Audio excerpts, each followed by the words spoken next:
WGP1 WaterJet World Series Season 2023 is coming.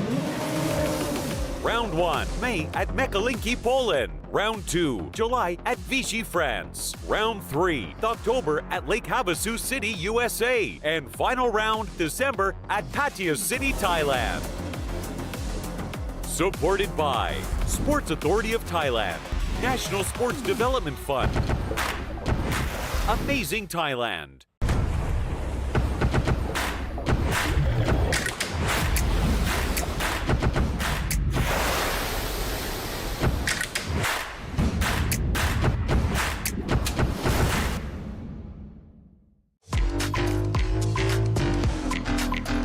Powered by Jet Tribe.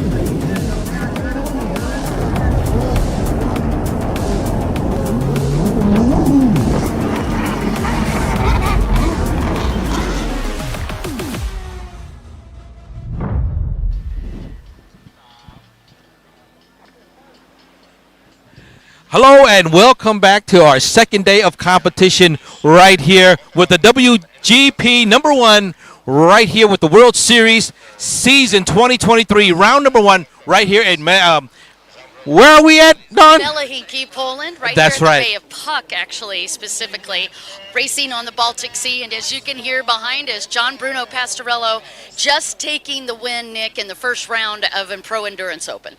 That's great. Now, how are you looking at the competition so far in the past, yesterday as we saw the competition? Well, despite the fact that they were fighting some pretty severe conditions, I mean, we were looking at water temperatures around 40-ish Fahrenheit, right, which is not a pretty picture. And then on top of that, we had some pretty cold rain, as and well. rain came down a little bit. And on top of that, we had drizzling rain. But you know what? What's fun about it is it didn't stop the crowds from joining us yesterday, and it certainly didn't stop all the excitement on the live stream. Thank you so much for joining us. We had some great racing. That's right, and right now all the action's already started. So, let's not wait. Let's get you guys out there and check out the competition.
Check, check, check.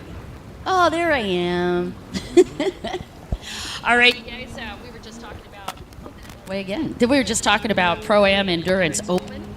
And John Bruno Pastorello taking the win on that as a beautiful hole shot unfolded in the Pro-Am Endurance Open. It was Supa Pusapa who came in second on the whole shot. But Tori Snyder moving up from 4th place on lap number 1 all the way to 2nd at the final portion of this 35-minute plus 1 lap grueling little moto.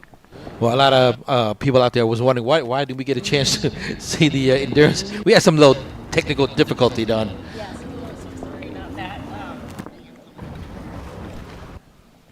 But we got that situated, and now we are ready to go. Our next category will be the Pro Ski Grand Prix. All right, so we are on the very next one's going to be Pro Ski, as you had talked about. That's our first opportunity to see the Pro Ski class.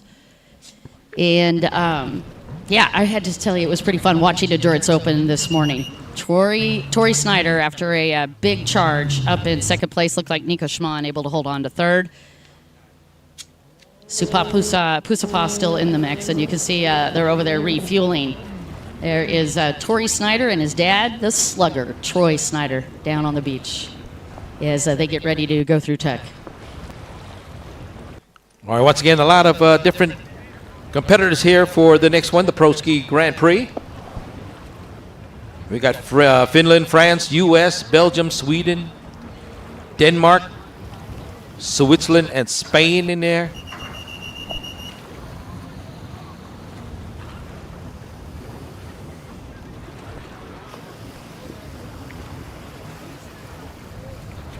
All right, as we are completing the endurance round number 1.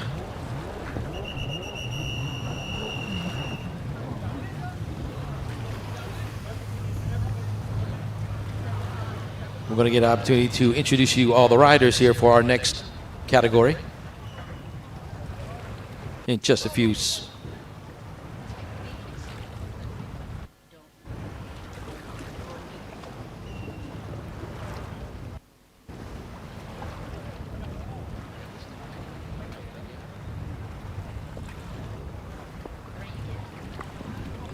Check.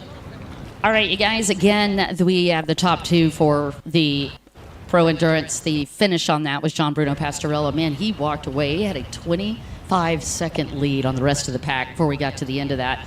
Big triangle was the course that they had to navigate this morning, and it was very fun to watch those guys. Had over 15 riders that were registered for that event. Well, at least, that's just the first round. Of course, tomorrow you're going to get the second round of the endurance. So the field's still open. It certainly is, yeah. It's just that Jean has a little advantage right now, accumulating a little bit of the points. Yeah, most definitely. And Tori Snyder, that's a big confidence boost for both of those riders. It was so much fun to watch John Bruno do a start. He really does have the start procedure down, picture perfect, able to push out. Tell you another rider that had a good start was boat number 17. That was Rashid Aldawas, but unable to capitalize on that and turn it into a top 5. Anthony Radatek was up in that top 5 as well on the start. I do believe he's still in the top 5. We'll get you those overalls in just a moment.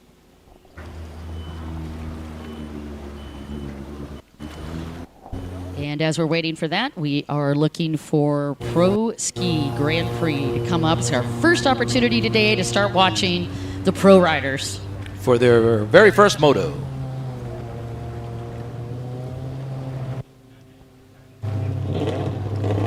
And once again, if you're just joining us, I'd like to welcome you to the World Series round number 1 of the WGP 1 Water Jet Series 2023.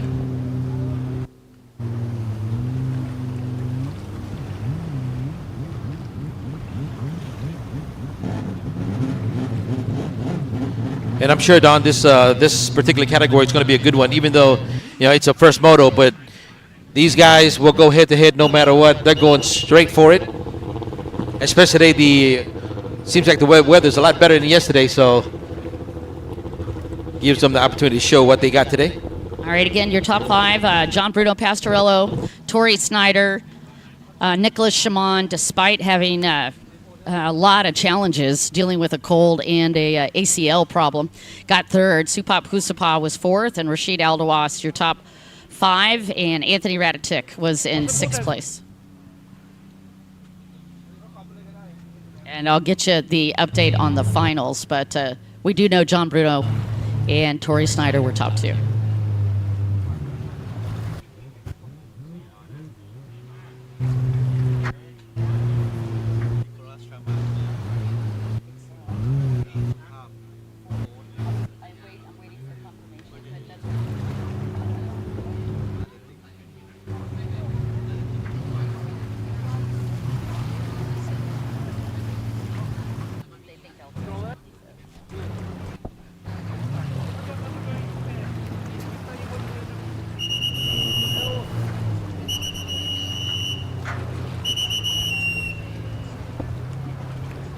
Right now, as you can see there, the weather is very nice and breezy.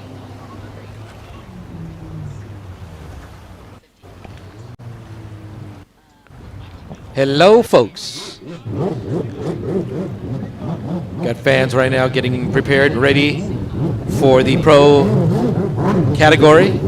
Oh, it's my favorite sound. All right, we're bringing big guns in the Pro Ski Grand Prix. 15 riders on the line to include legends such as Nacho Armias, Valentin Dardelot, and Quentin Bosch making their way down to the line. Jeremy Perret also going to be joining this lineup along with your defending world champion, Raphael Moron. And here they come, rolling in. Newcomer to the field, but definitely not new to racing. Sebastian Girello will be representing for the U.S. today. His first time overseas to Poland. And this young gun is fast. Number 44 from France, Raphael Morin. There's 98 from Belgium, Quentin Bochet.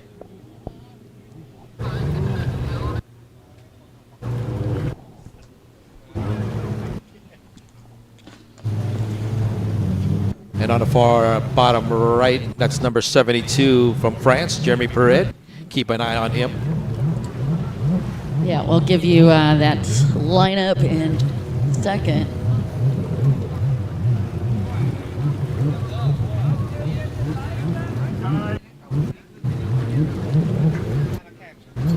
Looks like boat number 8 on the pole position on the outside. That's Valentin Dardelot.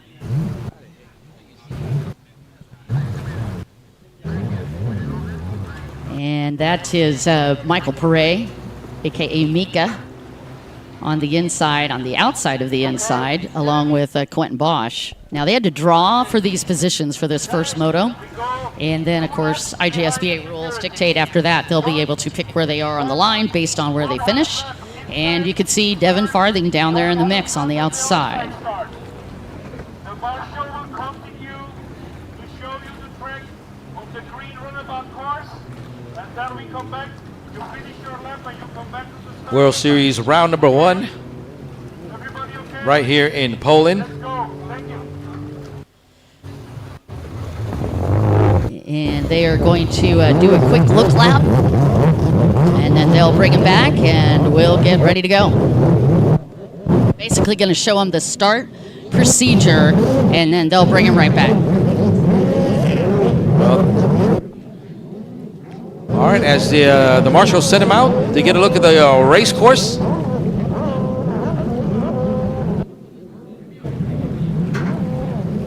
Before we start motor number 1.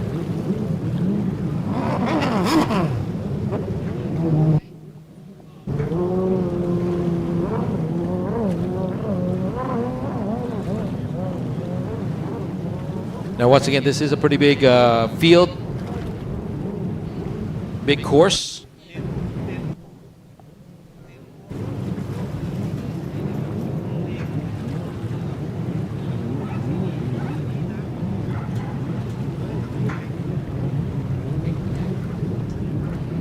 So you get a chance to see. I mean, it's over 2 kilometers wide here for this the course. Yeah, we're looking at about 2.5 kilometers, actually. Raphael Moron, of course, the gentleman that took the IJSBA win, the round win in Poland last year. And then your World Series winner as well was Rafael Moran from 2022. Kevin Redder got second on the series. Quentin Bosch got third, but as you remember, Quentin Bosch won the Thai Cup. So we have a big battle here. The notable absence of Kevin Redder is a tough break, but unfortunately had to be at another race last weekend and could not logistically make it out to the first round.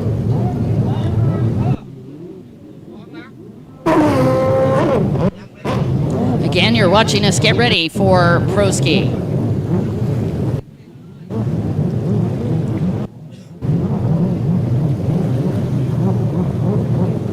Both Jeremy and Michael will be racing. So 2 parades in this one, representing for France. Anthony Torello also representing for France.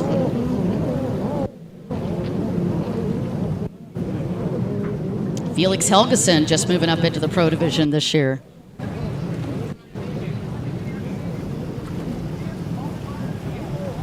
And how cool to see this legend from France as well. Valentin Dardelat will be on the line today. So basically, there's a lot of legends. a lot. We have a It's going to be a doozy, I'll tell you that. stacked deck of talent for sure.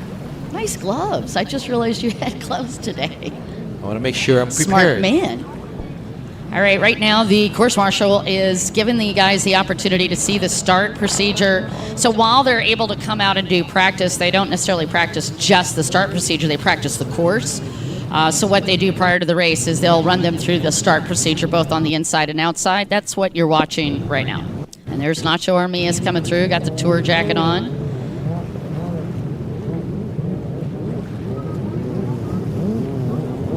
Alec Enderly on the very well-known 25 boat.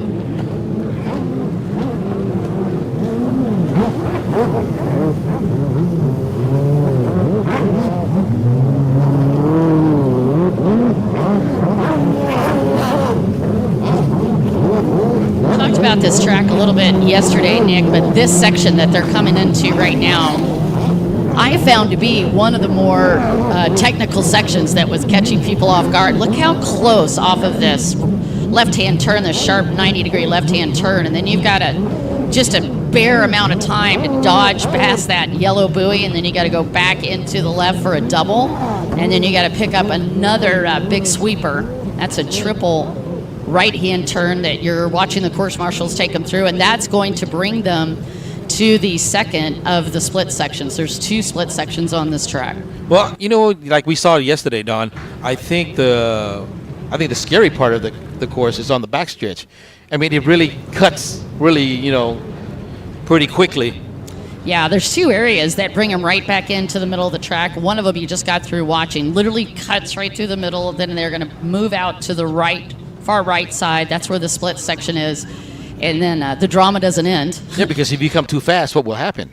It's real easy to overshoot buoys, which is what you saw a lot happening. We saw quite a few buoys getting topped as they were trying to correct because the lines aren't straight, right? They're purposely moving some of these buoys back a little bit, so you have to correct. It's kind of fun to watch, but well, they do it on purpose, so keeps you on your toes. Yeah, it makes it fun, really fun for us to watch, and obviously it increased difficulty for the rider.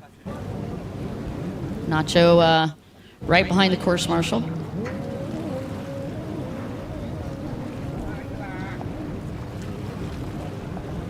All right, this is the area that Nick was alluding to earlier. So this is we'll just call it the fake backstretch. Just when you think you're at the backstretch, you're going to get another one. Yeah, you've got to actually dodge in for a double yellow right-hand turn, and that caused some havoc. Well, we can call it a double. A double. Backstretch. Yeah, we could, like a double-double. Yeah. That makes me want a hamburger real bad. But all right, then to the other area that he was talking about, you come back out. But wait, there's more. You don't really get a backstretch here either. Then they get into the option area. Yes, you're not even there yet, crazily enough. You've got another double, this double yellow again. And then you have a fairly small backstretch. So you got a double-double. Yep. And then here is the demarcation for the starting procedure. You see the yellow and white buoy. That was the first turn for the outside split.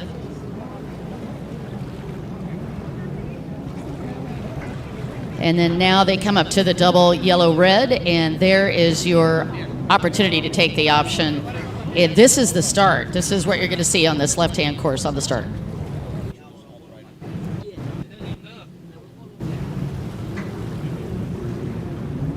All right, well, as they come in, we're going to get a chance to, there you go, introduce all your riders there. Number 55, Ander Keller from Denmark. That's 121, Severi Salonen from Finland. And then we got number 7, Morgan Perret from France. Yep, and 72, Jeremy Perret, France. And then number 27, we got Eddie Godin from France. Anthony Torelli, 512 from France. And then, of course, number 64 is Valentin from France. And Mika Perret on boat 77, also French. Number 11, another French rider, Benjamin. Yeah, I don't believe Blinchman actually made it to the line, sadly. Raphael Moran, however, is on the line. Boat 44.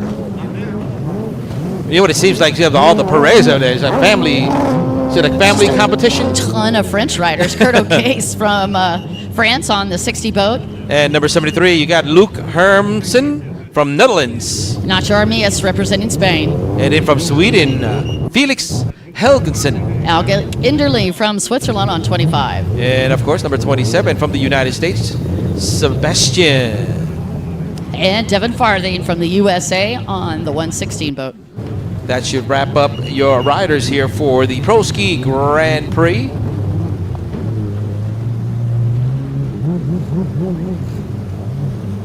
Number 72 there is one of the Perrets. Yeah, and I thought it was going to be just Jeremy and Mika, but it's cool to see Morgan. So all three brothers, the Perret family. By the way, that whole family races. Dad and Mom used to race as well. So it's more and than the sister. So it's more than a parade. It's a parade. A parade of parades. A parade, the parade. There you go. All right. Again, Valentin Dardelot with the pole position on the outside. We got a full gate, left and right. Nacho Armias also lined up on that outside split. Now, it's very, very hard to predict who's going to get advantage here in this one. Like you said earlier, Don, these guys are the legend of sports, so anything goes. All right. Do you want to make a bet? I mean, where were you alluding? Where were you going with that one? Well, you know what? Who do you think? I'm gonna have to go one of the Perret brothers. I see you're hedging bets. I see how you roll. Yeah. I am going to say, based on starts, could either be Jeremy Perret, Devin Farthing's got a good shot at it, Nacho Armia very fast, and of course you can't count out Quentin Bosch and Raphael Moran. So I'm taking 40 or 3. I see. All right. Peter DeSmit asking him to move up on the line just a little bit. They're only allowed 2-meter distance between the rubber band and them. A good start. All right, here we go into the whole shot. They go. Shot of Kurt O'Case from France in the middle of that mix. I mean, you can really see the difference than yesterday of the speed and the power once they get into the whole shot. Yeah, you're looking at open boats. These boats on average mid-70s to upper 70s, and that's going to be Quentin Bosch on the inside. On the outside, Valentin Dardelot. And looking for the meetup between these two on the front stretch. Look how tight these turns are. And this is what we were talking about, Nick. You're almost having to turn back on yourself to get through the split section on the front. They made this very difficult. Beautiful run for Valentin Dardelot from the outside. Whole shot is going to go to Quentin Bosch. Valentin Dardelot second. And that looks like Jeremy Perret in third.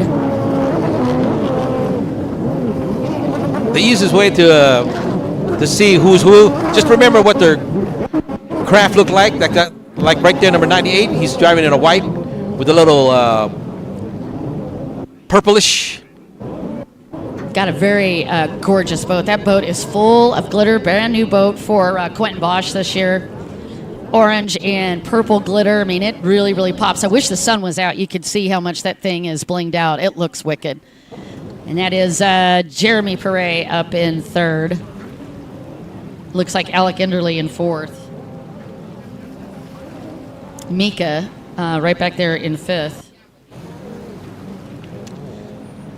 Well, you're going to get a chance to see exactly who's where in just a few seconds here officially. Yeah, I'm really curious where Rafael Moran is. That surprised me that we didn't see him in the top 5. I'm sure he'll pull up somewhere. We'll get a chance to see him pretty soon, number 44. We're looking at the leader right there, number 98. Gentleman that rides for Belgium. Just a ridiculous. I mean, he's truly one of the top legends of our sport. 19 world championships to include an amazing win last year in the Thai Cup. Well, let's see if he can hold off this motor number 1, first of all. But he is pulling away pretty quickly here for this one, motor number 1. Already in the option. Your current leader, number 98, Quinten from Belgium. In the white, orange, purple accent craft, followed by, that is number 8 from France. That's Valentin Derolot. Now take a look at his craft. His craft is in the white and yellow, so you can keep it easy, you know.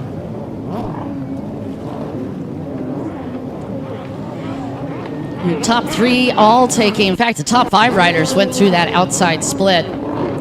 Outside split's a little bit easier to get through in some of these big speeds, and the cadence on that outside split's a little easier to navigate as well. So a lot of those riders choosing to go to the outside. As they move their way to the right side of the course, still, yeah, let's see who that is. That's actually Jeremy Perret. And then right behind him, I believe, is Alec Enderley. That's number 72, Dawn. That's you're currently in 3rd position from France, Jeremy Perret.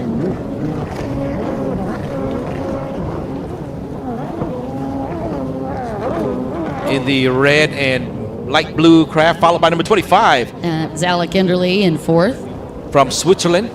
And Nacho Armias in 5th. Nacho day to get around me. That's right. He's from France, number 36. I like that color. Looks like a transformer color. That is pretty cool. Mika Perret right behind him. Mika riding for France. In number 77, Mika. Yep. Putting Mika up in 6th place. And Nacho Armias out of Spain, that gentleman that had an also incredible year last year. He's a 4-time Catalan champ, 5-time junior Spanish ski champion. He's only 30 years old, but has been racing most of his life, actually. He started racing just under 10 years old. Well, don't think, I mean, Quinten Bosch, if he's in the lead, don't think he's out of the woodworks yet. We got other riders right behind. They'll tend to catch up if he makes a mistake.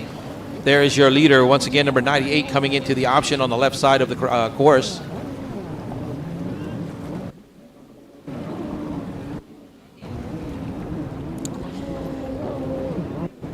Quinten Bosch looking very solid again this year. That boot built by him and his mechanics, and he does put a tremendous amount of tension into detail.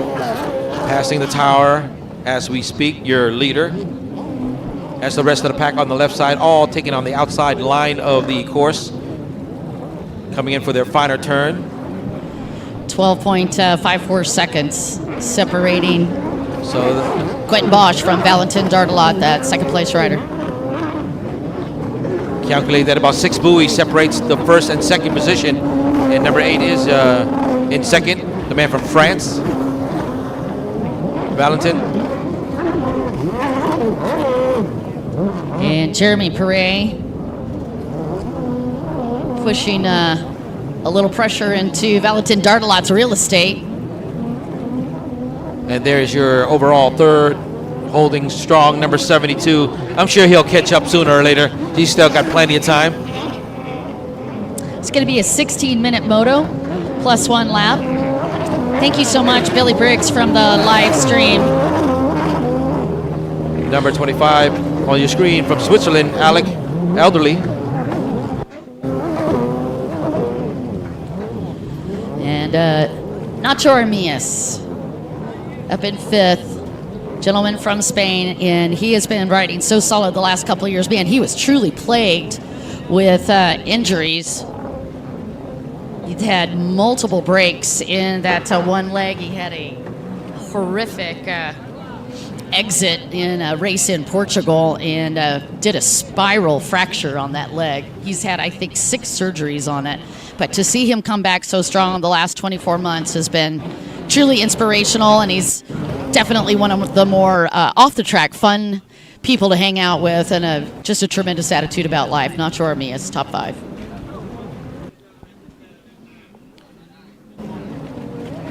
Your current leader, number 98, right there. Moran has moved up. He's in 7th place.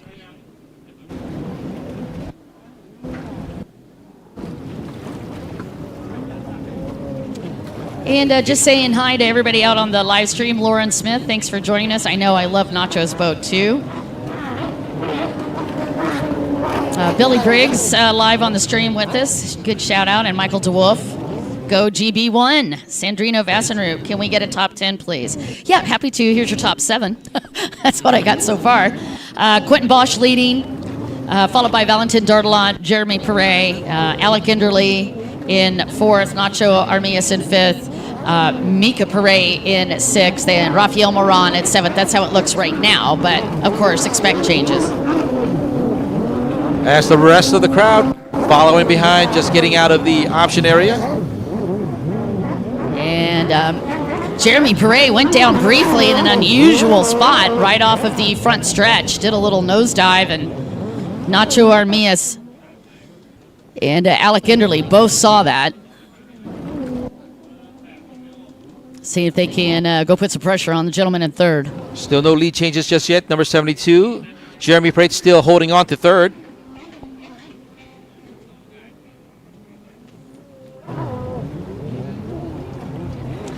Jeremy Perret, a 2019 World Series champion, so he's no stranger to the long game. French champion in 24, and he has 15 world championships under his belt. So Jeremy Perret, another legend in the sport of stand-up racing. And he is currently following Valentin Dardelot, who we have talked about for years and years. Just a tremendous racer now. Well, I'm sure Jeremy will make up some time sooner or later in this round of motor number 1. I did see a boat under a tow hook on the right side of the track, but I wasn't able to get the number on it. But we do have one rider getting towed. As we speak, Don, here he comes. All right, He's going to chase down Valentin. I'm telling you right now. He's over on 2nd, but right behind, not too far, is Jeremy. So Valentin Dardelot, 31 years old. I definitely wouldn't count him out. He's a 5-time world champion, 3-time Euro champ, 2-time French champion, and he is also aboard a QB1 boat. Well, let's see if Jeremy Perret would separate or still follow. Will he make a move yet? Not yet. Still holding the pressure right behind Valentin. They're both riders from France, right? 1 and 2. So we go in, Quentin Bosch leading, and Valentin 2nd, Perret in 3rd, and then I think that Nacho Armias had gotten around Alec Enderle. Let's see what happens in this split section. We will get an up-close shot here of the splits.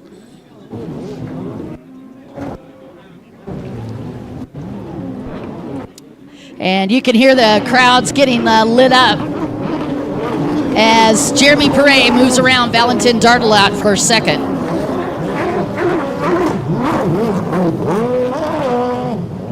And now Nacho is pushing Enderle. Wasn't able to get around him.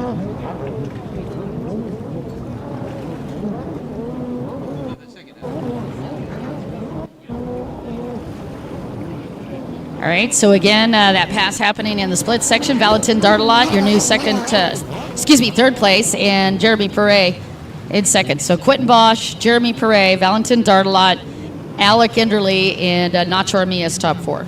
5. Mikhail Perret right there, number 77. That's Nacho once again in craft number 36. Now Nacho in 5th.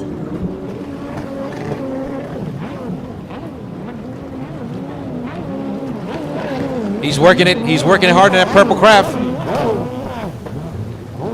That's the best way to identify Nacho. Almost a fully purple craft there. Oh, Mika Pere made a move. He got around Nacho Armias and now putting pressure on Alec Enderle for 4th. So Mika on the move from that right-hand side of the track. When we got a chance to look at it, Mika's moved up into 5th. All right, Quentin Bosch leading. Jeremy Pere in 2nd. Valentin Dardelot in 3rd. Alec Enderle 4th and Mika Pere in 5th. And the battle now between Alec Enderle and Mika Pere.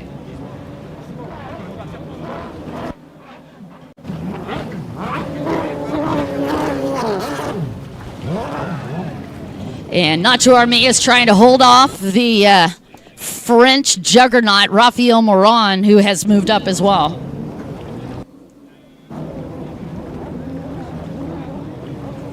Raphael in 7th. Nacho's moved back to 6th. And Raphael trying to get around Nacho Armias. That's the battle that you're seeing in the split section. A lot of action going on here on the split left side here, going at it. A couple of lead changes here, back and forth. As they come out of it once again on your left towards the tower. That's Jeremy Pere coming through. And Valentin Dardelot has moved backwards yet again. And he's just ahead now of Mika Pere. There's Mika right there, number 77. And Mika having a little bit of boat problems. Seems like he's slowing down just a little bit there. Yeah, Raphael Moran got around him. So he had a mistake, and Raphael has moved. Now Raphael is hunting Valentin Dardelot.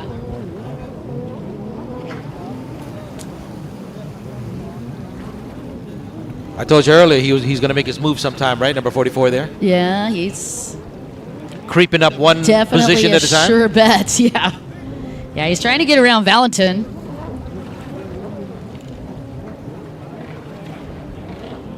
So your top 3, Quentin Bosch, Jeremy Pere, and Alec Enderle. And Raphael Moran up in 5th. And probably not going to be there very long. I think Valentin Dardelot has not had a chance to train quite as much as some of these other riders.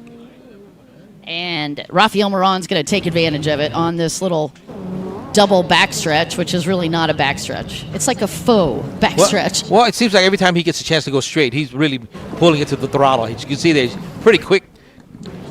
Yeah, Raphael's on a brand new boat this year. He's on the Bullet 5 version. Rusty Gawecki out here helping him this weekend from Poland.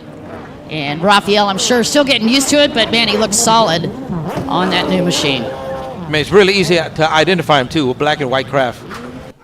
Yeah, last year had a really pretty silver boat with the French flag over the numbers, and right now riding black. As Alec Enderle and Nacho Armias. Are they going at it head to head? Yep, that's the battle for 3rd. And Alec Enderle tried to hold position so he could go to the outside, but got forced. Both riders are going to be pushing the inside split. And Nacho Armias.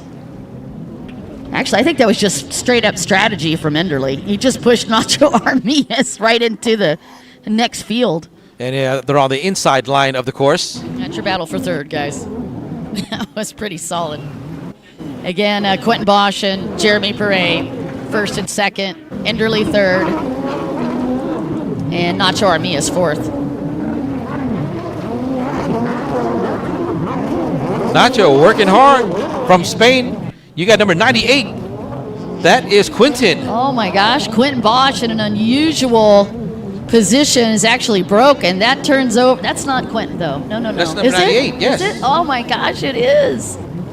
That is 98. Oh man. All right, your race leader down on the water, and that is gonna be a heartbreaker for the gentleman from Belgium. So your new leader, Jeremy Perret.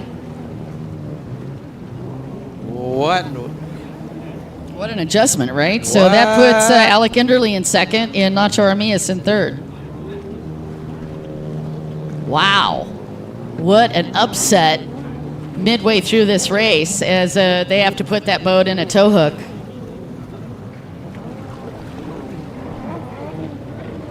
And Quentin Bosch right now actually trying to save that boat. It's looking like it's starting to take on some water. And the course marshal helping Quentin get that boat hooked up. He was doing so well through the whole entire moto. Oh, man, Nick, he had a beautiful hole shot. And he was way ahead. He had a good 15-second lead, and this is just a catastrophe for this first of three motos. To have to come in via the course marshal Uber is not a fun way to go. Oh, he's got a lot of work ahead of him for the next three motos there, Don. Yeah, he does. So, all right, Jeremy Perret is going to be your new leader. That's the 72 boat to the left of the screen. And then Alec Enderle second, Nacho Armias third. And that's right, the pro runabout and the pro ski will be doing 4 motos. The rest of the classes will be doing exactly three. Well, man, that stunned me. I'm literally a bit speechless on that. If you remember last year in Poland, he broke as well. So Poland has not been too good to Mr. Bosch. Is he jinxed here or what? Well, I don't want to go so far as to say that, but it's not been good luck for him for sure. Well, there's your current leader in the meantime from France, Jeremy Perret, and he's not out of the woodworks yet because the other two right behind, they're pretty close behind him also. Yeah, he was not able to pull away quite as much as the gentleman aboard the 98 boat. You're watching Jeremy Perret and Alec Enderle second. Jeremy Perret, the World Series champion, as I mentioned, in 2019, and he's got 15 World Championships. That's all? And Nacho Armias just got around Alec Enderle. Oh, here he... Wow. Just like that. Armias up in second. Nice. He pulled that right out of that split section, too. Did you pull it out of nowhere? I didn't even see that coming. Well, you know, Enderle in the lap prior to that was pretty much blocking him in the inside split. I think Nacho is like, not going to happen again. All right, Nacho Armias second now, and you're watching Jeremy Perret, and you could see he was checking to see who he was behind him. Oh, he's not that far behind, too, Don. No, he's quick. Nacho's very, very fast. I'm telling you, last 2 years, this guy has been just getting quicker and quicker. And the story behind it, I think, is what makes it so amazing to follow the career of Nacho Armias, because he truly has. He's had more surgeries than Jeremy Perret, Quentin Bosch, and I think Enderle all combined. It's insane how much that guy has had to get fixed up. So Jeremy Perret and that very signature, he's got that double stance when he's in a big water, just moves both of those feet up into right over the top of the intake grate, just keeps that boat hooked up, and he is great in big water. I mean, I just noticed a lot of the craft here are very colorful in Europe.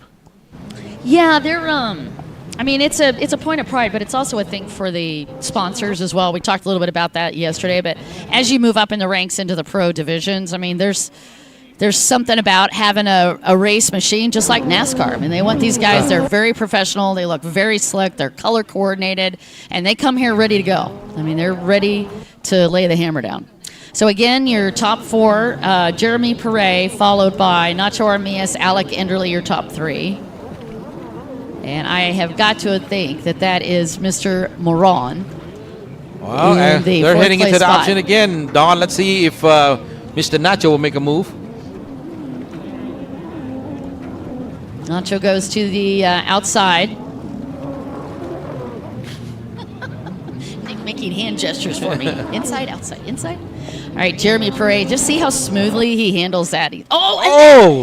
Announcer curse, just as I was bragging about him, just hits that bond rail on the side. And is that Nacho? That was enough for white flag. Nacho Armias moved into second. In the lead, excuse me.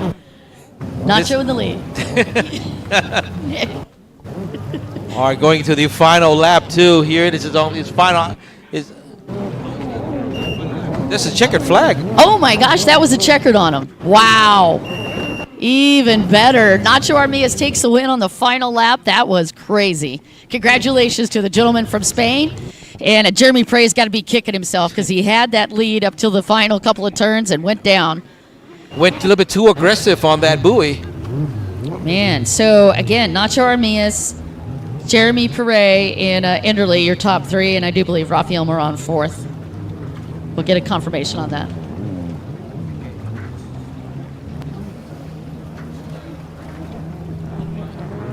Woo! All right, we're going into qualifying in the Runabout GP class.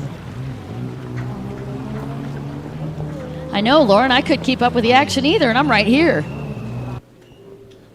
Yeah, Quentin Bosch definitely did come in under a tow rope, so just a FYI on that. Your winner off of that final lap, Nacho Armias, followed by Jeremy Perez, unofficial, and then third will be Alec Enderley, and fourth, I think, was Rafael Moran. All right, next up will be the Runabout Pro GP for Group A for the qualifying run. We'll have from Germany, Robert Wallenborn. We have Jeremy Perez from France. Getty Leonis from Lithuania. We got Spain, it's Ruben Jimenez.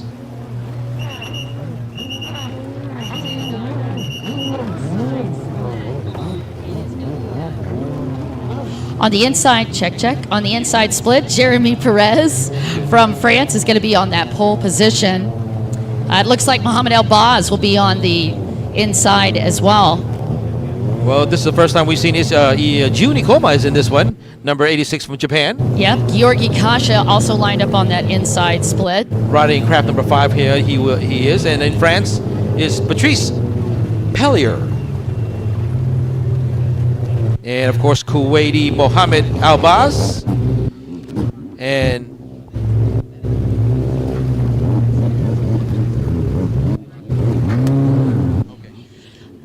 all right, your pole position on the outside, boat number 33.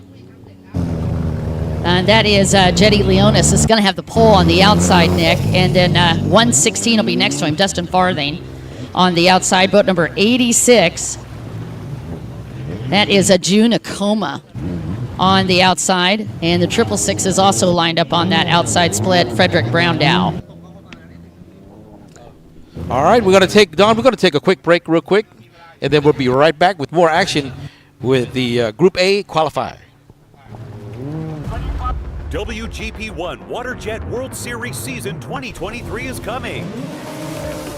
Round 1, May at Mekalinki, Poland. Round 2, July at Vichy, France. Round 3, October at Lake Havasu City, USA. And final round, December at Pattaya City, Thailand.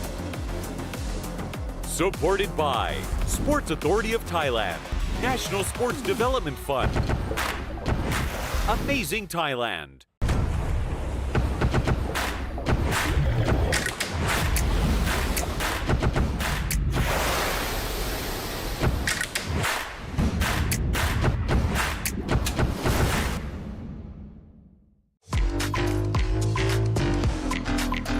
Powered by Jet Tribe.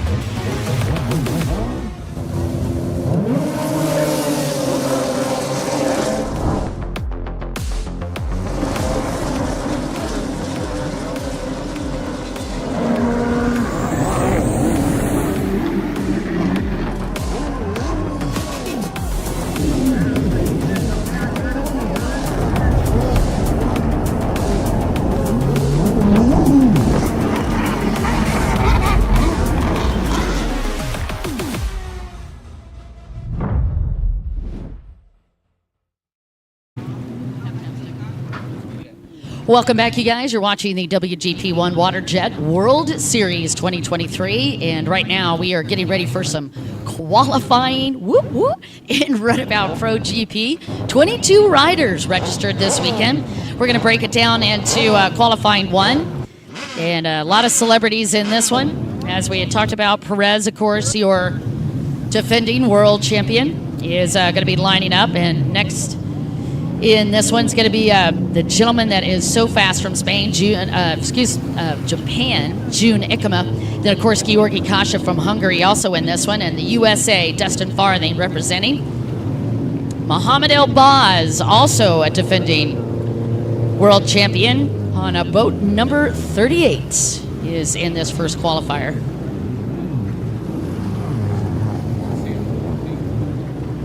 Lap timing, yeah, we'll have to see what happened with Nacho if he missed a buoy, because lap timing showing that Nacho maybe got docked a lap. We'll give you that update as soon as we know. Well, we don't know yet, but it's showing that way.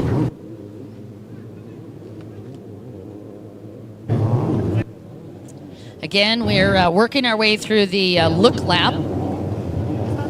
And on the look lap, again, it's just an opportunity for these guys to quickly run through what that starting procedure is going to be like. So the gentleman that took the win in Poland last year, Jeremy Perez. All right, once again, they get an opportunity to see what the course is all about here before they get started, to make sure there's no discrepancies later on. Yeah. Also the gentleman that took the World Series, Jeremy Perez, followed by Mohamed El Baz last year, and then Francois Midori. Your top three, and the shocker there was Mohamed Berbaya in fourth, and Sam Johansson, that young gun out of Sweden. That's your top five for the World Series this year. And you will see, do you believe Johansson? Yeah, he's going to be in that next group. All right, while we're waiting, Don, for these guys to come in here, let's take a quick, do a little thank you for our sponsors real quick. All righty. Of course, we'd like to thank the Tourism Authority of Thailand and the Sports Authority of Thailand. And Dawn, can you tell me, how do you pronounce that one right there? I love how you passed that over. We're so grateful to these guys. It's Jimina Kasakoa. They're actually Kasakoa Sport, and the authority of Kasakoa, they are the association that helped us get out here in Melahinki, Poland. Exactly. That's why I have to go to you, Don. Taurus Sea Power, BRP Sea-Doo, and GoTech 7 Security Solutions, Jet Tribe Racing, Spectrum Watercraft, Ride House, and the official media player partner is Eurosport. Special thanks to Freedom Racing. Our official exclusive jet ski riding gear is Jet Pilot in collaboration with IJSBA. And of course, the tournament brand will be the WGP #1 Waterjet World Grand Prix, organized by Water World, Watercross World by Asian Multisport. Everybody holding up the rubber band so we can get these guys back in after they had the chance to take a look at the start. And man, look at the horsepower lined up. I would hate to put dollar signs on that, but you're probably looking at easy $1 million on the line right now, if not more. Actually, it's probably a lot more. That's it? Right? I probably did underpush that. Man, I can't wait to see what happens here with Georgi Kasha, another very, very talented racer. On the number 5 boat, he's going to be lining up on the inside. In fact, listen to this inside pole position. First it's Perez, then El Baz, and then Georgi Kasha. So that is going to be a little arm wrestling happening. Yes, I believe we're going to be taking top 8 out of this. Actually, probably 7 will transfer, and then we'll do an LCQ if we get to that. All right, Farthing, second on that outside, June Ikoma. And I see Supap Pusapa's team down there holding for June, helping him out. And that guy is fast. Yeah, Frederick Browndow, you're watching his boat as they go by. That's Team Germany in the house. Frederick, a very fast racer as well, representing for Germany. And 25 is going to be on the outside. That's Andres Wisniewski, who's got the Cinderella position. That's a really great opportunity if you could capitalize and turn that into a hole shot, because you've got really super clean water. That's right, Don. Now, if you're just joining us, I'd like to welcome you once again right here to the World Series right here in Mecheliga, Poland, for the WGP #1 Waterjet World Series 2023. You're watching the Run Around Pro GP. Oh, nope. That looks That's a like nope. Could be a little false start there, bringing them back to restart it. This is Group A qualifier.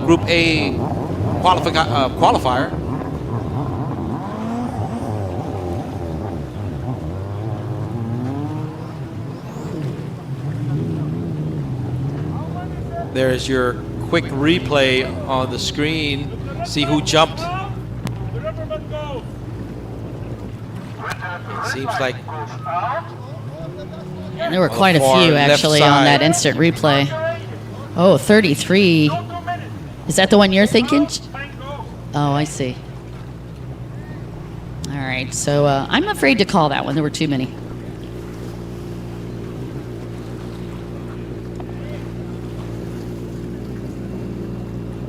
All right, let's reset and let's try this again. Yeah, in general, I'm getting a couple of questions on the live stream. In general, top 7 will transfer to the main event. And then we'll go to the LCQs as well. Lauren, I'll confirm that, but generally it's top 7. And then we'll take 2 to 3 or 4 out of the LCQ. But I'll get a confirmation for you, because I could be fibbing. Janusz from Jet Ski Nisa saying good luck, Andres Wisniewski, and also Marcus Jorgensen. Jorgensen's actually going to be up in the next qualifier. Here's a close-up shot of Justin Farthing. He's pretty awesome. Yeah, all the way from the United States. Yeah, him and his son both racing this weekend. Devin Farthing. Both of his sons race, Talon races as well. Very, very talented riders. So it's another family tradition. activity. Yep. Yeah, absolutely. And Nicole is always back on the beach, cheering on her boys, and very supportive. Yeah. You know, it's the holder from Yep, Supop's team. team. Yep. Down holding there for holding. June. June's a really great guy. That's Frederick Brandau lined up right next to him. I'm just.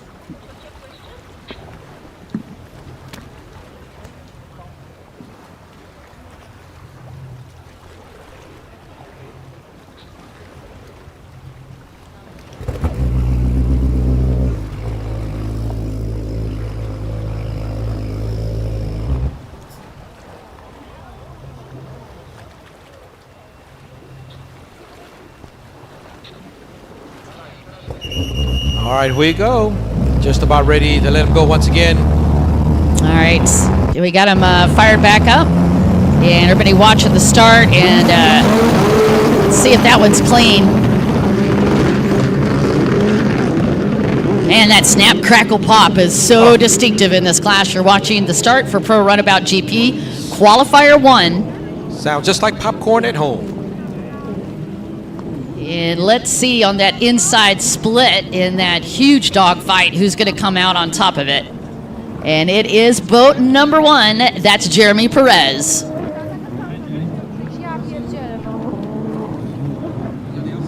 That's 116. That is Dustin Farthing on the outside and Jeremy Perez on the inside. And Dustin Farthing with the hole shot, followed by Jeremy Perez. All right, it's U.S. and France.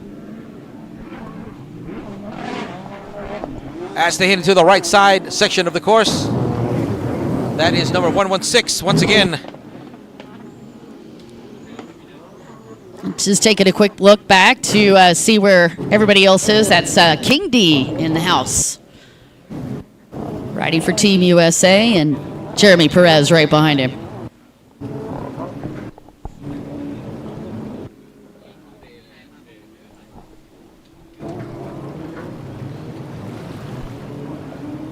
We were trying to get those top 3. I see Elbaz out in mid-pack. Was able to get that number 3 boat, but I'll see if I can catch that. Meanwhile, your top 2, Dustin Farthing, Jeremy Perez.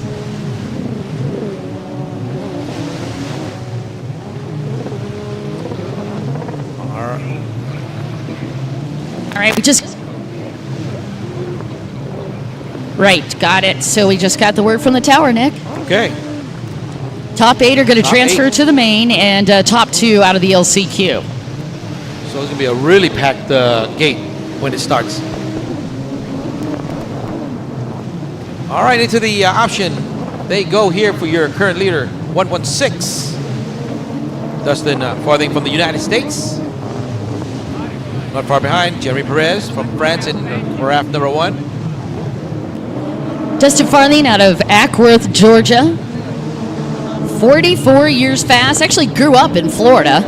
And he's been racing, I mean, before he even could probably fully grab onto a pair of handlebars. We used to laugh when he'd come down to the lineup. He was one of the few riders I ever saw on a stand-up boat, could just stand on the boat with the boat turned off, and that stand-up boat would never waver. I mean, it was just ridiculous how talented and how well balanced that kid was. Of course, he's not a kid now. He's a legend. Okay, thank you, sir. 23 world champion titles. Not bad at all for that 44-year-old. Yeah, that is Jeremy Perez, again, your World Series defending champion last year. He also has racing.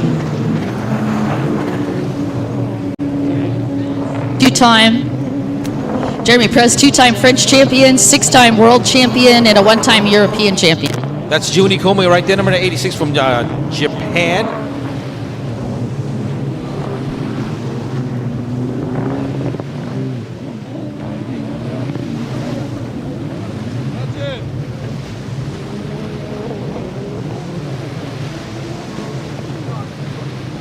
All right, again, watching the first couple of laps here. Top 8 will transfer, 2 to the LCQ.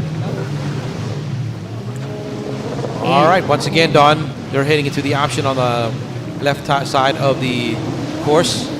Still leading. No lead changes just yet. Nope, and again, of course, with 8 transferring, you've got to imagine that Albaz and Georgi Kashi are up in that mix. Well, if you're doing the qualifying, it doesn't matter where you are as long as you are in the top 8. Yep, that's all that counts here. That's Nothing what matters. No points. You just need to get in the dance. And that looked like Perez actually pulled a lanyard or something, stuttered in the middle of that inside split section. I mean, Don, now let me ask you, since you've raced before, of course, in the past, and you've been in a situation like that. Now, is it wise to let the to go ahead and go full throttle in the qualifier? I mean, yeah, you've got to race full on, but you also have to play strategy. Like if you know you're in a qualifying position and you don't need to push passes, you don't need to force a pass. This is the finesse game. This is a time to play the long game. Albaz is up in your top 4. I just wanted to point that out. All right. But yeah, and thank you for asking, Nick. It's a really good point. This is not about winning a race. This is about getting to qualify. All you need to do is be 1 through 8. That's your job is done. And it is the most nerve-wracking, in my humble opinion. It is way more nerve-wracking than an actual moto, because while it seems so easy that you just got to qualify, if you don't, you never make it to the moto, and that would just break your heart. So the best, and in your opinion, the best thing to do is just make sure you stay on the top 8, basically. Yeah, no matter what, just finish. Get in, keep the boat running. You don't want to override your boat. You don't want to do anything to cause issues to the boat, because again, this is a long game. It's four motos for these guys, right? That's exactly what I was going to ask you. Next question. You just answered it. Yeah, you got to keep the boat running too. I mean, you don't want to over dramatize. This is not the time to be anything other than chill. Because I'm looking at the competition right now, just this qualifier. It's like they're letting it go loose. They're letting loose. They really are. Yeah, they're being really solid riders. None of these riders are riding full on. Look at Georgi. This gentleman in the middle of the screen right now. He is in 5th place, and you don't see him. Sure, he's going to go up and put some pressure, but he's not going to force anything. As long as he knows he's on the top 8, he knows he's in. Yeah, he knows he's in. So right now, on these guys, strategy has got to be don't miss buoys, don't top anything, pay attention to your lines, don't go crazy, right? Ride hard. I mean, you don't want to back off either, because these guys are used to, we talked about it yesterday, right? You don't want to underride either, because your body's not used to that. It's not how you trained your muscle memory. It could be about bragging rights also, you think? Yeah, I mean, if they get an opportunity with Dustin Farthing, make a pass, oh, of course. Would Jeremy Perez go up there and pressure Dustin? You bet. but he's not gonna override to do it. And it looks like Georgi Kashi's just moved up into 4th place. But he did it smart. Played right out of that split section. But then again, Don, I mean, if you look at it, once again, we was talking about that, it is a qualifier, the top 8 goes by. Now, is it good to be on the top 8? Maybe, would you want to be on the LCQ? No, you never want to go to an LCQ. I'm going to tell you straight up. That, and I mean, you guys chime in on the live stream, and please give us your feedback too. But from my perspective, Nick, and I'd love to hear yours too, that's the last place I want to be. If I messed up in the qualifier and now I have to go to the LCQ, I'm nervous as a cat on a hot roof, right? That's not a good position. And you're now doing an extra moto, extra hard on your engine, right? You're adding more stress and you're tearing down your own resources physically. LCQ is the worst place to be. Well, I figured, sometimes I'm thinking if I was one of the favorites, let's say, I figured, we'll ride it slow, right? Wait for the LCQ, and then I can definitely take the LCQ to get into the main, the main moto. Right. Yeah, and I think that's smart. But strategy-wise, it's not. Am I correct? Yeah, I mean, again, everybody's going to ride a different race, right? Like what I'm telling you is just my opinion. I mean, Dustin Farthing might be, when he hears this live stream, might be, are you kidding me? Yeah. I never back off anything, Dawson. What are you talking about? I mean, I don't know. Everybody has their own strategy, and that's what makes this so fun to watch. What I think is pretty easy, because I'm an art. These guys know what they need to do. They're very professional. These guys, not a single rider out on this track that hasn't got a world or a European championship. Exactly. You've got a massive pedigree here. So, and also some of it to your point is, do I need to get in the other rider's head? Like maybe I pass him just to mess with him. Oh, okay. So there's that in play as well. I noticed Frankie Zapata, by the way, very famous in his own right. Frankie Zapata actually on the live stream with this. He is a world champion. Yes, he is. All right, he's at the final lap here, going into the Group A qualifying.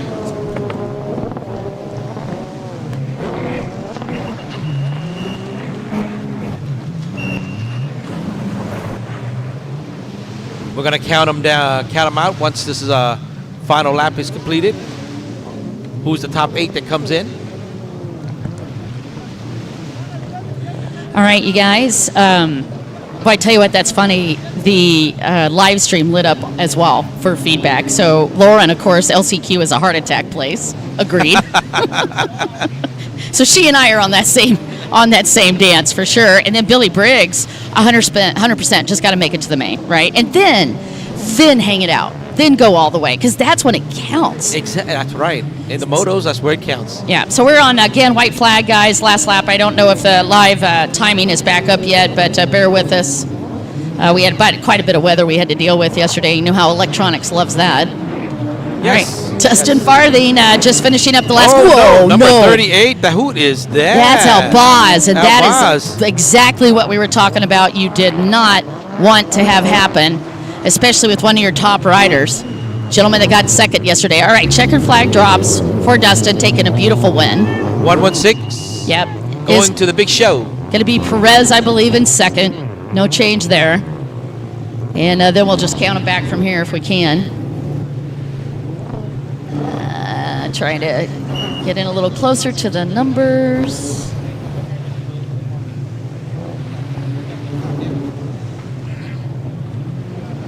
Our awesome TV crew is going to try to help us with that because they're amazing. All right, looks like Kaja got in. I really thought Albaz was going to be in. The gentleman that got second last year in the World Series. See, now you can, now he has to go to the LCQ, and we don't know if his craft's going to be up to the challenge, right? Because that's an extra race. It just drives your mechanics through the roof. I think Jedi Leonis might have made that in. I did say Jedi. That's your fault. That's your fault 100% that just happened. I put that in your head yesterday. All right, unofficially, Wisniewski might be in from Poland. Actually, it's hard to tell from this distance. Unfortunately, guys, we'll have to rely on the results, and I'll get those to you as soon as I've got them. But again, your top two that did make it, for sure, Dustin and Perez.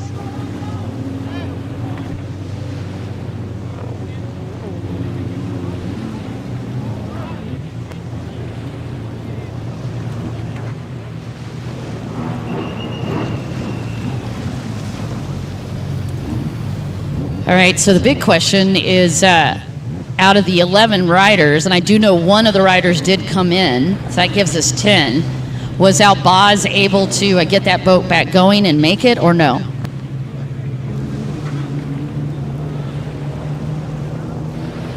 We'll get to that lineup in 1 second. All right, as the final riders are coming in here on the left side of the option here, finishing up Group A of the qualifier for the Runabout Go Pro GP. Nick's over here talking to the TV crew. We're going to need you to zoom in. Pretty please. Oh, man, we're so lucky to have this team out here bringing all of this action to you. We had a ton of great feedback yesterday on how good the live stream was. Thank you so much for that. Number 35 from Poland, that's Marcin Zenda. Yeah, they had to do a modification because he normally actually races the 5 boat. So they're adding that number 3 because there's 2 5s. So that is going to be his new number, 35. It's going to be Walida. Actually, let me just take that back. Francois Midori on the pole position on the inside. And Sam Johansson is going to line up right next to him on that inside. And wow, once again, star-studded crowd on the inside split. Skinny Mo on boat number 66 is also going to be lined up on the inside split. Yikes. And then boat number 77, Mateus Simon, lined up on the inside. I would not want to be on the inside, let me just say it out loud. Enrico Palicia from Germany is also on that inside. And then you got James Bushel on the 158 boat on the pole position on the outside. Next to him is Marcus Jorgensen. And then boat number 6, Maxime Benoit, also lined up on the outside. And once again, Don, we're taking the top 8, am I correct? Yes, sir. Top 8 will transfer.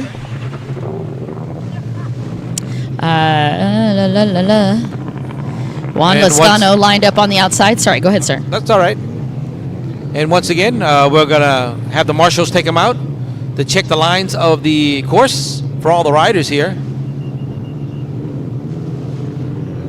before we get started with the qualifier, run number 2.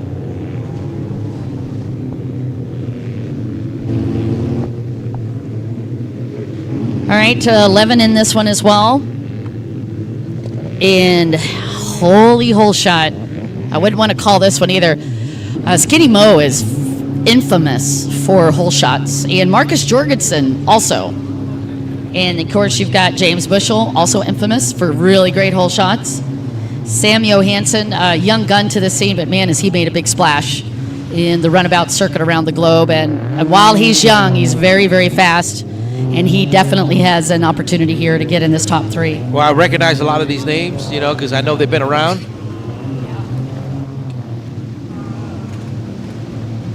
Yeah, you have seen these quite often at the Thai Cup. Yep.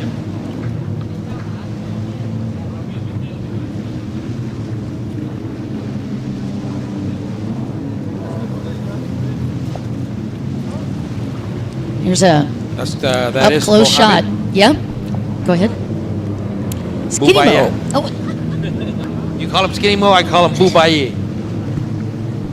And I just, he picked up that nickname because when he first started racing and we saw him in the U.S., he was just super tall, and he looked like a stick figure almost on the boat. But man, oh man, just ridiculously talented. He is a police officer in his 9 to 5. Yep. I just always get such a kick out of that. So he keeps the speed limit Monday through Friday and then breaks it on the weekend. Now, for our viewers just joining us, sometimes when you get really technical, does weight matter, Don? Since you've raced before, does weight matter when you're on one of these jet skis or the craft? Yeah, absolutely. And weight distribution is important as well. Is it good to be heavier or lighter? It depends. Depends on what you're trying to achieve, right? So if you need that, I've seen them put weight in the front of the boat if they need to push that nose down because they've got so much grunt, that low end grunt coming out of the whole shot or coming out of a turn. Because if you imagine the acceleration on these boats, buoy to buoy, that to me is the dramatic difference between a regular boat you and I would jump on and one of these race boats. It's not just top end speed, which is stupid. What about another thing? What about the human weight, the rider weight? Does that play an impact on the? I think it does. Yeah, I think they use it, right? They'll use it for themselves. Like where if they're coming into a turn, if you're heavy upper body, right? Like a lot of these guys are pretty heavy upper body. Andres Wisniewski's a big guy. Marcus Jorgensen's a big guy. So they're going to use that upper body strength. If you're skinny, right? If you're smaller. You're going to just use it differently, or you'll add more weight to the boat to compensate if you need that. But less weight, just like in a horse race, right? They put weights in if you're too light. Yeah. So I think it's probably what you were alluding to. Exactly. Less weight on a stand-up is actually a huge advantage. Can be. So some of these really tiny racers, like the junior racers and some of these guys when they're young, they have an advantage because, especially if they're great riders, because they don't have as much weight on the boat. Because it's like there's nothing on the boat if you're light, right? Yeah. Energy. The power, the energy. Yep, energy's transferred to horsepower into forward momentum. But you cannot count out hookup. I mean, I don't care how fast the boat is. If the boat can't stay hooked up, it doesn't matter how fast it is. Because the horsepower, the momentum's all transferred from the bottom of the boat. So you got to imagine every time the boat's out of the water, they're actually losing ground. It looks wicked, but it's really not what they want. They want to have that boat, the bottom of that boat, hooked up all the time because that's where the intake grate is. Water comes in through that. Exactly. Thanks for great questions, Nick. I try. Not only are you cool, but this is perfect because we have so many new viewers that are joining us, and I appreciate you asking the questions because as we get fired up and talking, we forget sometimes to give the basics.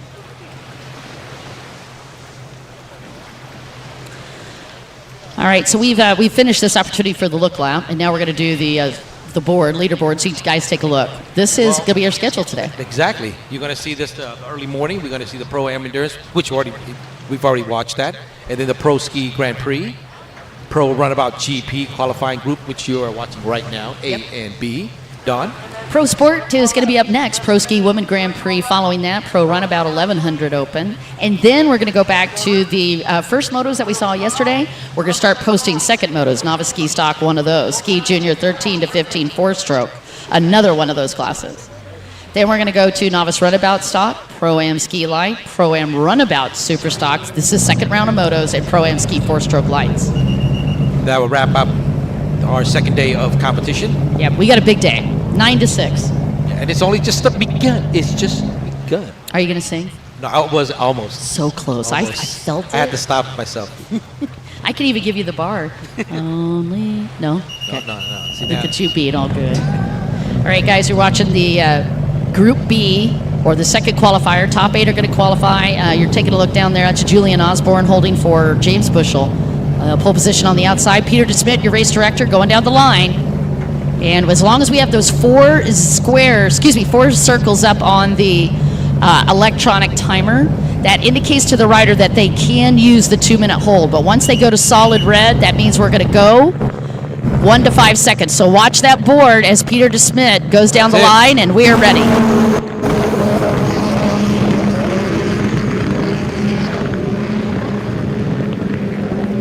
This is only a qualifying, Don. Look at the way they get into that whole shot. Yeah, they're getting it, for sure.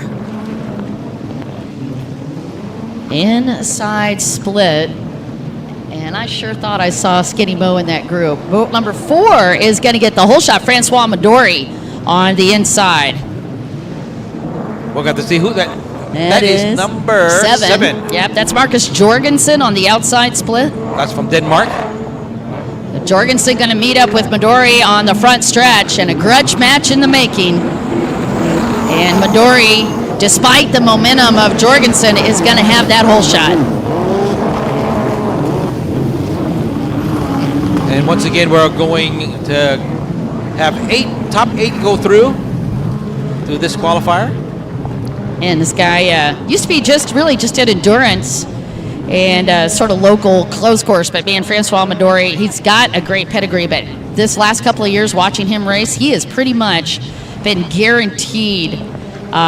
His percentage rate is super, like it's in the 90s of getting top 3 if he comes to the line. Unless he breaks, he has been unstoppable the last 24 months. Skinny Mo is in 3rd. And it looks like Johansson up in either 4th or 5th.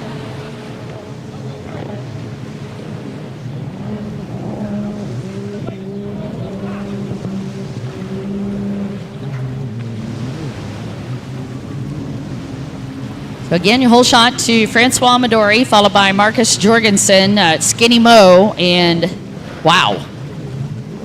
You know what I just noticed, Nan? What? They moved out of the right side section of the course very, very quickly. Well, come on. These boats, okay, so what you were just watching with Pro Ski, you're looking at 70-ish, 77 probably top, very close to 80 now. But these boats, that's just your buoy-to-buoy acceleration. They're up to 70 miles an hour from one buoy to the other. That's what I was talking about. Oh, okay, so you're going miles per hour, not kilometers. Because I'm that girl. Sorry, don't want to mess with you. So if you take a look at the back of this boat, see the seat that he's, they teased us with that. They actually have custom seats designed, but we can see it with Marcus Jorgensen. And the seats actually help hold them. That seat is actually up higher than normal. It's like a cradle. It's like a cradle, yeah, just holding them into position because there's no way your arms can hold that long.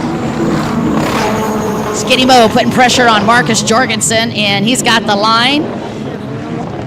Burbaya just moved into 2nd. Like you said earlier, Don, it's like they're letting it go fully, going at it head-to-head already, and this is not even the real moto yet. Yeah, that is, like you said, everybody's got a different strategy then they come into it. You and I would play safe. I would call it an ego. Rider's ego. I'm coming first. I'm doing it. I'm going to take it.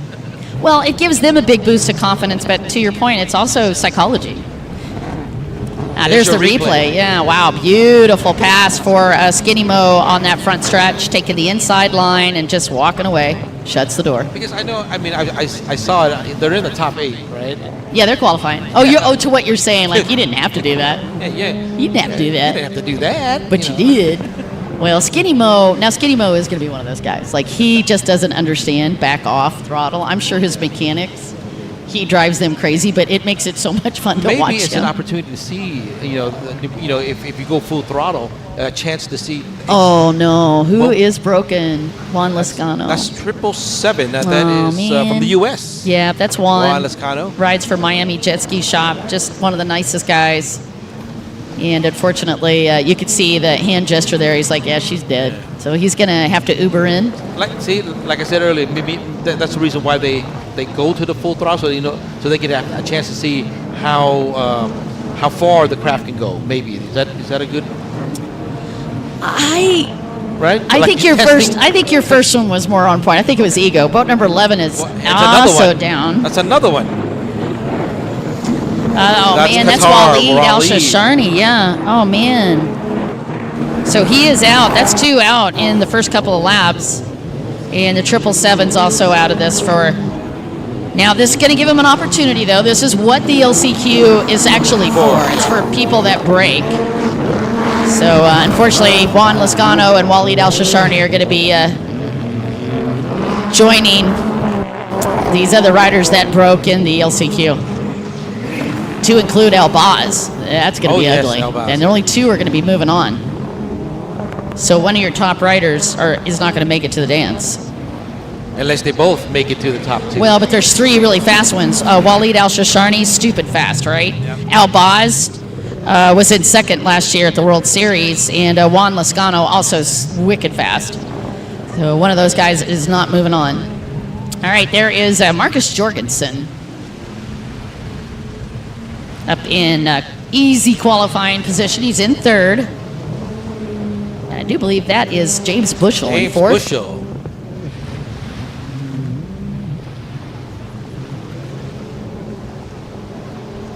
The 777 being pulled in as we speak. James Bushell up in fourth, and in qualifying, he's 38 years old, and he is another master. 11 world titles from the U.S., 2 in the Open division, 4 in the GP division.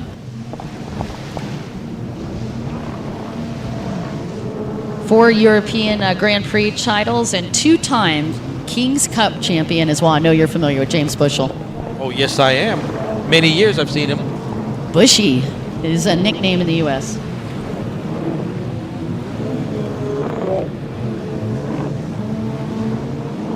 All right, so coming to that front stretch, your race leader, Francois Midori.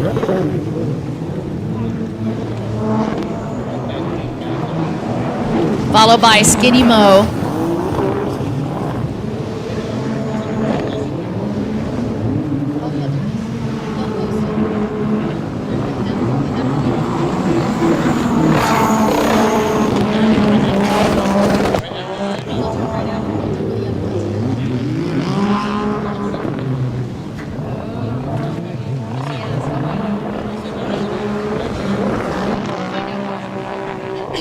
So your race leader, Francois Midori, 36 years old. He's actually a pharmacist.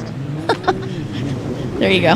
You know, that Better shows living you through chemistry. That shows you that the different backgrounds that people have I know, other isn't than that neat? racing. You know what I mean? We've had lawyers out here.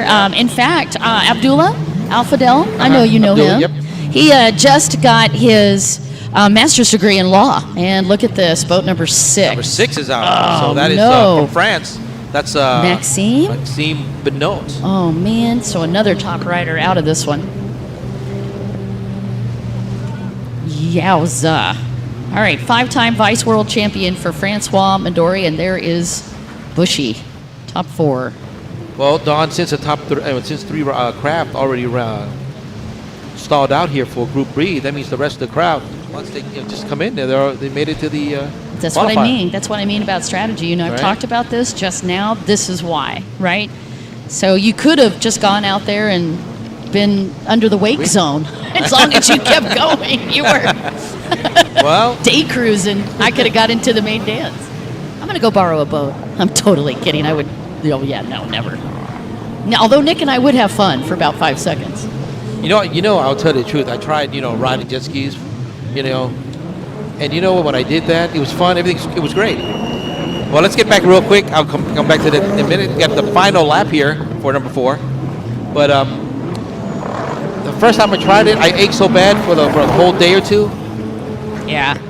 People just don't understand when you ride it for a while. The jet ski, It is. it's a good exercise. You know, we just got through talking about that. It's very exciting to have jet skis now involved in Olympic sports. And there's been a lot of chatter like, well, just how athletic is it because it's a motorized sport? But the reality is hugely athletic, and you just demonstrated that point. You were worn out after just a few minutes. I mean, it is a full body workout. In fact, are you familiar with Jeremy McGrath? Huge motocross. Yeah, Jeremy Graff, I've heard. Yeah, okay, so you remember him. Doesn't race anymore, of course, but he raced a couple times with us in the U.S., just at local races. He got off that boat, and he's like, this is uglier than motocross. Yeah. I mean, this is ugly. I've heard his name. Okay, so he went to. He tried it. He tried it, Okay. yeah. He said it's the most physical thing he's ever done. He said, I don't know how your back survives this. Because from motocross, right, you have suspension. But if Yes. you look at these jet skis, just think about that. All of this No, it's the pounding. impact. It's all through your body. Yep, it is all transferring. There is no suspension, and it is painful. These guys train 24/7, right? Yep. Every day they've got to be out training on the ride, and there's nothing that duplicates time on water. And speaking of that, this is sure translating into a beautiful run. This is the final lap for Francois Midori. Look at that. Beautiful, beautiful ride. Usually races number 4, and he's used that race number for 15 years. By the way, that boat is built by Easy Rider and Teddy Pons. So the same gentleman that works on Jeremy Perez's boats actually helps Same out Francois. guy. Yeah, just an amazing mechanic. Teddy Well, Pons is just awesome. make sure you remember that craft number 4. It's black and orange. So once you get a chance to see the real motor number 1. Yep, like a French tiger. Rawr. Yeah, I'm sorry. I growled. I got the look. Congratulations to Francois Midori for taking the win in that qualifier. Now, it's not going to count towards anything other than he's in the dance. But that's an easy way to go to your first main event.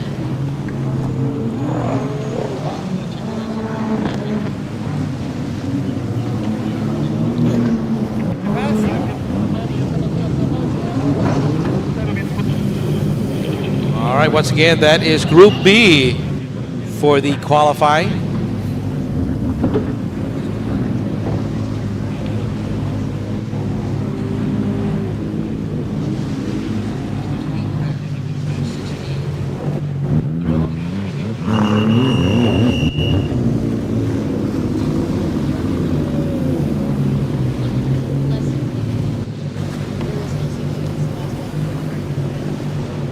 All right, just got a heads up from the tower. Thank you guys so much. Man, we've got a good crew here. Peter DeSmit and his team, Nick, they're just amazing. So the LCQ is actually going to be the final race before the break today. Okay, so there is LCQ, all right. And the sun just came out. Yay! All right, we got through qualifiers. Francois Midori and Skinny Mo and Marcus Jorgensen all shoot in that top three, and I believe James Bushell was in fourth unofficially. All right, as we clear the race course and get ready for the Pro Sport GP. I know, Billy, they're making fun of me on the live stream for growling. I'm not going to live that down, am I? All right, you guys, we really do appreciate you joining us on the live stream. And here is our next race, Pro Sport GP, coming up. And Nick's got the deets. We have 3 crafts for the Pro Sport GP here, all from Great Britain. We'll give you a rundown in just a second here for the riders. And of course, James Michel will be in this one. Also have Kyle Horton and Simon Bushler, all, like I said earlier, from Great Britain. All right, and a bunch of congratulations from the live stream. Of course, Traley Cunningham shouting out for Marcus. Julia Lucas has to go for James Bushell because that's part of their team. And then, and he did really great, Julia. Stephanie Kinberger shouting out for Marcus Jorgensen. Chris Chambers for Jeremy. And Billy Briggs still giving me a hard time. You shush now. Janusz, thank you so much for the coffee emoji. I definitely need that. And also congratulations to Francois Midori. A lot of that on the live stream. And yeah, Bushell going back-to-back motos here. And this is actually going to be a moto. This is not a qualifier. He was just in the qualifier, and now he's going straight to the main event in Moto number 1. Yes, Billy, that's a fantastic point. Billy was just talking about Skinny Mo, who just got through in second place, Nick. Last year, you saw this probably on the live stream. Mohamed Baraba actually broke. He had problems in every single moto. Either the boat wasn't running or it would just break out on the track. So he had a horrible, horrible run here in Poland, and he broke that jinx. So he's in the main dance already. He had all kinds of problems. Yeah, he really, really did. Joe Thieker, go daddy, that is awesome. That is for the Triple Aces. He's talking about Simon Belcher. Now, this is a friendly and fun grudge match, but I have to tell you, one of the funnest races I've seen in Poland last year was the dance between James Bushell and Simon Belcher. Oh, and look, there's Mommy Kaneko and the Japanese team up there. Hi, good to see you guys. Hello, hello. Go Team Japan. Get a chance to watch her out on the track later. Just the sweetest people, I swear. We have the best family. We really do. Jet ski family, bar none. Best family ever. We go everywhere around the world together. We really do. Yep, it's like a traveling circus of fun people. Minus the circus animals. But we do have cool circus machines. All right, you guys, Pro Sport GP, again, Simon Belcher, James Bushell. They were dicing back and forth. There were 2 boats on the water, Nick. So you would think kind of boring. Oh, no. Oh, no. No, no. No, no, no. Bushel was trying to push Belcher out of the way. Belcher was coming back and pushing Bushel off of buoys. Now, these guys race a ton on the JSRA tour out in Great Britain, in the UK, of course. And they're out at Avo Watersports as one of the locations for their big series. And they're just a hoot to watch. Hey, you guys. So that's Belcher that's lined up. By the way, he's a race driver as well. A tremendous athlete. And unfortunately, James Bushel, dad, not able to be here normally. Steve Bushel is always at these big races. And joining the dance this week is going to be Kyle Horton, also from Great Britain. And we just saw him get an award yesterday. That's his dad down there with him. All right, if you're just joining us live on the live feed here, I'd like to welcome you to the WGP #1 Water Jet World Series 2023. Right here in Mechelice, Poland. You're watching the Pro Sport GP category coming up next here for Moto #1. Yeah, we don't have a massive lineup on this here. That's not necessarily unusual. I will be willing to bet big money that once we get to France and Lake Havasu City and then also Thailand, that is going to be a big gate. Pro Sport is very popular. The Pro Sport GP is very, very, it's a pretty big category, down in the southeast area. And have you had a chance to ride one of these boats? I tried once. Okay, so let's talk a little bit about this particular hybrid hull. Again, for people that are just watching. Yes. This is a great hybrid between a stand-up and a sit-down. Yes. You absolutely can't get more than one person on this. It's not stable, so if you roll, it's easy to roll off of them. So it's a lot more like a stand-up ride than it is a full-on sit-down ride, but so much fun. So you're going to see these guys catching some big air. It's like a small sports car. Oh, yeah, well said. Yeah, exactly. Like a two-seater sport car. Well, not even a two-seater. I mean, that would be like a, not really, 1.5. Because really okay. Two people can't even sit on it.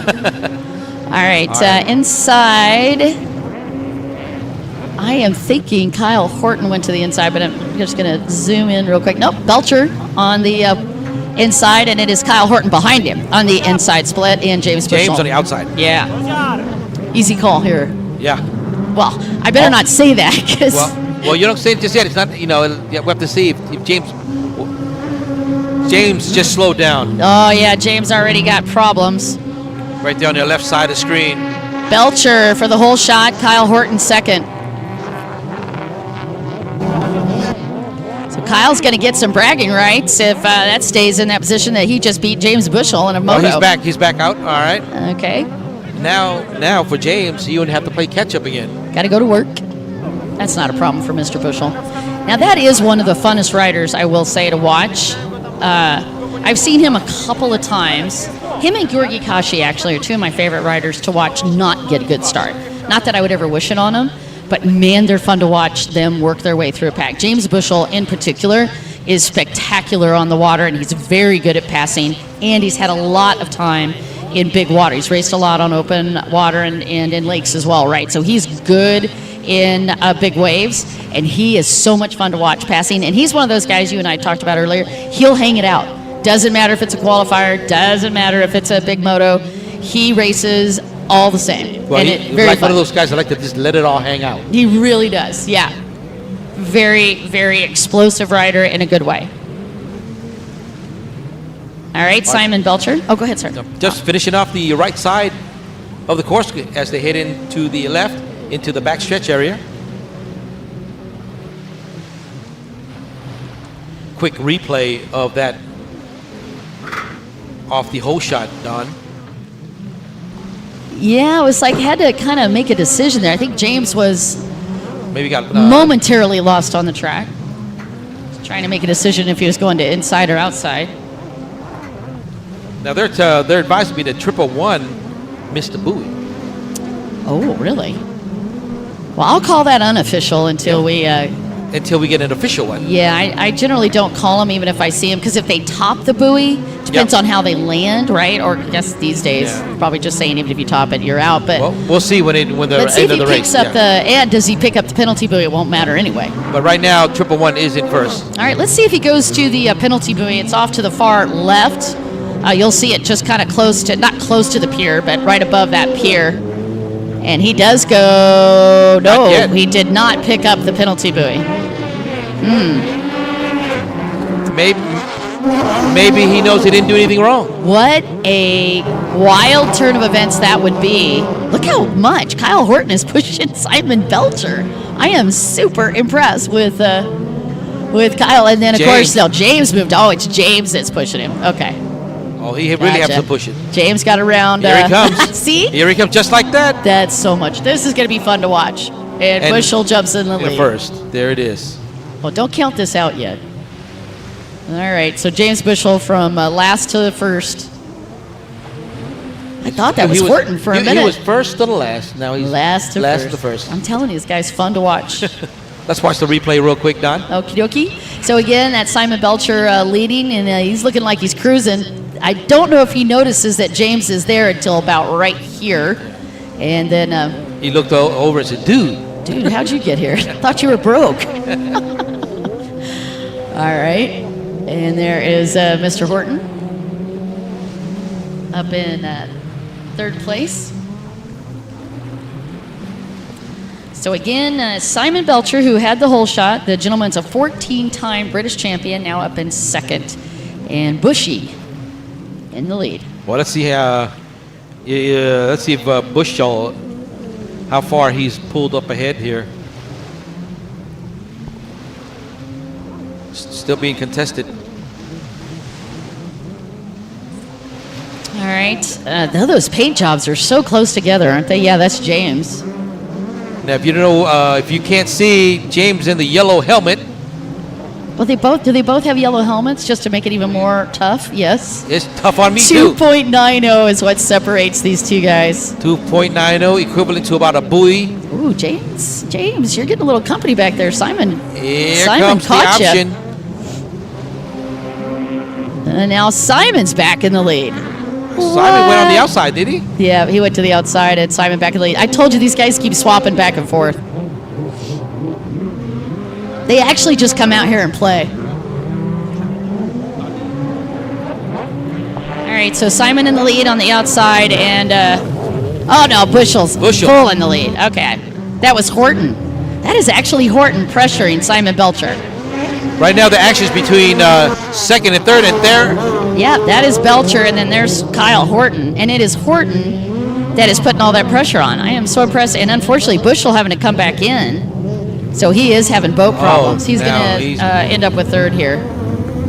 Bummer. So third off the start because of the dead engine, and then look at him shaking his head. He's like, I'm done. I'm going to go put the horse up. Give him some extra grain, see if I can't get him back out in Moto 2. All right, battle between Belcher and Horton. Only about a half a buoy separates these two riders here for the Pro Sport GP between Simon Belcher and Kyle Horton, both from the UK or the Great Britain.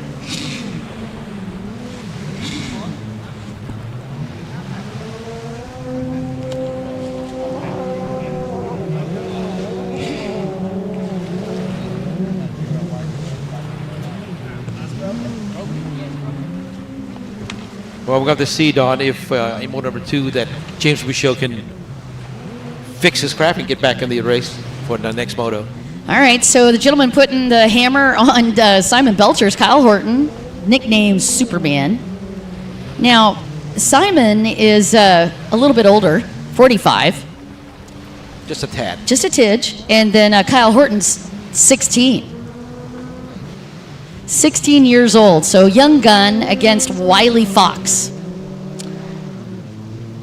Newish racer, just started racing in 2022, rides for Avos Watersports, and Simon Belcher's got his hands full right now of this little young gun who just started racing last year, Kyle Horton. Look at him getting up there and pushing He's getting up there into the option here. He's like, you better wake up, buddy.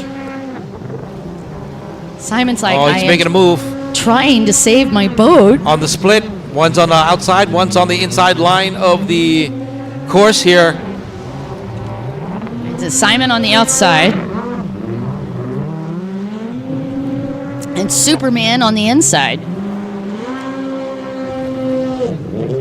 This is awesome. It's got to be very exciting for Kyle as well. It's one of his first big events. Can Cal catch up? Oh, Cal. Not yet, not yet. You know what, Nick? He just got outmotored, but frankly, when you looked at that, it actually was Kyle Horton that came out of that split faster. And it's pretty close, so I'm sure that he's going to try to make that move once again when we get into that option. Yeah, Belcher out-horsepowered him on the stretch with that momentum. But Horton is learning, and that's also very valuable, right? Simon Belcher, a great teacher, and like I said, a great race car driver as well. Kyle Horton must be having a gas out here. This is awesome. For some apparent reason, I think Kyle. Is that your call for the overall? Yeah, that's my prediction right now. Ooh, I like it. Wouldn't that be wild? His first big global event, and to walk home taking the win over two legends in the sport, Simon Belcher and James Bushell. I always like You love a Cinderella story. Yeah, underdogs. I do too. Let's go, Kyle. I mean, I'm looking at the screen right now. I mean, he's not that far behind, right, Simon? So there is a chance. Aw. By the way, Kyle's mom is on the live stream.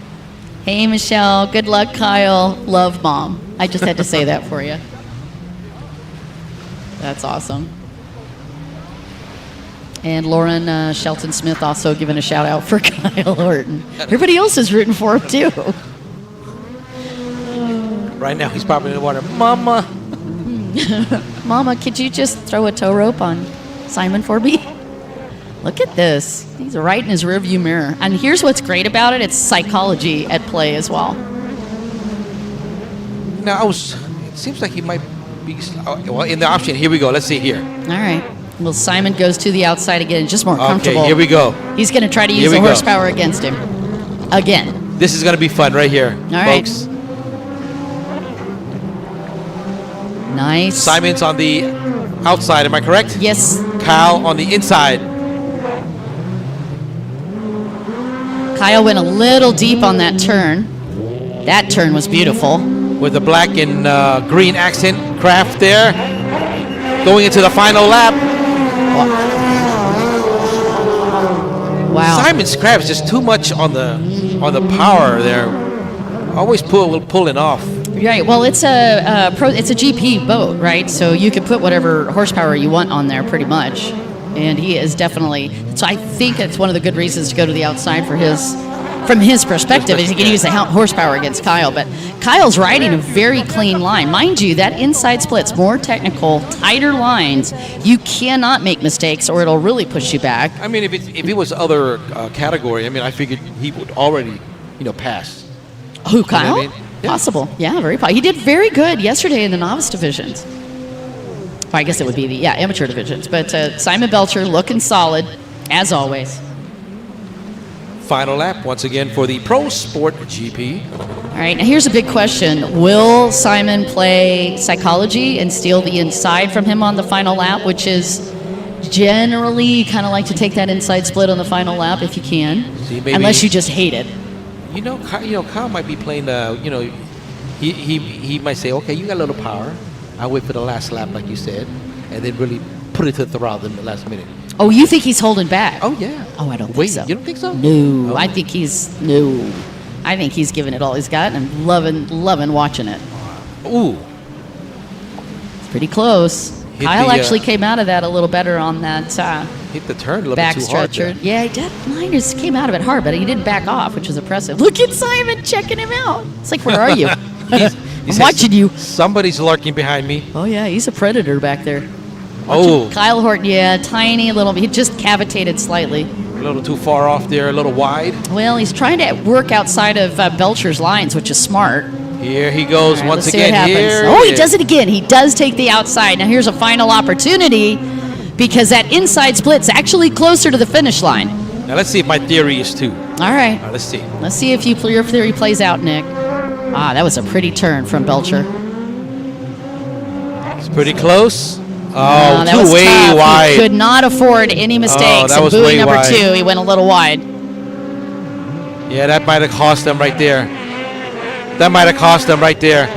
Don, I think he had an opportunity. He did. But he went way too wide there on a couple of turns. But, you know, nothing lost here because this is just the first moto. He's in second, which is a great position. Congratulations to Simon Belcher taking the win in Moto 1. And look at Simon's going to go give Kyle a hand clap and a congrats to him as well.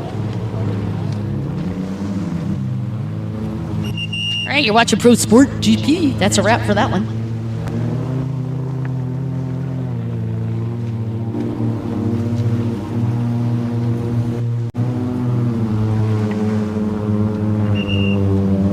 All right, Don. We're going to take a quick break real quick, go to our sponsors, and we'll be right back with more action with the Pro Ski women. WGP1 WaterJet World Series Season 2023 is coming. Round 1, May at Mekalinki, Poland. Round 2, July at Vichy, France. Round 3, October at Lake Havasu City, USA. And final round, December at Pattaya City, Thailand. Supported by Sports Authority of Thailand, National Sports Development Fund, Amazing Thailand.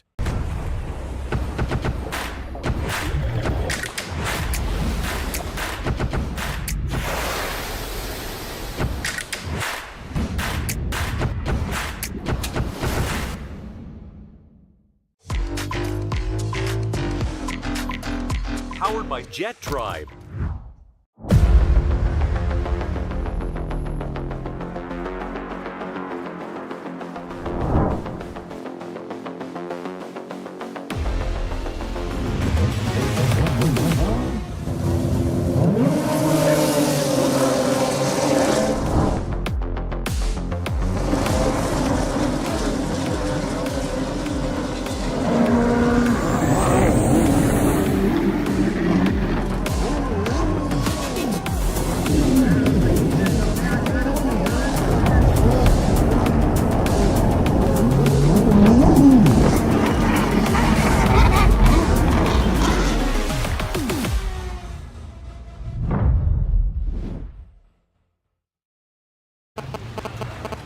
Hey, welcome back, you guys, to the WGP1 WaterJet World Series 2023.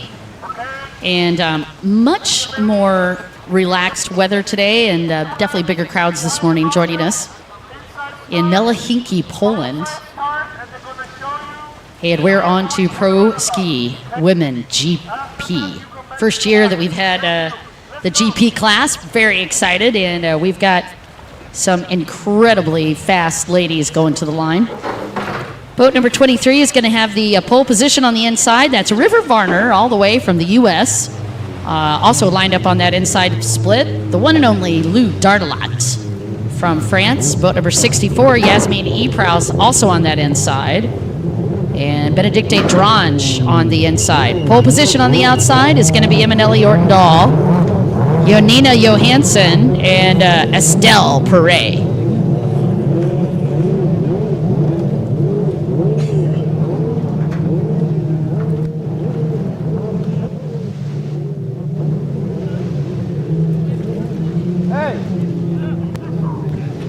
Yeah, right now what we're, just to give you a heads up, right now what we're doing is we're testing the start procedure for all of the riders, giving them an opportunity to see that.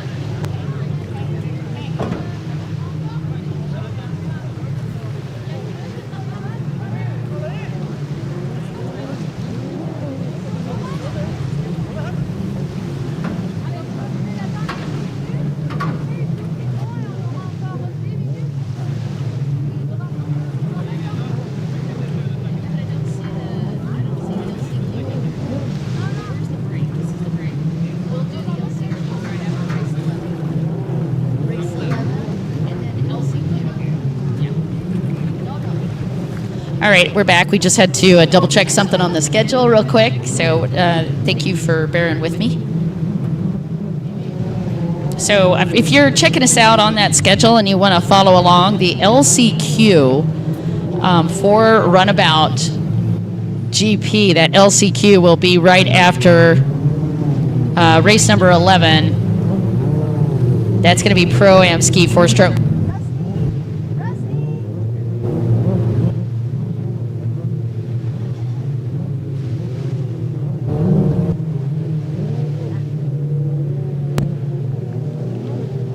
And again, just practicing the start procedure both inside and outside.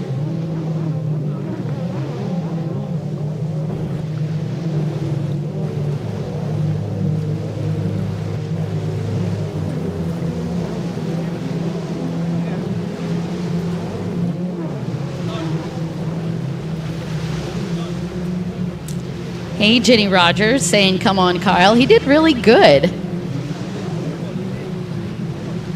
Again, you're going to watch the Pro Ski Women Grand Prix. This is the first time we've had the opportunity to watch the Grand Prix division in this series, and I'm absolutely stoked to have this opportunity. So these girls are finally getting a chance to show you some real skills on these open boats.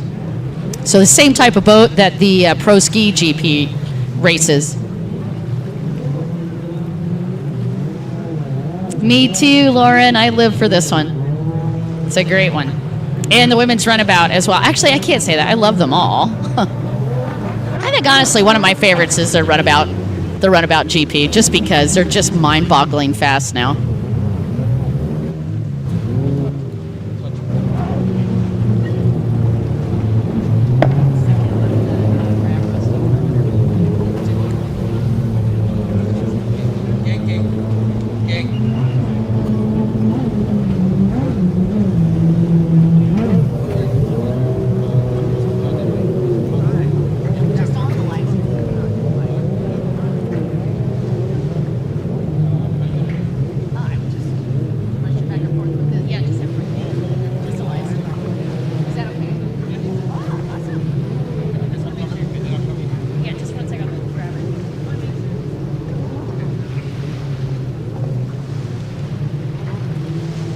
All right, once again, you're watching the Pro Ski Women Grand Prix category here for the first moto.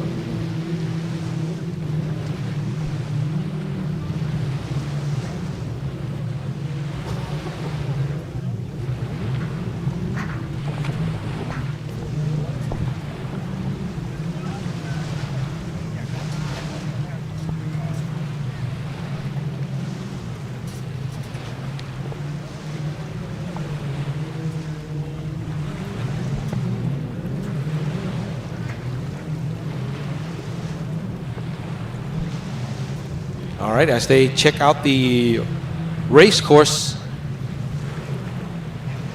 make sure exactly we know where they're going here on the water, which buoy to take.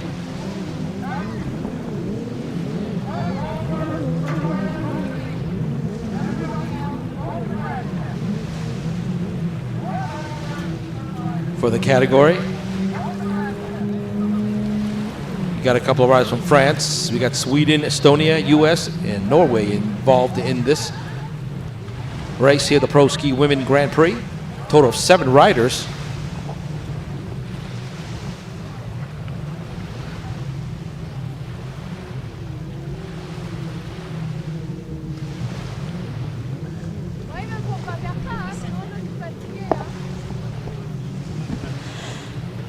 All right, you guys, again, we're finalizing the start procedures for the Women Grand Prix. While we're doing that, again, the young lady that's going to have the pole position on the inside, after drawing, they have to actually draw for these positions. And then after this first moto, they'll get to pick where they are on the line based on their finishes. But on the first one, it's always a little bit more nerve-wracking because that's a random draw, and you can see the grandstands continuing to fill up as we go through the day and kick off some incredible pro racing. We are going to be going to the second set of motos with the races that you saw yesterday as well. 3 motos for everybody, with the exception of Pro Runabout and Pro Ski, and those guys will be doing 4.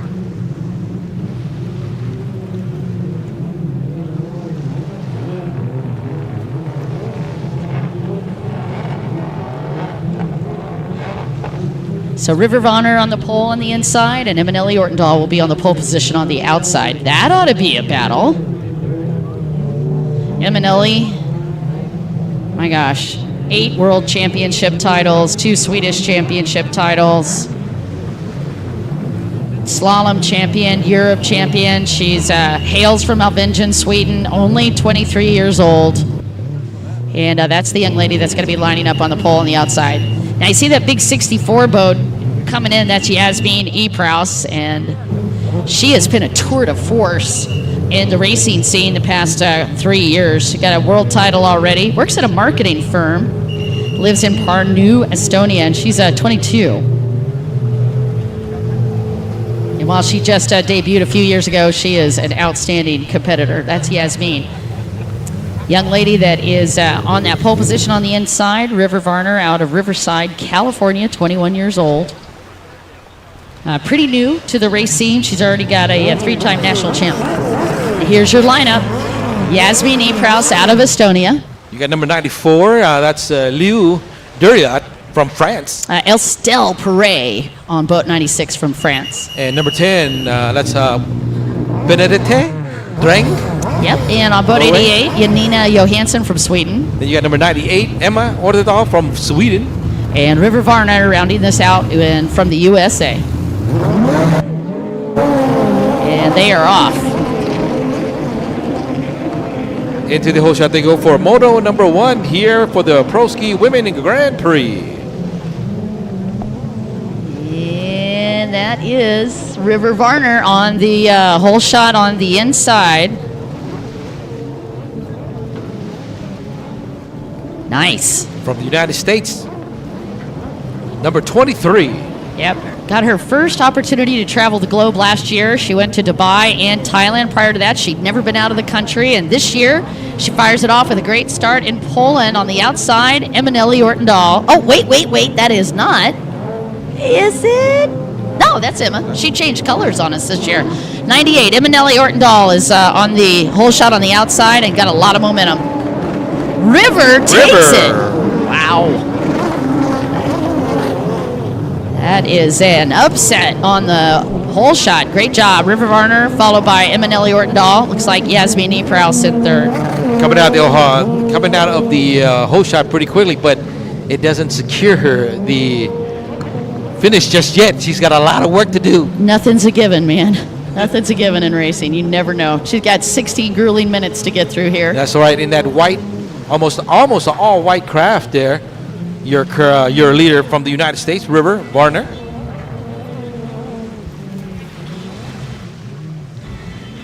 Dad used to race drag boats, so he said, I'm just living vicariously through her now. It's pretty awesome. All right, Estelle Perret back there mid-pack, and I see Benedict Drong also back there. Now, Estelle just coming back from a pretty vicious injury. She had a broken bone she was dealing with, so she's been in rehab with that. But great to have her back out on the track. And, man, when she's in full gun position, she's a force to be reckoned with. Anybody with the last name Perret, well, you got to watch. You got all kinds of injuries. There's a lot of, we've had a lot of injured reserve list. Hey, that's part of the dramas, man. It's your top two riders. And it's not a minor injury, you know what I mean? Some of these guys, it's like a major injury. Spiral fracture, it's pretty wicked.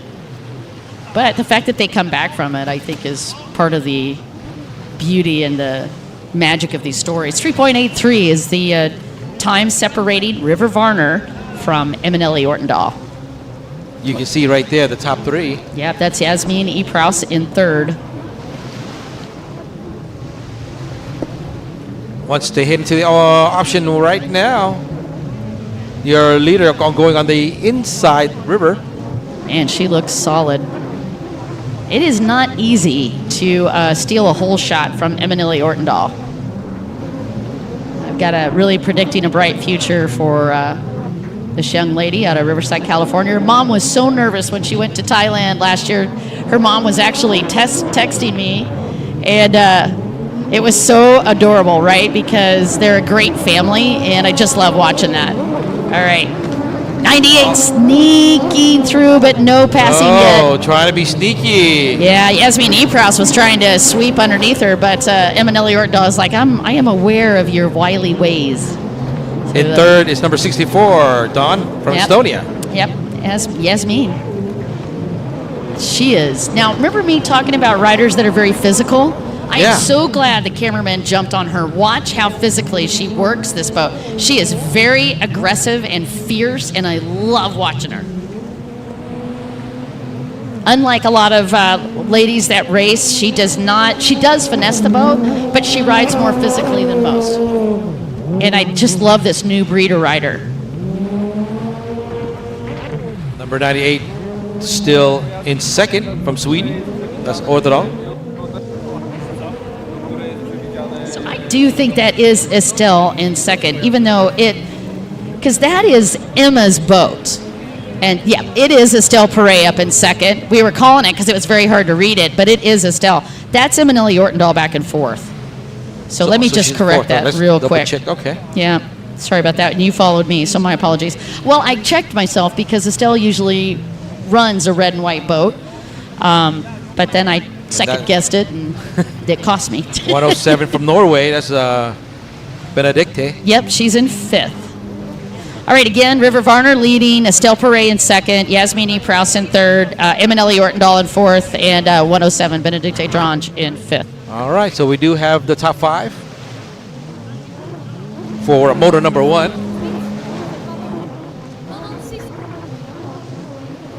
Oh, Jeanette, I love you guys too. Lynn's Racing Shooter, that's actually, I do believe that's River's mom on the line with us. Thank you, Sophie. Yeah, Stella's second, Emma fourth. Appreciate you, bud. I saw it, Sophie, and then I just second-guessed because I couldn't quite get the number on the screen, and I second-guessed myself. I should have just followed my gut. Earlier we had a little quick shot of number 94. That was from France, Lou Derliot. Yeah, Lou is a great racer. Yeah, not on the top 5, though. Yeah, never count her out, though. She's 28 years old. She lives in Royan, France. And there's number 88, Dawn, from Sweden. That's Janina Johansson. Also riding behind in the second batch. Yeah, she's a Swedish Nordic champion. She got third in 2018. She's a little runabout racer as well. She races both stand-up and sit-down. And you saw Janina earlier this week. Great job, Dawn. Yeah, good rider. All right, so Estelle Perret, after the rehab, is riding solid. Great to see her out there, and I'm so happy that she was able to come from that injury so quickly. Jasmine, number 64, currently in third from Estonia. The reason why we got her on the screen because she's making a move for second. And she did make a move. She got around Estelle. So now the battle for third is happening between Estelle Perret and Emanelli Ortendahl. So the changeover is Yasmini Prouse moving up into second. Coming out of the right side of the course. Well, this ought to be a battle royale between Estelle Perret and Emanelli Ortendahl. So Estelle still third and Emanelli hunting. As they head into the, what do we call the ugly fake backstretch? I mean, it's actually an amazing technical track. Peter DeSmit is going to hear that and give me a hard time. Here's your replay. Yeah, beautiful attack from Emanelli Ortendahl, but Estelle Perret not to be denied. That third place spot, she holds her off. She is a fierce, fierce racer. Saw Estelle Perret go off her boat, I don't know, it was 3 years ago, I think, at one of the races over in Dubai. She went off her boat, she was dead last and went up to second. I mean, she is just an amazing charge. No matter where she is in the pack, you got to watch her. So outside split is Emanelli. Here comes the bright yellow. Yasmin. Bright yellow, that is Jasmine, right? From Estonia? Yep, and she just took over the lead. Yasmin Prouse just snuck around River Varner as well. And there's your battle for third. And Emanelli gets around Estelle Perret. So we had 2 passes in that single split section. Right out of the option area, we got some couple of lead changes. Yeah, first off, Yasmin Prouse getting around River Varner, and then Emanelli Ortendahl getting around Estelle. Beautiful. So 64, the young lady from Estonia, Yasmin Epraus, 22 years old. Her father, Egon, raced for 14 years. In fact, we gave him an award yesterday for winning the veterans class in ski. Got a first title on the weekend. Now, Yasmin wanting to follow Dad. And Yasmin is aboard Loki today for you guys listening on the live stream. You know what I'm talking about. Yasmin always likes to name her boats. Name it Loki? Yep, she's the psycho one, she says. She says it's just a little bit harder to handle than my others. All right, there's the insanely talented Swedish rider, Eminelli Ortendahl. Just an incredible ambassador for our sport as well. She's quite the amazing young lady. Used to be a body pump instructor. She's given safety lessons. In fact, the other young lady out here from Sweden that is Janina Johansson, she actually has a business now where she teaches safety on jet skis. Oh. Yeah, it's amazing. Amazing group of ladies. LCQ coming up.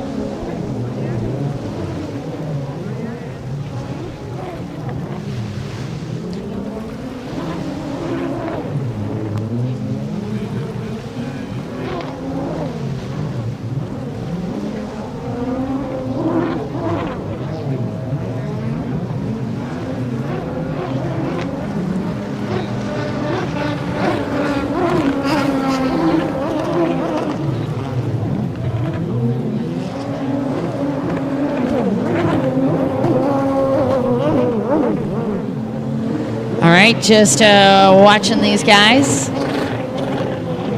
And again, Eminelli Ortendahl. Sorry, we got pulled away with a quick piece of housekeeping, so let me just reorient. Yeah, Yasmin Epraus, top of the screen. Still no lead changes, Don. No, not yet. River Varner second, Eminelli third, and Estelle Ferre in fourth. And then Benedicte Drange fifth. That's another little superstar in the making. Oh, and Emma came in second, by the way, in Moto 1 of Pro-Am Ski Stock yesterday. I just wanted to give her a shout out on that as well. And Junior Stars of Florida shouting out, "Go Riva."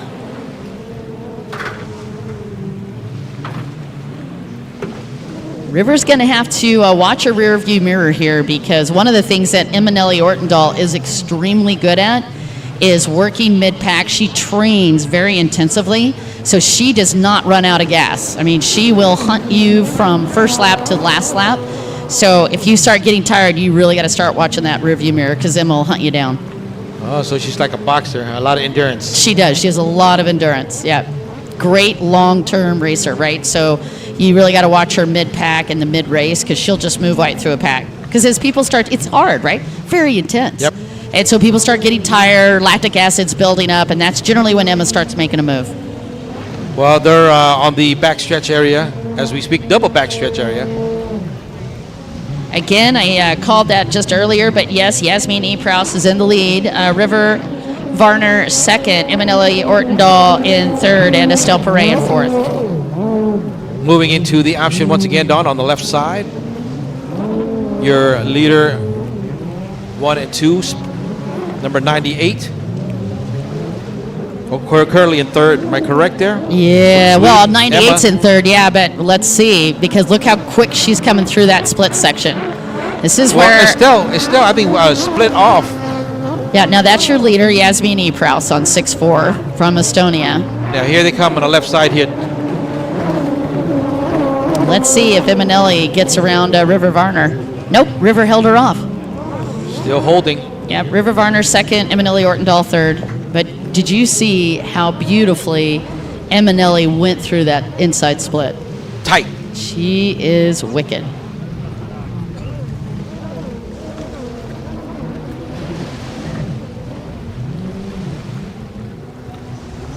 On the screen once again, number 98. Keeping an eye on her. A close eye on that one. Good luck. She moves pretty fast. Eminelli Ortendahl still hunting River Varner. And we do have a rider down that looks like Estelle Perret, your fourth place rider, with a boat situation. Yep, she does have a situation. She's getting hooked up to the Uber rider. That would be the course marshal. Yep. It's not getting. It's not continue on as they work through the right side of the course once again. Yep. So now Benedict Drange is up in fourth. Wow, that's a heartbreaker for Estelle Perret. And that is Eminelli you're watching. Man, we were so lucky the year she debuted in 2010. She's only 23 years old. Another seasoned rider. Oh, yeah. I mean, Emma you knows, debuted in 2010. You've been around for a while now. Yeah, she knows how to create a lot of excitement on a racetrack. She's just a solid runner. And like I said, she doesn't get tired. So once again, Dawn coming in on the top left of the course. This was nice strategy. River Varner going to the inside. She's going to push Eminelli Ortendal to take the outside split. Somebody's making a move again. And River looks beautiful. River. Yeah, she looks really pretty and very smooth through these turns. She's been training with Rafael Moral. All right, still working on it now. We're working on the final lap. She actually opened up the gap as well. Had a little bit of lap traffic, but skedaddled right through it. Boat 23, River Varner out of Riverside, California. Not far behind. Not far behind. Emma's not far behind. All right, again, top three. Yasmin Epraus, River Varner second, Eminelli Ortendal third, Benedicte Drange fourth. I'm sure this final lap here, once they get to the option, once again, I'm sure that Emma will make her final move right here for the second position, trying to overtake the U.S. rider River. I don't know. I wouldn't. I don't want to put any bets on her because Emma will charge you anywhere. She gets an opportunity, or if she sees you make any minor mistakes, she will capitalize. You're watching Yasmin Epraus, one of the more fun lady racers to watch. She's also 22 years old out of Estonia. And man, big props to her. She just got her marketing degree, and now she's working on her HR degree, going for 2. Spent a little time in Portugal, I believe, this year, studying. Just about halfway through the final moto for the Pro Ski Women Grand Prix category. Moto number 1. Still holding strong right there in that yellow, bright yellow craft with the helmet number 64 from Estonia. Oh, righty. Yasmin.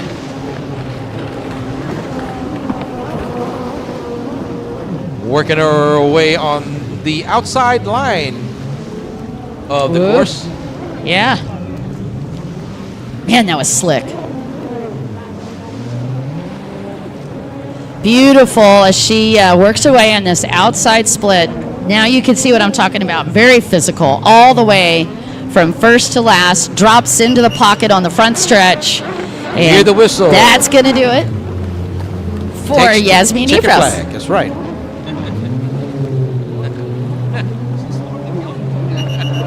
Coming in second, number 23 from the U.S. River Varner. Going to be Eminelli Ortendal in third. Couldn't catch up. Couldn't run River down. A little close look at her with the white craft in the gray suit. Beautiful run for these young ladies. Eminelli Ortendal going by and giving her a high five on that.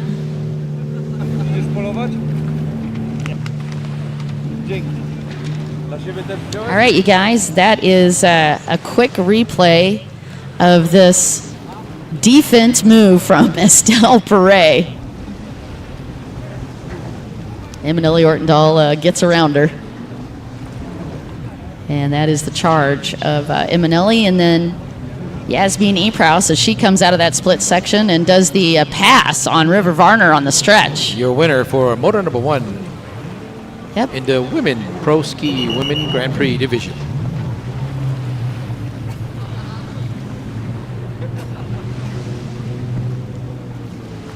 Up next, another good one, the Pro Runabout 1100.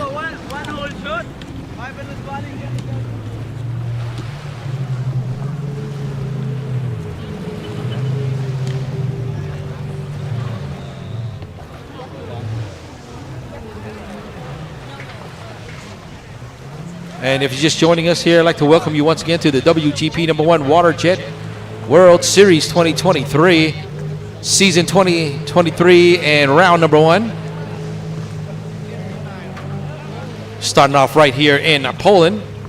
Our second one will be in France. Third round will be in the United States. And we're going to finish off the World Series in Thailand as we wrap up the rest of the field here for the women.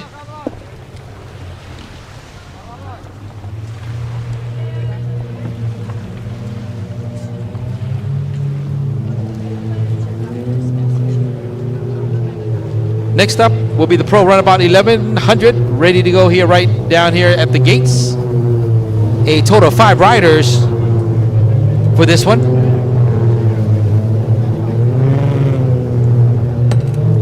We have number 96 from Thailand, Supapu Sopa in this one also. Number 176 from the United States, Valentina Lescano. We have 108 from Poland, that's Julius Roman. Number 26 from the Philippines, Louis Bahisan. And rounding off the top 5 riders here is 142 from also from Thailand. Guess it did. T Rubber T.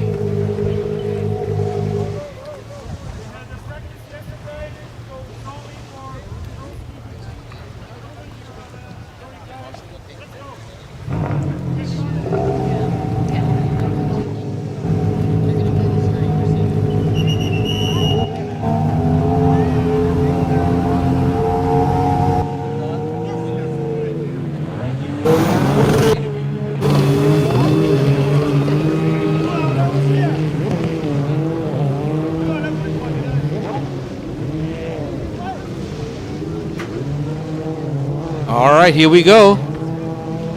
Into the whole shot they go here for this one, the Pro Runabout 1100. All right, so again, you're watching the start. And A fully white craft there, number 26 that's Louis Bahisan, actually, on the inside. from the Philippines. Yep, Louis Bahisan, Philippines, inside split. Oh, you know what? They pushed him because it's under chin. They actually pushed, I think, all of them to the inside. So that whole shot's going to go to Louis Bahisan.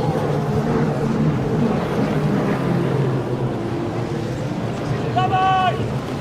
108, Julius Roman up in top 3. He's going to be in third. I didn't catch the boat number on that second place rider. Oh, but our amazing camera crew is going to help us. Louis Bahisan from the Philippines, who we saw earlier in the Open Endurance, actually had a great start. He was second out of the whole shot in the endurance class this morning. However, that boat was giving him fits, brought it in early so that he could save it and him, as we talked about, manage the resources for this class. He had a good hope in this one, and that certainly played out well for him as he's got the lead. Well, it's easy to keep an eye on the leader. He's in the white craft with the yellow helmet. Right. Got to keep our eye on the little gentleman on the 142 boat. That's Kasadit Teraprateep out of Thailand. He lives in Bangkok. And that boat is built by Kasha Racing. It is a rocket. Valentina Lescana, another fast one. As they break off now into the second part, going into the backstretch area once again for the very first time here for this one, motor number 1 for the Pro Runabout 1100. There is that distinct white yellow helmet there. If you're looking at the Philippine rider number 26, Louis. Louis Behezen's boat, built by Dean's team. And that race number 26, it's actually his birthday number. Oh, okay. Into the option they go.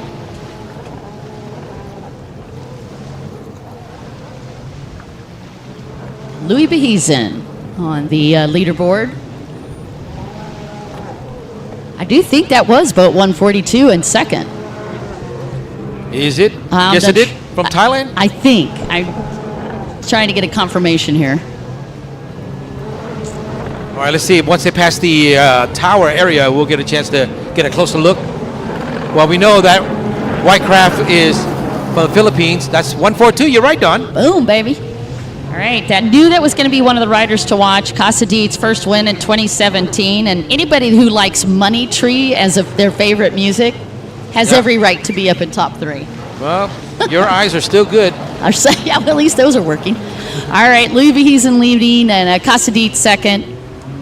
And Julius Roman rounding out your top 3. So taking a look at countries, we have Philippines, Thailand, and Poland represented in top 3. There it goes, up and close for your 1 and 2 right behind. You know what? I'm telling you right now, number 4 and 42 from Thailand, guess it did. He's not that far behind. No, he's quick. And that is a really fast boat. He's going to have to watch. He's already gotten a world title in endurance. And he said his idol is John Bruno Pastorello and Chris McCluggage. And I tell you what, this little guy is going to be fast. His dad was up here earlier chatting with us.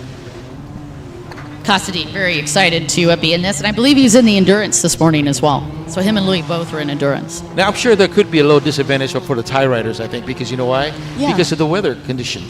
Usually they're not really used to this kind of condition. That's a really good point. That is a really good point. But Louis is under that as well, right? Philippines, not exactly known for snow. For snow, exactly.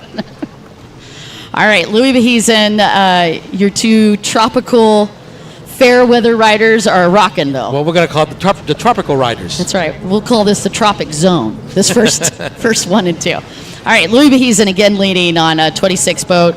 His whole family's out here this weekend supporting him. He wants to be a pilot. It's been studying the past couple of years for that. Lives in General Santos City, Philippines, and has multiple businesses there. Little gentleman next to him in second, taking this outside split, only 21 years old, Casadit, up in second. Rides for FRT Concrete. The home team, the home rider from Poland, Julius. I'm pretty surprised. Oh, there's 142. Yeah, Casadit yes, on that front stretch. Oh, we stole the line from him. Oh, he's gone. He didn't even honk or nothing. Just zoomed right through there. Right through. I didn't even think he was going to make a move that early. He didn't mess around. All right, we get to see the replay on that. That was exciting off the front stretch. Casadit came from the outside split, Nick. Wow, and just shut the door. Had the line to the next buoy. You know, that's pretty impressive because if you can pass somebody on the outside, that means your craft has enough speed.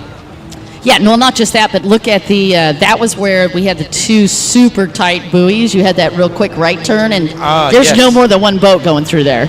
So he had to really commit as well. Great move from Casadit Teratip. That is your new race leader in Pro Runabout 1100. All that happening on lap 4.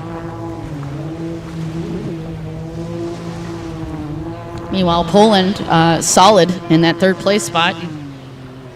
Julius Roman, who also got a podium finish yesterday. There's 108. Yep. The Polish rider, the home team rider. Riding, yep, local product. Said he wants to be a European champion one day.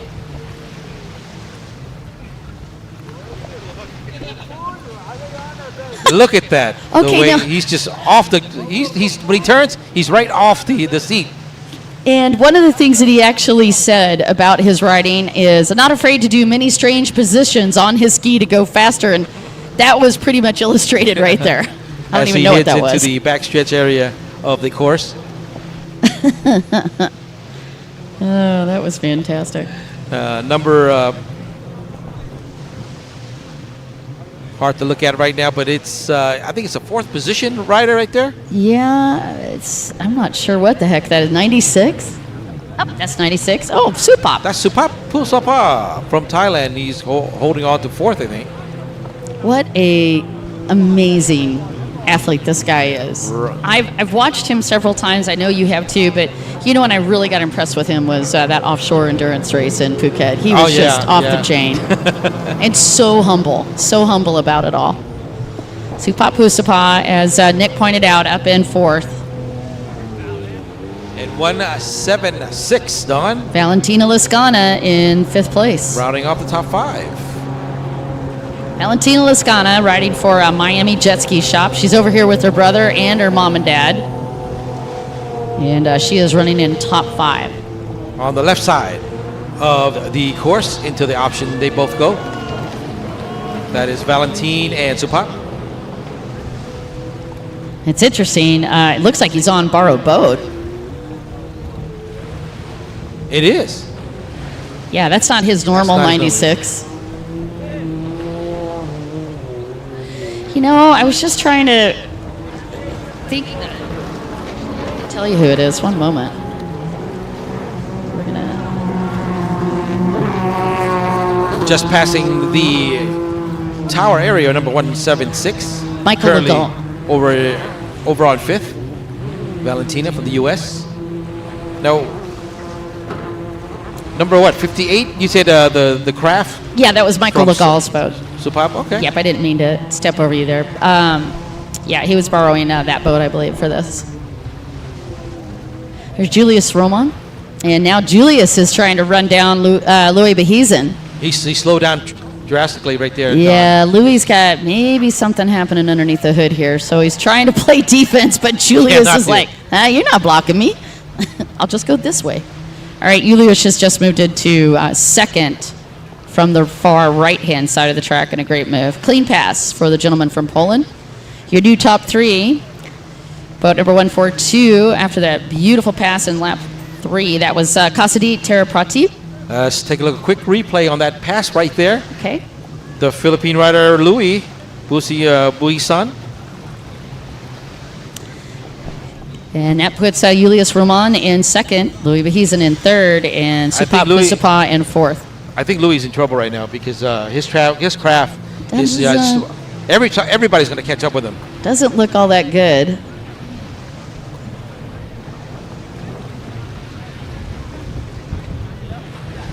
That is your current leader right there, right in the middle on the outside line of the course. He's not looking like he's under full throttle either. Kasadit is going a little bit slower than I would normally expect to see. You are right. So I'm wondering if he's trying to milk that machine as well. And he is looking, but... Or maybe he knows that he's in pretty far off the lead, that he don't have to push it. No. See? I mean, yeah, but He's no. pretty far off. All right, Julius Roman 2nd on the 108 boat.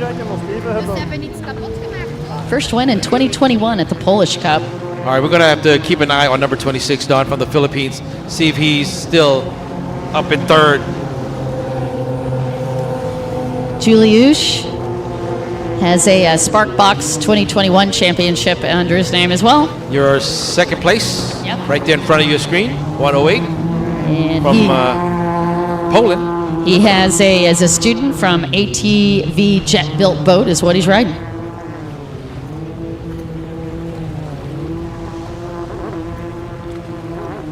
Supap Pusapa up in 4th. And Kasadit now has got to try to find some extra horses because Julius Roman is starting to gain time. That's your race leader on the 142, but there is no way that boat is at full power right now. Seems like a little bit in slow motion, a little bit there. Little bit. So this lead is under jeopardy. Kasadit Teraprati, the 21-year-old student out of Bangkok, leading pro run about 1100, but he needs another gear pretty quick. We'll have to see if it's is he working on the final lap, or you know what I mean. That's the only way. He's not. Well, it is pretty far off, Don. There's your leader. I don't know that lead is going to hold off for another couple of laps. We'll see. Oh, no, that's going to be hard to do. I mean, as long as he stays like this, but if there's something going on with the boat, you and I got to imagine it's just going to get worse, not better, right? Exactly, but right now he's heading into the outside line once again on the option, coming in towards the beach area. Oh, You're man. currently from Thailand. Guess it is Tirapatip, number 142. He keeps looking over. Yeah, I can't Maybe imagine. it's a possibility that you are right, Don. It could be something slowing him down because he keeps looking. Something is failing underneath the engine. That's a Casa built boat, and Georgi Kasha builds great boats. All right, white flag. To your point, Nick, he may have enough real estate. Well, let's just have to see because it's over 2 kilometers wide, so anything can still happen here. Here he comes, 108 from Poland. Well, he's already, you can see, moved into predator move. Julius can tell that that boat's not going too well, so he's trying to hunt him down. Now, these guys go back into the middle of the track, right at this portion of this massive technical track, and they're in the middle of it, and then they will move to the right-hand side and then pick a split. There's 2 splits on the track. This is the second. And Casadit just trying to milk this boat through the final 20 or so buoys to get to a checkered. Yeah, he's on the right side section already. I just don't know. Will he have enough to hold off? Oh, man. It's getting close. Yeah, we might see this overtake. We'll see. Julius looking very strong. All right, so this is attrition at work. Louis Behezen, who had the whole shot, moved backward to third. And Casadit Tirapatip, who has been in this lead, is now starting to move backward and hasn't lost a position yet. He's on the final couple of buoys. Hopefully he'll be able to hold this off. Right there, we're still watching your current leader as he's getting out of the backstretch area, going into the final option on the upper left. That's where your leader is. I don't know. It looks pretty good right now. I mean, he's just got a couple of more buoys. He's got to dive back in. And right then, here, Don, he's going into the final option buoy right there. Okay, here we go. Outside. And he takes the outside. Also interesting.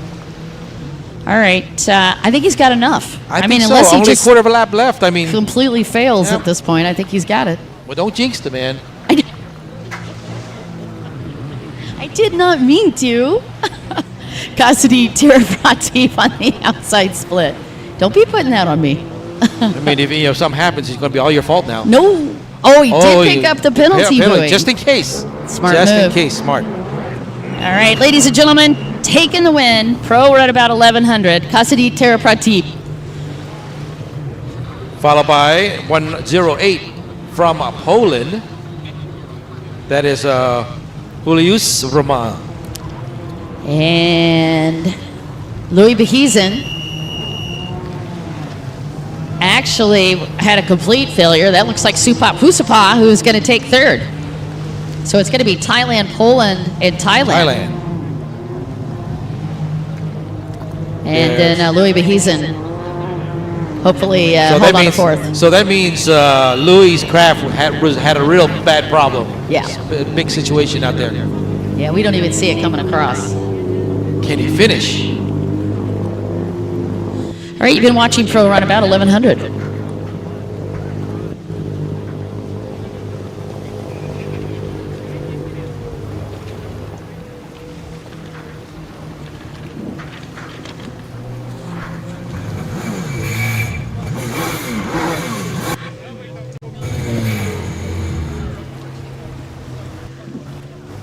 All right, as we wait for the final rider to come in for the Pro Runabout 1100 category. Don, what's up next for the race here? I'm looking at, is it the novice? Yep, we're going to be stock? This is going to be moto number 2, actually, in novice ski stock. This was a great class to watch yesterday, and it was Faraz Ramadan from Kuwait who took that win. And a significant win for this young man. And second was Lisa Kassan Batalha on boat number 66. So Kuwait and Monaco, your top two. And then boat number 7, boat number 117 got third. I got all excited there. Toni Heiskanen from Estonia got third. And then Yuri Chak from the Ukraine with fourth. That's how it shakes out. We have... Well, the Kuwaiti coming in first with 60 points. Yep. Monaco, Lisa, coming in at second with 53 points. Estonia's Toni coming in third with 48. And Ukrainian Luri with 43 on the top 4 with the points there. 5 countries represented in novice ski stock. Moto 2. So now we're coming out to the top of the motos that we ran yesterday. This will be the second round of motos for these guys at a great start. And that looks like boat number 27, Omar Al-Sawadi, with a very good start in the second moto. Looked like it's mid-pack.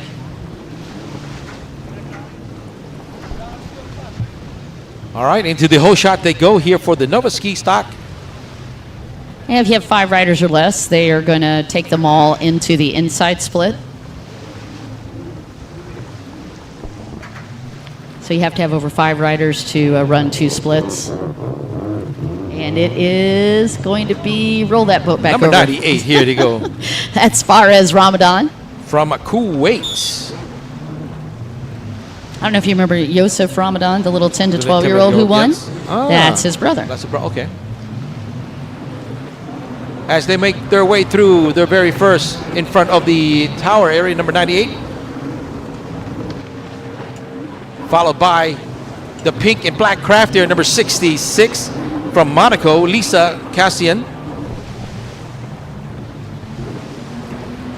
Faraz Ramadan, your first win was in 2018. He's a jet surf world champion as well, so multitasker.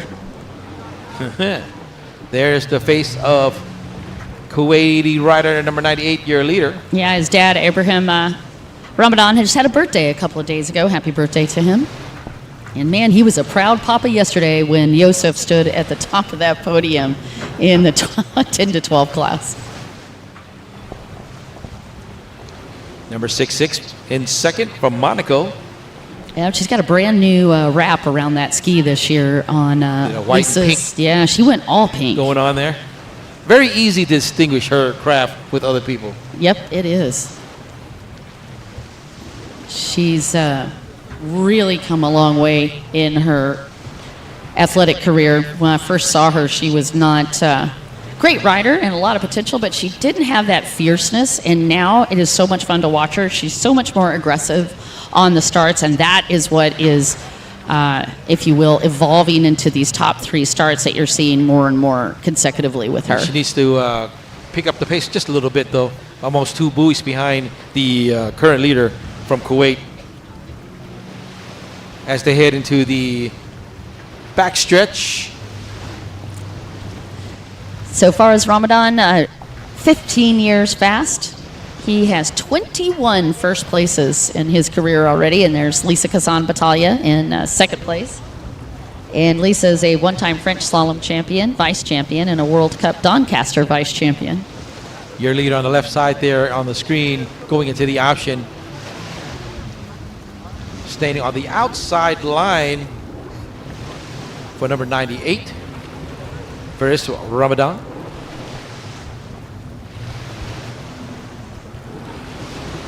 Faraz chooses to work that outside split. Ooh, just subbed that nose slightly. Wide. Yeah, it was a minor. Just took it to be a minor deduction of time. Now you can tell if he made a mistake because the rider behind him, which is Lisa, will get that opportunity to catch up just a bit more. I don't think that was enough. I mean, he skimmed that nose under the water, but it didn't look like it truly slowed him down. So I think he cruised through there pretty well. You got to also imagine the only way she is going to make that up if she had a completely clean run through there. She did look really solid on this one.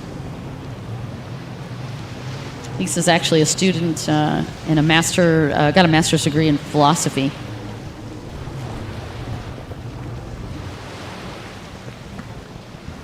All right, we're going to give you a rundown real quick. Let's see where the third and fourth place rider is at here. And as we watch the novice ski stock, probably a great time to talk about the position tally for the podiums. And this is just moto wins right now, but on the different countries. Estonia has 6 moto wins. Belgium has 4. UK 3, Kuwait 3, Ukraine 3, Finland 1, and Poland 1. And there's your third position, holding right there, number 117, Toni Heikkinen from Estonia.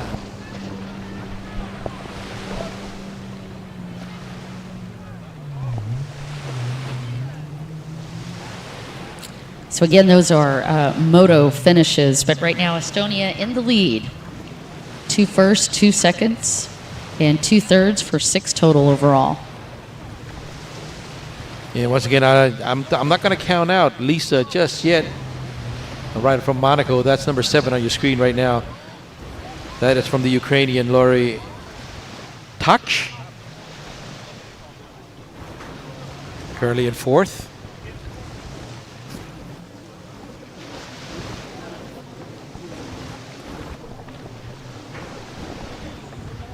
Right now, the position standings on the top 2 are the same. So far as Ramadan will move ahead another 7 points. He's currently got that 7-point gap between him and Lisa Kassan Batalha, and if he does it again, that is going to give him a 14-point lead going into the final moto. That's right, coming into the option on the left side. Once again here, staying on the outside of the line is Faris from Kuwait. Just passing the tower. Here comes Lisa Cassian from Monaco.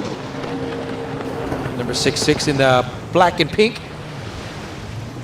Yep, she debuted on the racing scene in 2012. 2-time gold medalist given to her by the mayor of Monaco, which is a significant recognition, not just of the sport of jet ski racing, but also this young athlete. And there is 117 in third from Estonia, Toni Heikkinen. So the current country top 3, Kuwait, Monaco, and Estonia. And the 4th is Laurie. 1, 2, 3, and 4 are all in the same position.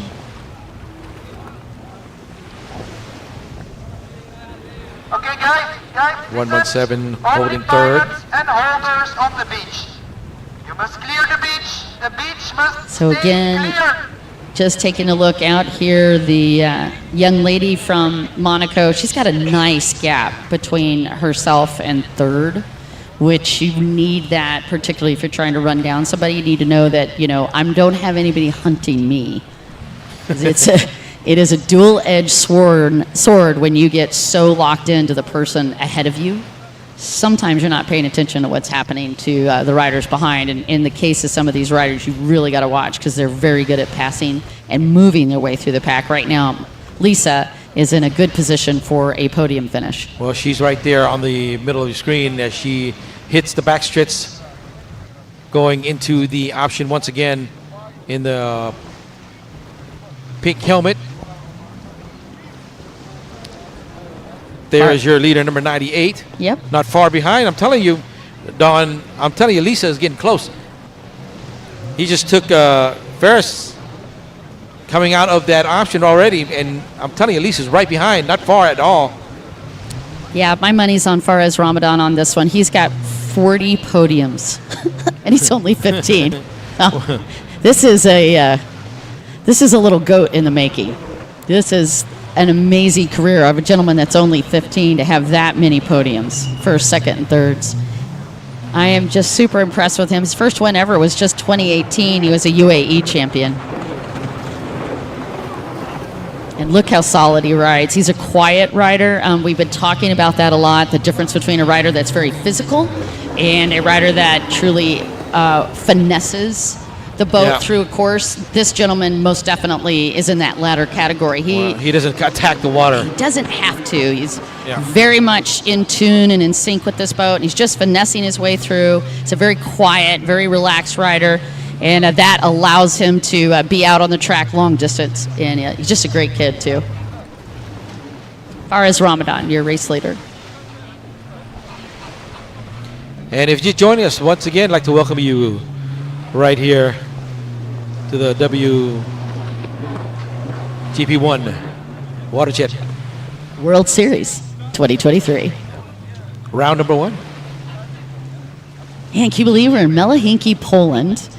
And then we're going to scoot across the countries over to France in just a yeah. couple of months. And then we're going over the big water. Woo, in the US of A. And then we're going back over the big water. To Thailand. It's going to be a very ambitious tour for us this year. We're super excited to bring all of that action to you. In second place right there is Lisa. Ah, that was beautiful. You know, she handled that turn very nicely. This is what I'm talking about. I just love how much she's improved over the past several years. If you look at it, Don, she's moving closer and closer. Just a little bit, not much. Well, she's just riding really consistent.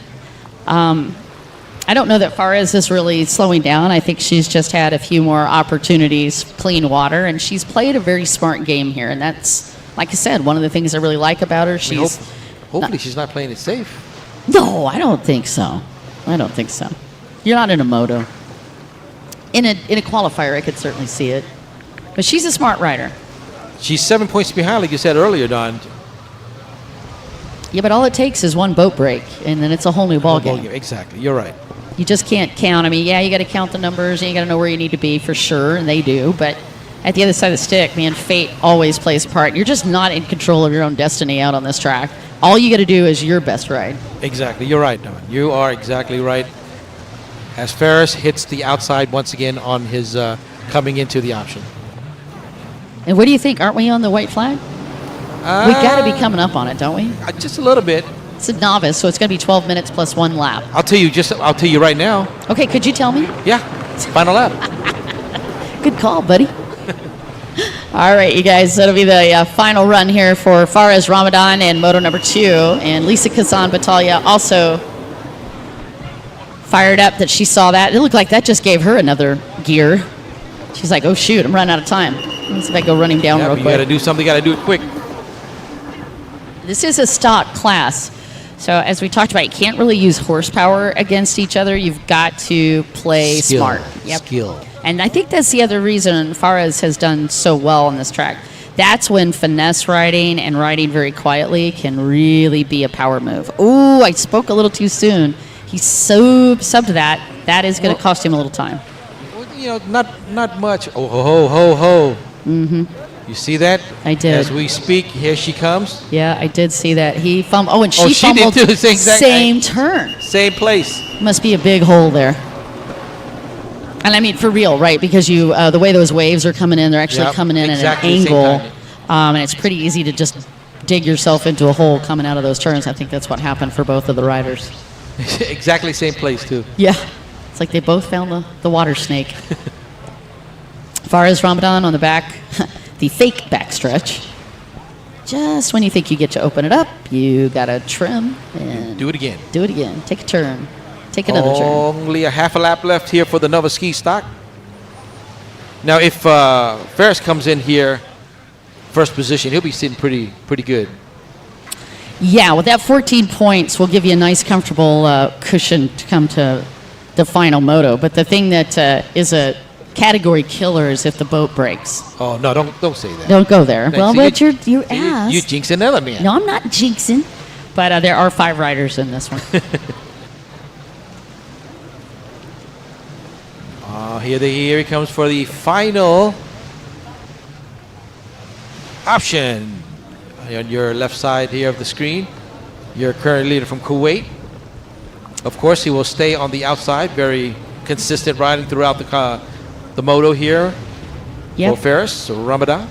High risk move, but not as risky. I think it just feels more comfortable out there. As far as Ramadan after the hole shot has pretty much controlled the pace of this entire race. That's right, Don, as he's coming in for his final turns here. All right.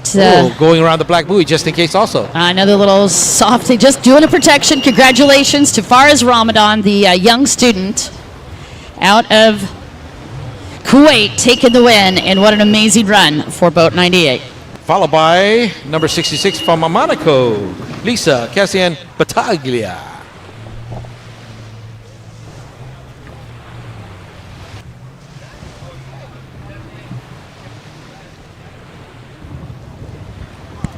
Okay, up next, we are going to change ages on you.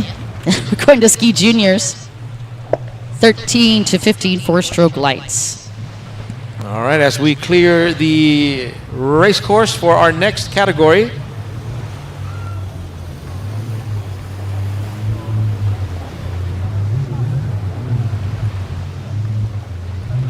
The junior 13 to 15 four-stroke light going head-to-head. Very pretty replay of Faraz Ramadan as he shows that finesse ride that took him not only in the whole shot, but also took him into a overall. Congratulations to the young rider from Kuwait.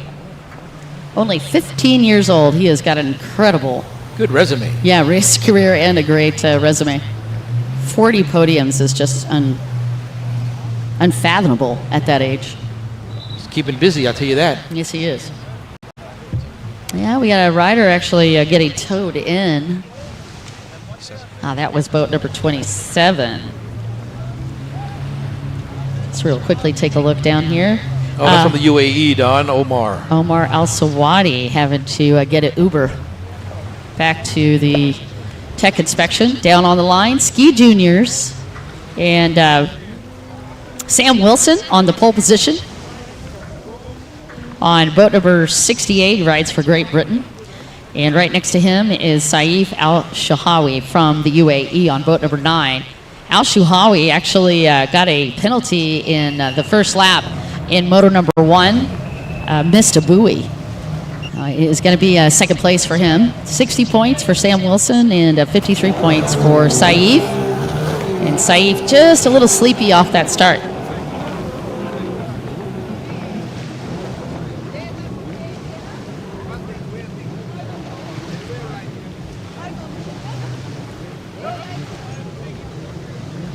All right, that's our start for ski juniors, 13 to 15, four-stroke lights.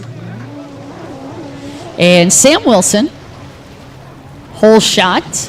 And both the riders will be going to the inside split on lap number 1.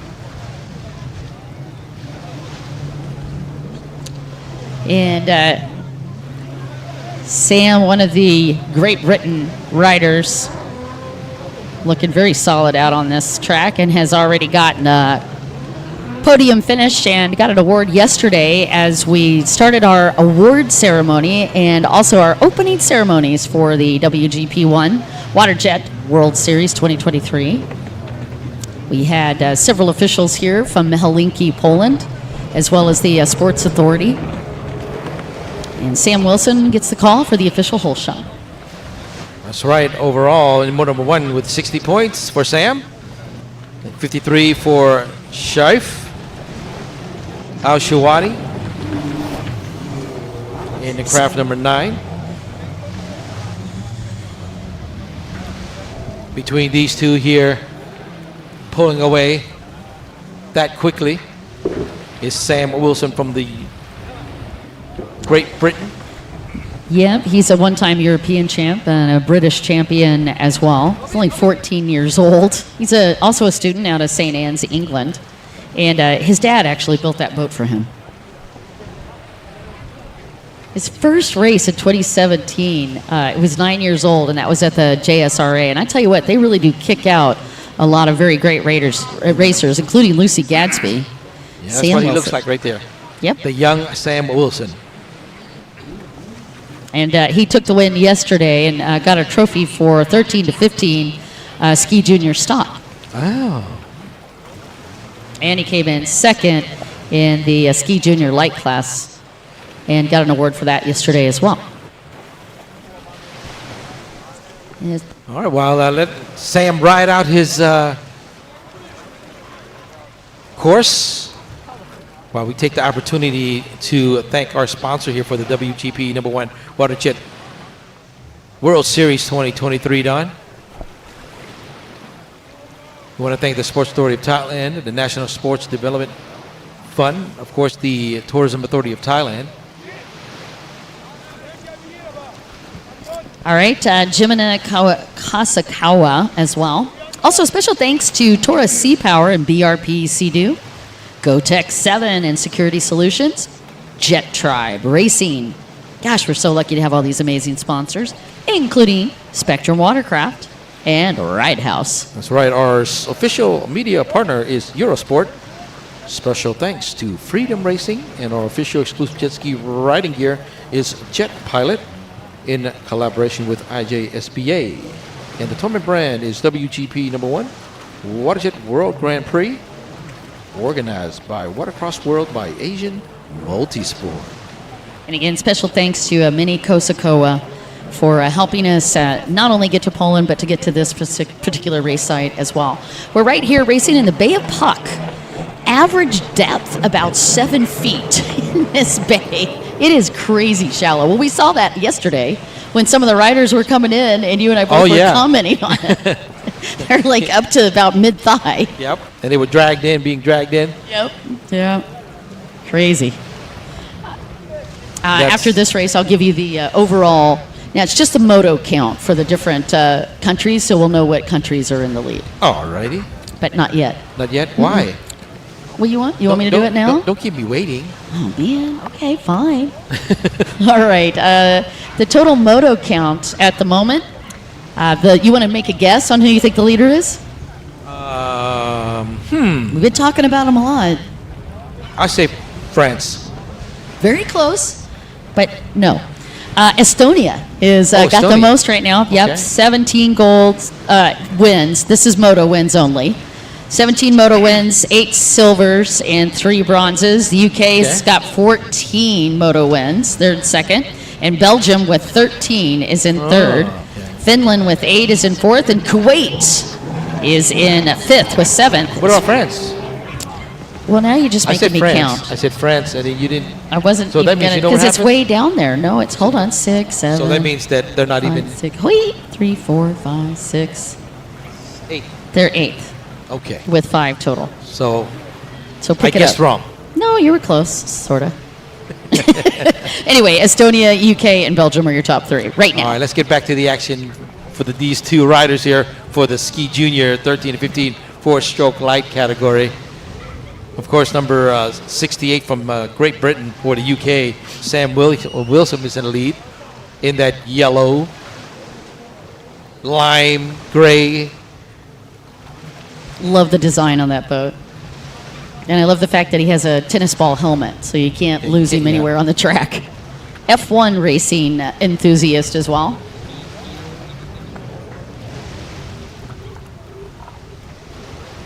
And also loves workouts, including practicing a lot, running and going to the gym. Already a British and European champion. Clear the beach. The beach. Notice everything Hello. matches on him. On the Don, grandstand, gloves, on the the helmet, grandstand. the craft all roll into one. On the He rides for Jet Tribe and B&J parts, so I'm pretty sure Jet Tribe hooked him up. On the outside line of the option. Boat built by his dad, a student out of St. Anne's, England. Great little rider.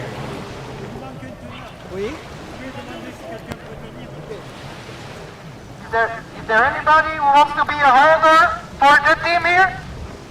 Somebody? Anybody? They need one holder. All right, so Sam Wilson from the UK. Okay. Okay, okay. No? Okay.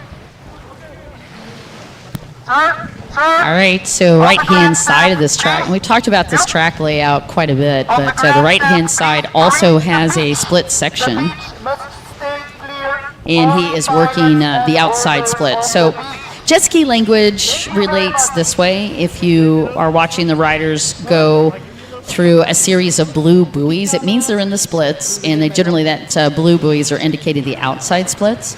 And if they are on the green buoys, that's going to indicate they're taking the inside. You can actually just see the green line just above Sam Wilson. That's the inside split. And then there's our merge buoy. And then once they come out of that merge section, they'll be shooting straight to, this is the farthest point of the course, into a high-speed left turn. I don't see Shaif from the UAE, Don. Well, Sam got a pretty good start on him, and so I am guessing that he's just ahead a wee bit. A wee? Right now hitting it to the backside there for that young gentleman in crab number 68. Yep, and here's the fake backstretch. Look at that. Look at the wide angle here. Yeah, 2.5 kilometer course, over 60 buoys. And here he comes, right in front of the tower, number 9. That's Al Shuwai. Yeah, Saif actually riding one of B&J's boats. That's Benji, who built that, him and Yuki, and their young daughter Lynn. And I have to say that was probably one of the most beautiful performances you and I ever had the chance to watch. That was Lynn doing the slalom course. Hey, I see Yuki just down there. She's grinning so big. Getting a chance to watch her daughter do the slalom course and watch that juniors. I've never got a chance to see that before. It was so awesome in Pattaya at the Thai Cup last year. Man, that brought tears to my eyes watching Lynn do that. Yeah, I remember I had to get you some tissues. Watching Saif Al Shuhai from the UAE, and he's running up in second in Ski Juniors 13 to 15 four-stroke lights. It's going to be a 12-minute moto plus a lap. Well, he's almost caught up with Shaif already. So almost lapping.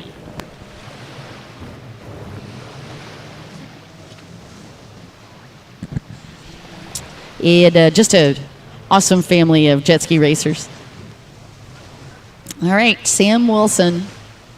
There's no way to get around it. This is domination in a class when you've got that kind of bubble around you. He's got a lot of distance between himself and the rest of the pack, and just riding a solid race for the young man out of the UK.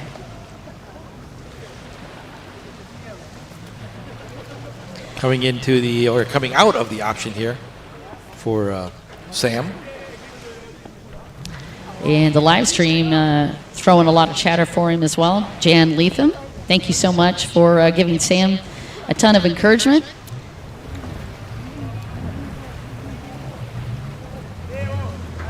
As Sam hits to the right side of the upper right of the course here.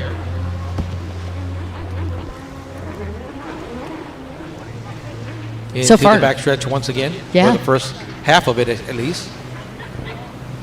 So far, no dramas. And then as soon as I said it, he had just a minor problem. You got that power. That He said it. He did it first before I even said it. Wizardry thing. Every time you say something about somebody, something happens to them. That is funny that you say that. There is just like, sort of unspoken thing. You're not supposed to talk about, oh, look how flawlessly they're riding, because you put the jinx right on them.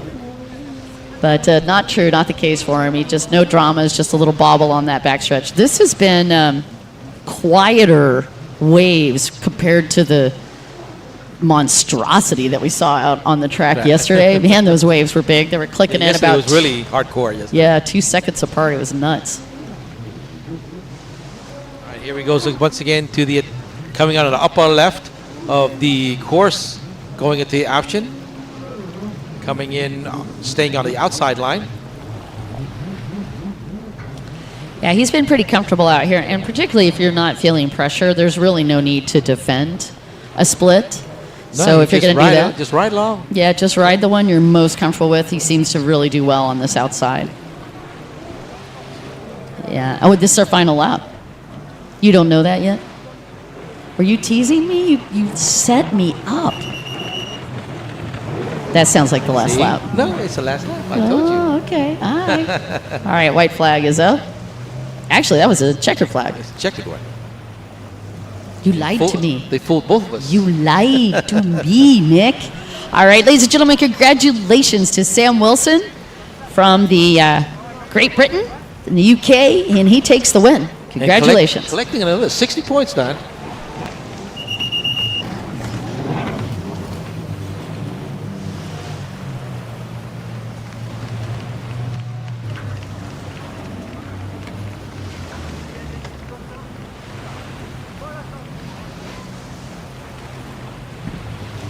Saif going to be coming in second. Rider for B&J.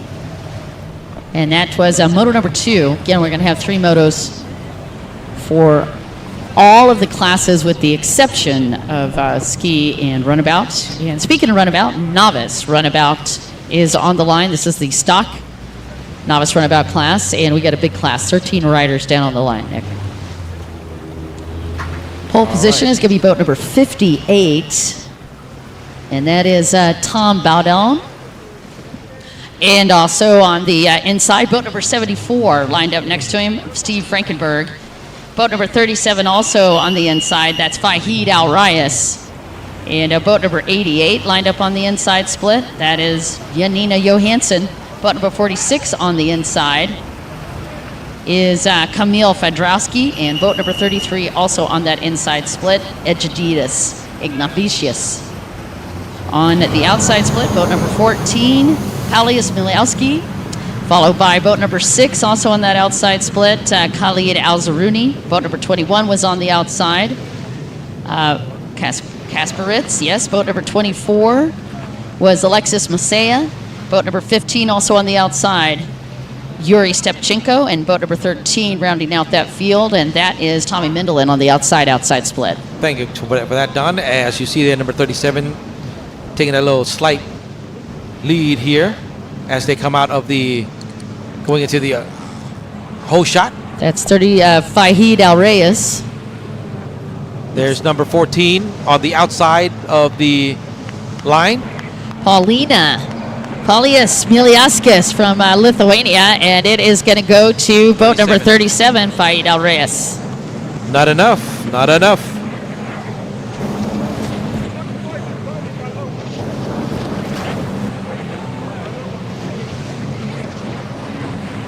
All right, let's see here what the point standing so far for motor number 1. Kasparowicz from Poland with 60 points. He's in craft number 21. And then we have Finland's Tommy Meldelin with 53 points. And with 48 is from France, Tom Boldian. And in fourth with 43 points is number 14 from Lithuania, Paulisius. Right now she's in second in motor number 2. Yes, and we got a boat actually down. That is Edgidius, Ignacevicius from Lithuania. And they're trying to get that boat out of the race zone. Yes, 33 actually. And they do have the rider back over to the boat. All right, will he be able to get back in the game here? Let's have to see here. I know he's trying to get back. Yeah, the surprise on that was Tommy Mendelin. He was in second in that first moto. He lined up in the, what I call kind of the princess seat. It's the outside. That can work either for you or it could really mess you up. I have a feeling in this particular one it didn't work as well as Tommy Mendelin was hoping. He's mid-pack. But right now, the riders I'm looking for right now is number 13 and number 21, Don. I can't seem to find them anywhere right now. From Finland, it's Tommy, right, number 13. And then from Poland, number 21. They're holding pretty, they're on the top list of points accumulated. I don't see them anywhere right now in motor number 2. Well, that's right. And the gentleman that came in 8th in the first moto, Fahid Al Reyes, is currently leading. Al Reyes actually had missed a buoy and did not pick it up on lap 6 in moto number 1, and that's what pushed him back to that 8th place spot. He was actually in lead. He really needs it. Yeah, he's back in 8th, and he needs this time. There he is. I was just talking about him, Don. Number 13, pulling up in, I think he did put him in second. Pulled up in second already. Yeah, Tommy Mendelin. Mid-pack start up in second. And Paulius from Lithuania. Check out that replay right here as they pass the tower area. On the inside, takes the lead for Tommy. Paulie Bilius almost overtaken. Actually, he was battling for that second place spot, but a nice pass for Tommy. Now, the next rider I'm looking for, Don, is number 21. That's my next guy from Poland, Kasparowicz.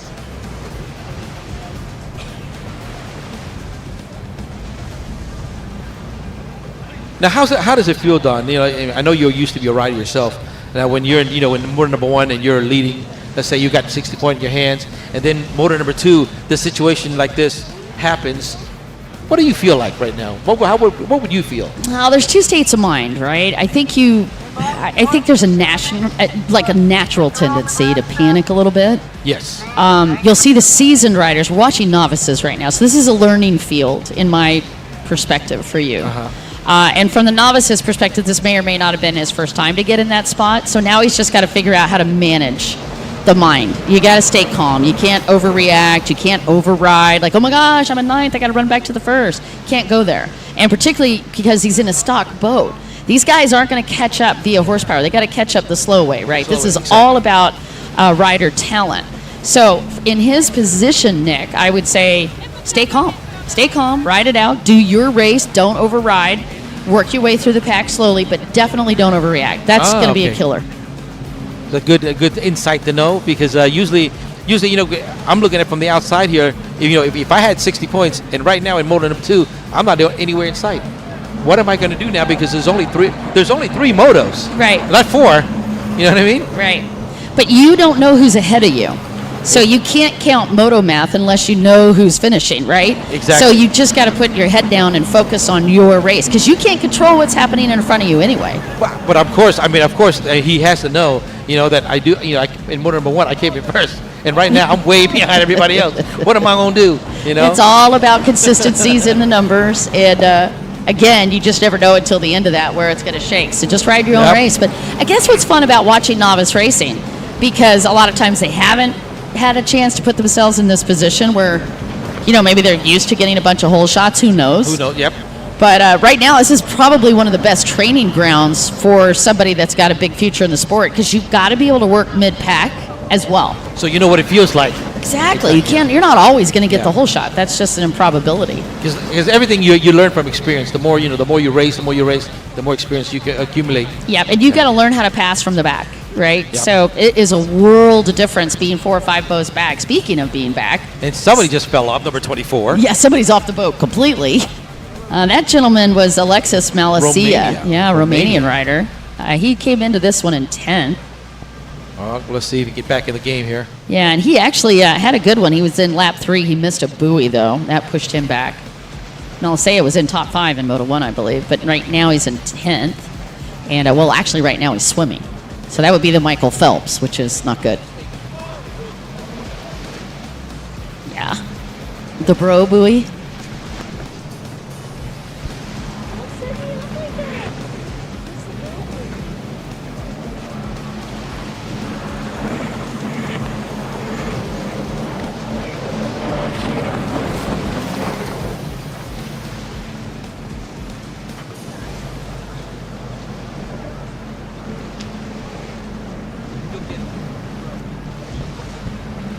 All right, back to it with the novice runabout stock now that I've been chastised.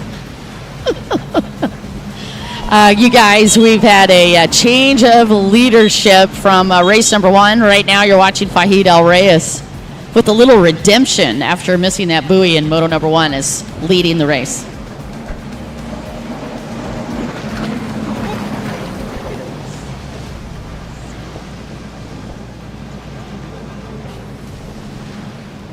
All right, again, just working our way down the pack.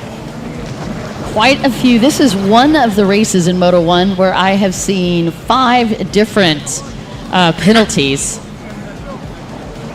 Kamil Fajowski got a penalty in lap 2 for missing a buoy, boat 46. Melisea, 24, missed a buoy in lap 3 in Moto 1.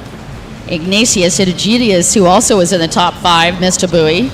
And he has just had a pack of trouble right now. In Moto number 2, he was the one that was off his boat on that first lap.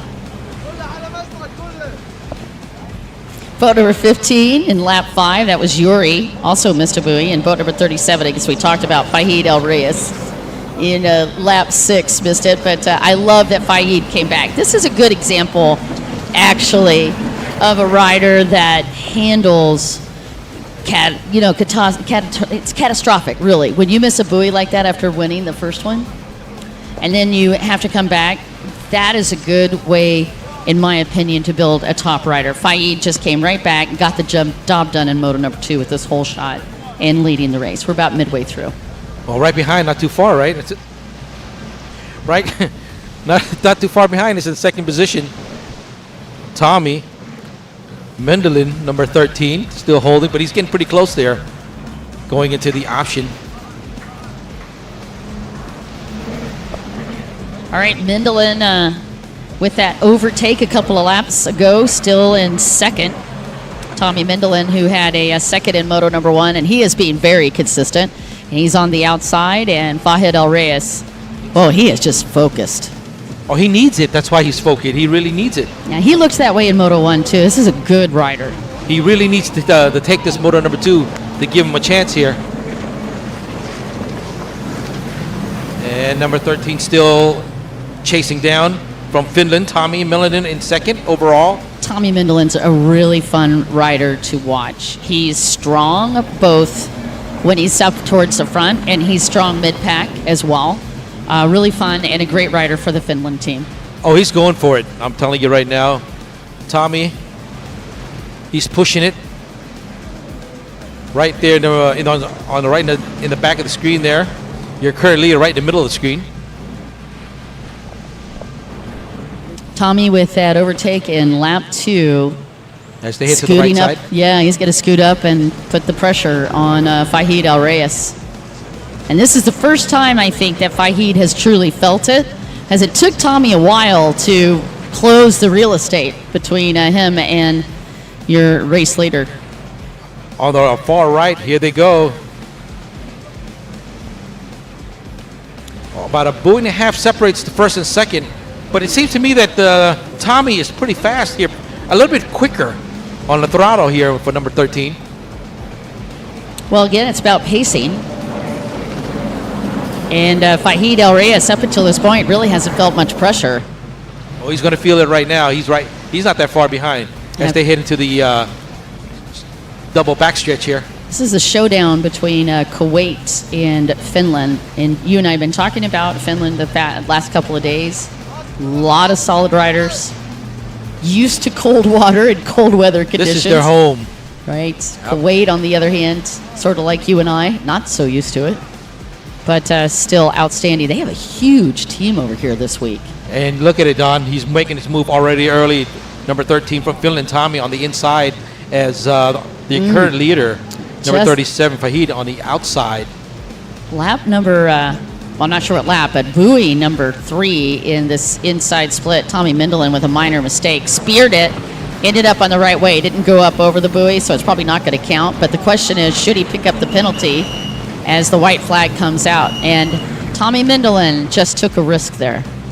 So he didn't pick up the black buoy, the penalty buoy. And that is going to open the gate in case the course marshals. Well, I don't know. I mean, I don't know if he actually missed the buoy. He stabbed it, but he didn't go over it. I think he figures he doesn't have any time. If he goes out too far, he really won't be able to catch up. You know what I mean? Man, I don't know, Nick. That's a big risk because that'll put you right at the bottom of the pack if you get docked for it again. Well, of course, but right now I don't think he has the choice. You know what I mean? Because he is that close to catching up with the current leader. Yeah, when you take a look at this distance based on where he was in the prior lap, Tommy has definitely gotten closer. But what's funny is he slows down right through this section. And Fahid seems to just handle this area a little bit better than Tommy does. On the right side of the course here for the Novus Runabout stock. Yeah, just came out of the second set of splits, and the gap between first and second is 3.18. Fahid El Reyes is still holding off the Finland threat, Tommy Mendelin. I want to see once they head into the final option, Don, this is where the action's going to happen. I know it. Here they come, the number 1 and 2. This is his final opportunity for Tommy. Still got, now this is a trick play, right? Because Fahid El Reyes came into this, he's in 8th. This finish obviously is going to help him tremendously, but remember Tommy had a 2, so he's going to have another 2. Consistency is always going to win. So Tommy doesn't have to override here taking this second place is perfectly acceptable as well. And it's going to give him a great position for this final moto. But Question is, do you think he's going to push it? Oh, yeah, because he already broke out to the inside. He's already going for it. I see it right here. But will it be enough? Well, we'll see. 2 more I buoys to don't go. think so. What are we looking at here? Oh, man. Faye Del Reyes looks so smooth coming into that final set of turns. Checker flag drops for Faye Del Reyes, and Kuwait takes the win in novice runabout stock. That definitely will push him up in the point standing wise for Kuwait's Fahid Al Reyes. That was fun. That was fun. He's going to give a handshake over there to Tommy Mendelin. Great run between these 2 riders. And you could see the camaraderie that is just reminiscent of how much fun our sport is, really. Ford is just a big family. All right, as the rest of the pack comes in to round off the moto number 2.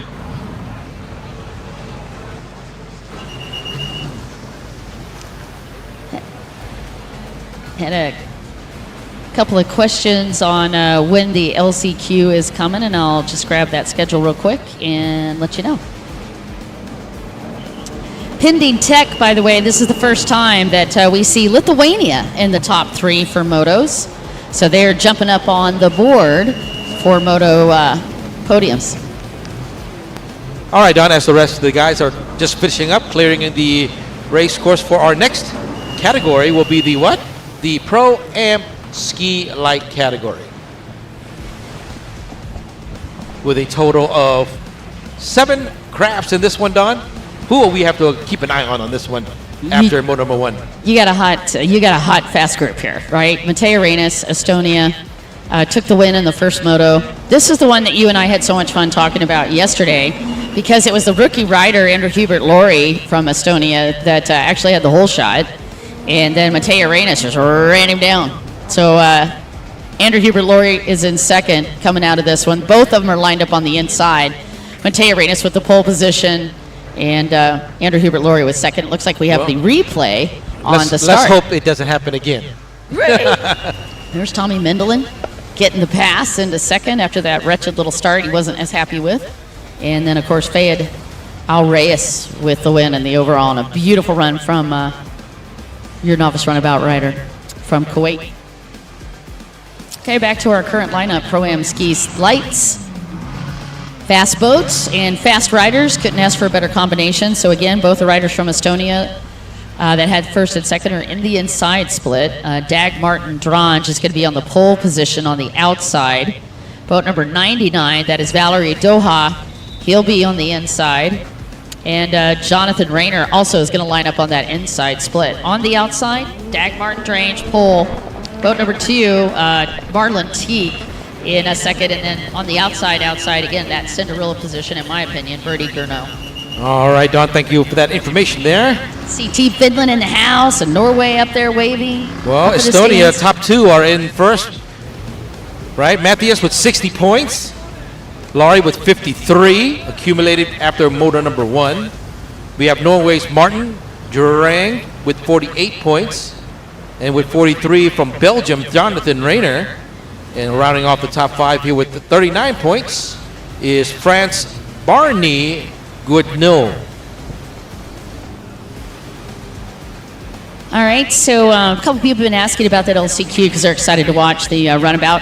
Oh, yes. And so that runabout class is coming at you in about 3 more races. That'll be the LCQ. Then right after that, we'll take a break. Or 2. Okay, well, 3, including this one, right? You scared me. Okay. You're making me guess my math, second guess my math. Anyway, 3 races, LCQ.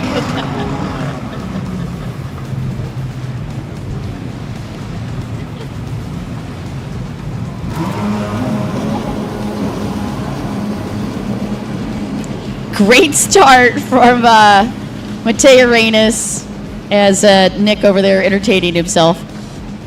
I'll go ahead and announce this one. It's all good, but I'm just kidding you. All right, Mateo Reynes holding off that little rookie, Andrew Hubert Laurie, but will that last? Who knows?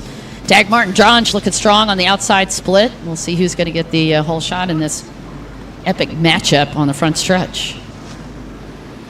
Man, Mateo Arenas is just a legend. All right, on the left side of the course here. Mateo Arenas. There it is. You called it. I'm You good like called that. it. Oh, one-legged monkey you see jump. that? Every time you say something about something, something happened to somebody. Dag Martin Trange on the outside. You shush now. Oh, too funny. All right, Mateo Arenas, even though he had a one-legged monkey jump on the inside, he's still got a good run at this. Dag Martin Trange taking a look over, and Mateo Arenas is like, nope, I got it. Mine. Mateus, followed by Mateus from Estonia, followed by 107. That's Drang Martin. Yep, from Norway. Norway. All right.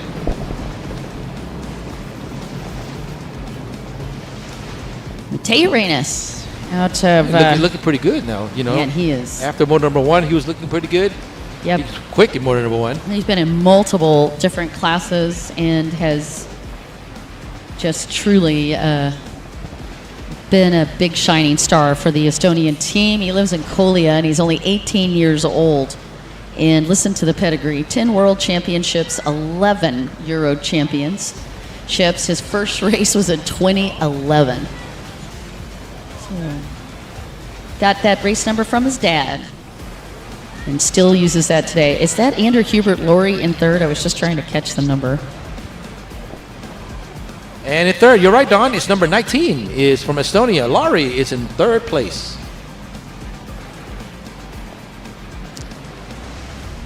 All right, the gentleman trying to hunt down Mr. Mateo Arenas is Dag Martin Trange. Dag is another little superstar. He rides for Team D Racing in QB1. He's a Norwegian champion, Swedish champion. Also started racing in 2011. And he trains with Benedicte, his younger and very fun sister. And number 4, Don, and on fourth position is number 11, Don, from Belgium. That is Jonathan Rayner. And in fifth is number 2. Interesting. Yeah, that's Marlon also Teague. from Estonia. Okay, Marlon Tick is in fifth. He had a 6th place finish in the first moto. Jonathan's had a pair of 4s. This is a repeat of what happened to him in the first moto. Jonathan Rayner 4th. Andrew Hubert Laurie 3rd. Dag Martin Trange 2nd. And Mateo Arenas leading.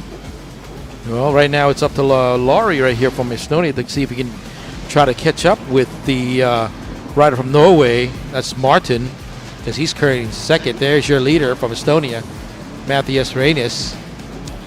Yeah, and he's on comfortable ground right now. He loves the Yamaha, and this light division favors the Yamaha boat. So he's on a boat that he absolutely adores. It's one of the first boats he raced, actually, was the Yamaha. And coming out of the option on the left side, far left, is 107. Your current overall. Oh! That was Dag Martin Drang and Andrew Hubert Laurie that connected, and Dag was really just trying to shut the door on Ander, and unfortunately just got a little too close, and both of them off. They're getting too very aggressive right there. We're going to check out the replay, Don. Well, that is going to shake him up. Jonathan Rayner moves up into 2nd, just like that. Wow. It happened right in front of us. Yeah, just one of those typical moves. You just want to come over and shut the door. That's not an uncommon move. You see that in multiple different motorsport disciplines. Exactly. But he just didn't quite measure that as well as he had hoped to. There's the replay right here, Don. Look at that. Just trying to shut the door, and both of them. Actually, Dag tried, he tried to connect. Dag actually tried to correct on it and move out of the way. He couldn't move quick enough, and Andrew Hubert and him both connected. Looks like both riders are okay.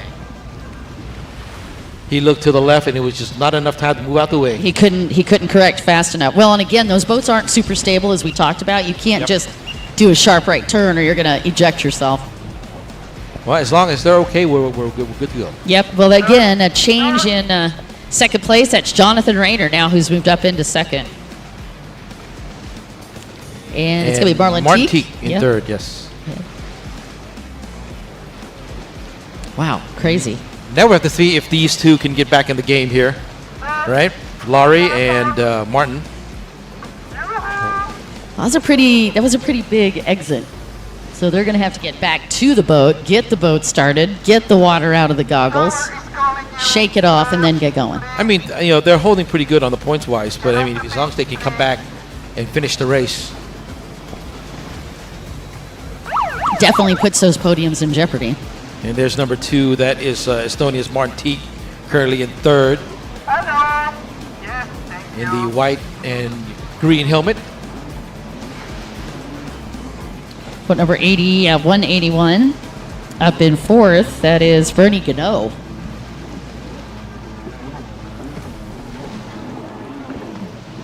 Well, just when you think you got it figured out and you know how it's going to play out on the moto, they completely flip the table on you. Laurie was trying to make a move right there out of the option and just Man, oh man, shout out. Too wide. Go ahead, Don. Shout out to Jan Jensen joining us on the live feed, and also Alexander Bourgeois. Same with me last year. Yeah, Alexander, I remember that. FYI, we're working on that live timing for you guys. And James Chamberlain giving everybody a shout out for good luck. There, he's back in the water, number 19. Laurie from Estonia. And this is the kind of seasoning that this guy needed anyway. He's just moved up into the pro ranks, Nick, and those kind of moves aren't uncommon. They're going to do a lot of blocking. I will tell you, especially in ski division, I've had people that we watch, they literally will drop down in the tray, you know how you get really low, and they just push you out of the way. Well, I don't know if I missed, if I didn't see it correctly. Laurie, did he just pass? Did he? No. Pass who? Who are you, who are you thinking? They're probably about a half lap down right now. 3:28 still holding the lead. Yep. Matei Arenas. All right, let's double check again. Okay. Maybe my eyes kind of. I'm not sure what you're seeing, but I'm open to listening. Coming into the backstretch. I'm curious, that's for sure. All right, here's your fake backstretch. Oh, look, backstretch. Nope, we lied. Oh, Come in and take a double. And then go back out to the backstretch. Wait. No, we lied. Come in and do a 90-degree turn. And then hopefully make your way back out to the backstretch. Nope, we're still lying to you. And that is Jonathan Rayner in second. I got Nick over here pondering life. Yep. Trying to figure out where My eyes watered just 1 second. Andrew Hubert, Laurie, and Dag Martin Drange are. Well, I know he's back in the game. I know that. Oh, did you see that dip? I did.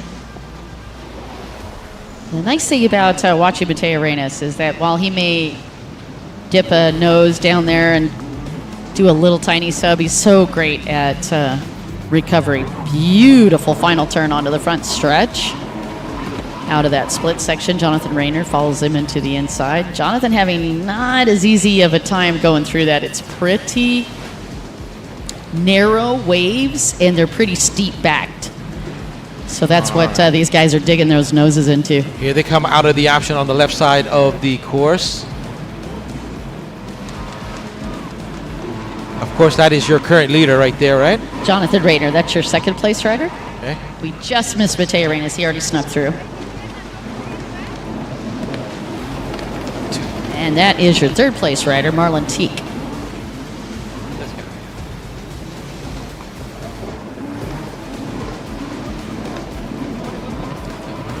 No, that is 181 Bernie Gano.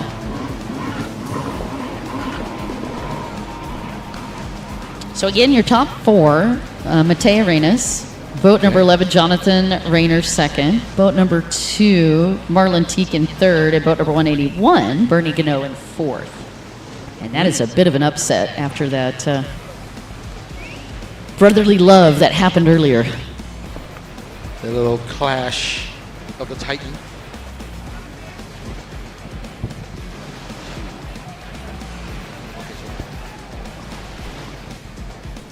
Getting an up-close shot of Andrew Hubert Laurie as he tries to make up time. And he is back in 5th place.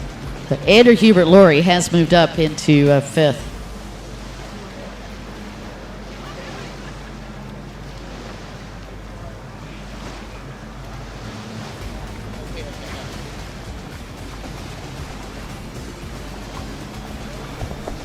All right, now I was wondering where he was.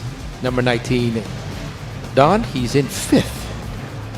That is Laurie Ender Herbert from Estonia. And 107 from Norway, Martin Drang, he's in 6th. Now I found him. I was lost, but now I'm found. I'm found. And I was still pondering. I'm still pondering. Until the team helped me out here. The mysteries of life.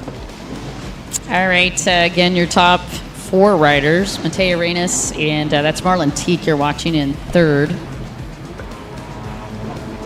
So it's Reynes, Rayner, and Teek, and Bernie Gano, that's your top 4. And then Andrew Hubert Laurie, 5th, and Dag Martin Drang in 6th. Are your spidey senses over there tingling, or what's happening? On the left side of the course here. But the leader's way out on the right. The whole pack is on the left side of the course.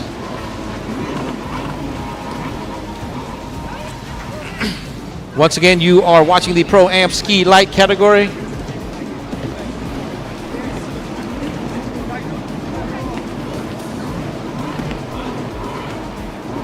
We're still looking at the current leader in the white and green helmet there from Estonia, Matthias Reynes. Oh, that was a nice recovery. He had a really wicked set of waves, and that boat wanted to dig in on him like a tick in the back of that second wave, and Mateo Reynes just muscled through that. Nice move.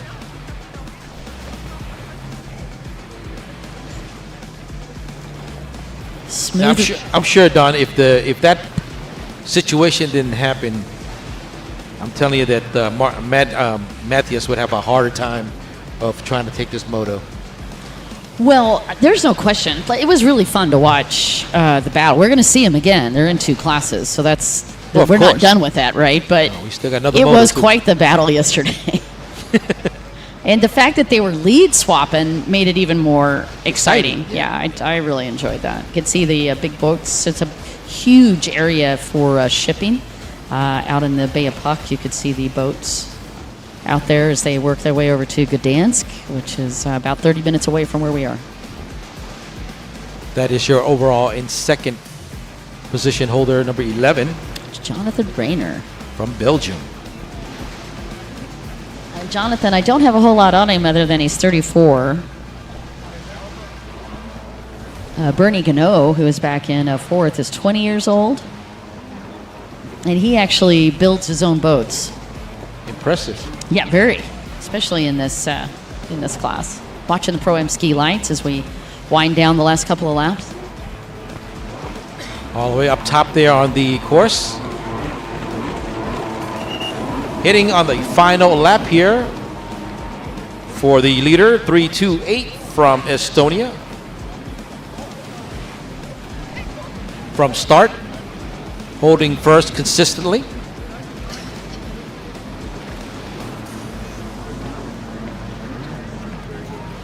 Okay, only pilots and holders of the beach. Please On the right side of the course, once again, is your leader right there, 3:28. Easy to spot. All white craft. Said he loves to ski in rough and wavy conditions. I mean, usually if you're in this part of the country, European, they love to play with the snow. Yeah. He likes water in any form, I believe. Here's my favorite part of this, though. He doesn't like cold weather. We certainly served up some nasty weather yesterday for the riders. How can you not love cold weather? No, I'm with him. I am fully supportive of that comment, and I'm not a fan of cold weather.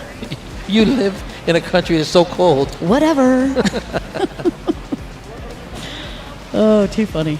All right, Mateo Reyes, 10 World Championships, 11 European Championships, and he sure would like to rack up another one this weekend, and he's well on the road. He's pushing for a pair of aces, 2 wins in a row, and if he gets three wins, it's called a hat trick. Dwee.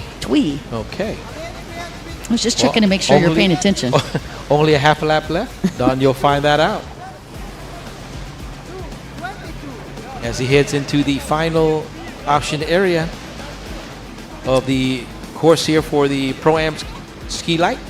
Yep, you're watching all the action here in Melinki, Poland. Poland, or Polska, comes from a tribal name, Polani, which means people living in open fields. A little trivia brought to you by the WGP1 Waterjet World Series. Making his final couple last turns here, Don, coming in towards the grandstand. Yep, and Lauren Shelton Smith shouting him on. Oh, and then she taunts us and says, we've got sun in the UK today. Congratulations, that's a sunny finish for Mateo Reyes, taking win number 2 in Pro-Am Ski Lights. So far, so good. Motor number 1 and 2 taken first.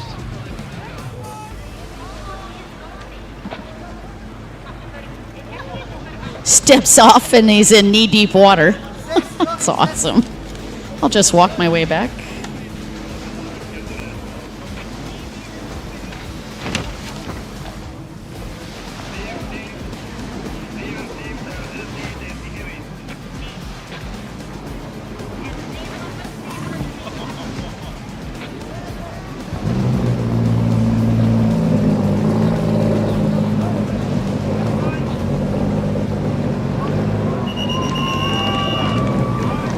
All right, big shout out for Jonathan Rayner taking second place and bringing it home. He's got to be very excited with that. Jonathan Rayner out of Belgium bringing home a second place finish. And Mateo Reyes getting him a handshake over there for that one. And it's going to be boat number 2, Marlon Teak, rounding out your top 3. And of course, the final 2 guys coming in here pretty soon. Number 19 and 107. And they're going to bring him back through. I think everybody did actually got through. Thank goodness. So Pro-Am Runabout Superstock up next. We're just going to clear the field as we get ready for the local product to see if he can grab another hole shot. He's on the pole position on the outside. That is Marcin Sinda from Poland. After that win in moto number 1 on the pole position on the inside, that's going to be Linus Lindberg with an amazing charge from mid-pack up to 2nd yesterday. Actually up to 3rd. Not bad. And then Khalid Al-Mazmi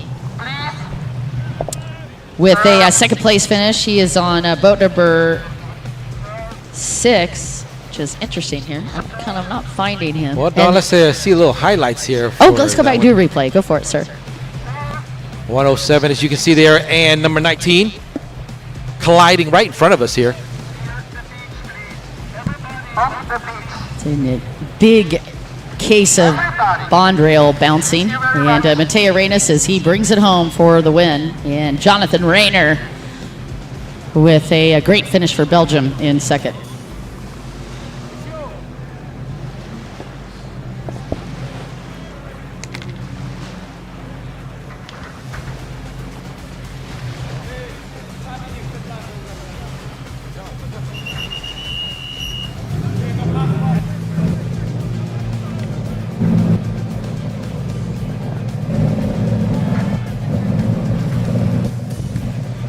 All right, you got Peter DeSmit in the tower. As they get the boats ready to go, he's taking a look down, making sure that the riders are ready. This is Pro-Am Runabout Superstock. You can see the race number illustrated, and the 4 circles are letting the riders know that you can, up until that electronic screen changes.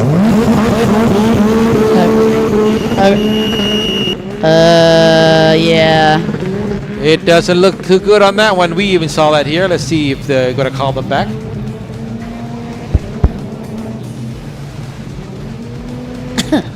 There's the red flag.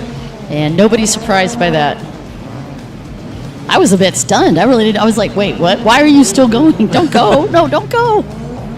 Okay, you went. Alrighty, so we'll be right back after that red flag start. We'll be right back after this commercial message.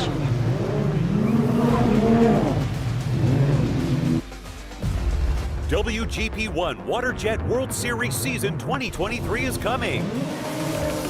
Round 1, May at Mechalinki, Poland. Round 2, July at Vichy, France. Round 3, October at Lake Havasu City, USA. And final round, December at Pattaya City, Thailand. Supported by Sports Authority of Thailand, National Sports Development Fund, Amazing Thailand.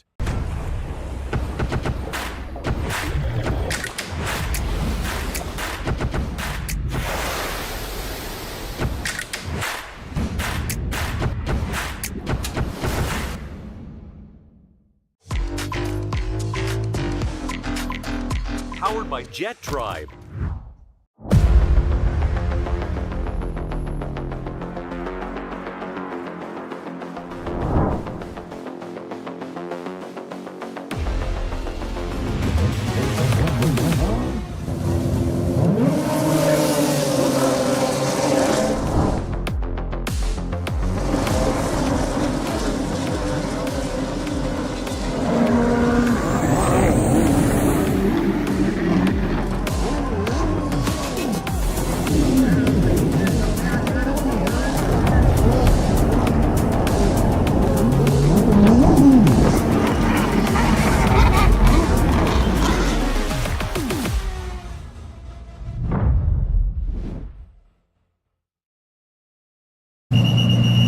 Alrighty, we're back to the WGP1 WaterJet World Series 2023 right here in Poland. Pro-Am Runabout Super Stock is on the way into the hole shot. They go. Yeah, boat number 57 did get called for a penalty on the false start. That was Peter Bogdo out of Poland. And let's see what happens. Marcin Sinda's on the inside split. And that is boat number 9 with the hole shot on the inside, Jordan Nikolov. And there is Marcin Sinda on the outside. And they're going to meet up here in the front stretch. Marcin Sinda with the hole shot. Jordan Nikolov second. Linus Lindberg, I think, up in fourth. Marcin Sinda from Poland with the hole shot. And Jordan Nikolov on boat number 9 in second place. There's your leader. Well, after one moto, I mean, he did come in first from earlier with 60 points, Marcin Sinda. And with 53 from the UAE, Khalid Al-Mazmi, but he's not in sight right now. Overall, with 48 points is from Sweden, Linus Lindberg. And 43 points from Estonia is Matthias Seaman. And rounding off the top 5, 39 points for Qatar, Khalid Al-Mahanadi. Well, I think Khalid Al-Mazmi might be third and Linus Lindberg fourth, but we'll get you the update as soon as we can confirm. That would be a really good situation for these guys if that is the case. Well, some of these guys, yes. Yeah, some of these guys, better situation than others. Be really good for Khalid. Oh, we're so funny in the afternoon. All right, as they head into the option, let's see here, Don. We can really see. Marcin going to the outside. Oh, they're already going at it already early. Yep, Jordan Nikolov. Yeah, Jordan put pressure on him early. Oh, tapped the buoy, got on the right side of it, thank goodness. Got lucky on that one. I have got to tell you, though, that is a moment where you got to make a decision. Do you pick up the penalty buoy just in case? Or are you just so close to Jordan Nikolov that you take the risk? He takes the risk. Marcin Senda leading.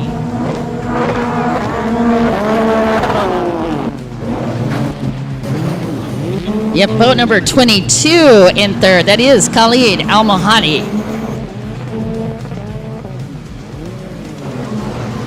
And I believe boat number 63 in fourth. Could be fibbing, though. So again, Khalid Al-Mohadi is up in third, the rider for Qatar.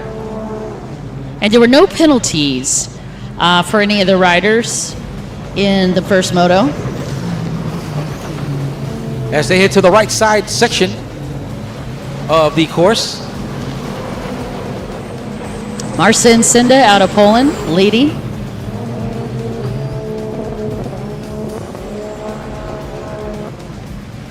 For the Pro-Am Runabout Super Stock, we are going a total of 3 motos here. There's your current leader, number 5. Yeah, he lives in Elk, Poland. Wife Anna, 2 daughters, Mia and Ola. Rides for Team Black Shadows. In that totally all black craft. Accumulated 60 points for motor number 1. Right now sitting pretty here for motor number 2. Yep. Rider in the yellow and black boat behind him, Jordan Nikolov, 37 years old, out of Bulgaria.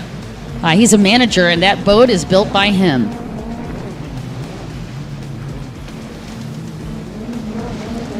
Jordan definitely keeping the hammer down. This is interesting. He followed. Did he actually follow Senda? Yeah, well, he did. He went to the outside and followed Senda through it. That's your overall in second place from Bulgaria, Jordan Nikolov.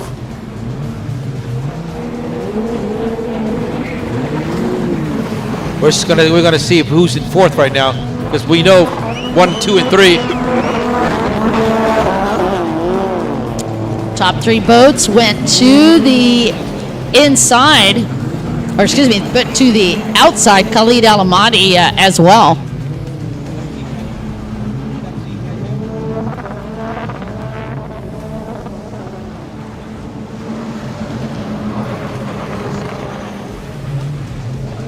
Oh, it's 4-4-4, Don, in fourth. Seke Zote. That's right. Gentleman who almost lost his boat yesterday in this race. That was the boat that was on the backstretch, and it almost sunk. Well, at least he's able to come back into the race here for this one. Yeah, he was in 10th overall, got enough points to hold on to the 10th place spot. And this finish would be a tremendous help for him if he can hold on to 4th. And there is Linus Lindberg in 5th. It's number 63, the Swede. All right, Linus Lindberg, who had a 3rd in the first moto, and that was a hard-fought battle. If you remember, not a great start for Linus Lindberg from Sweden. But, man, he sure turned that around.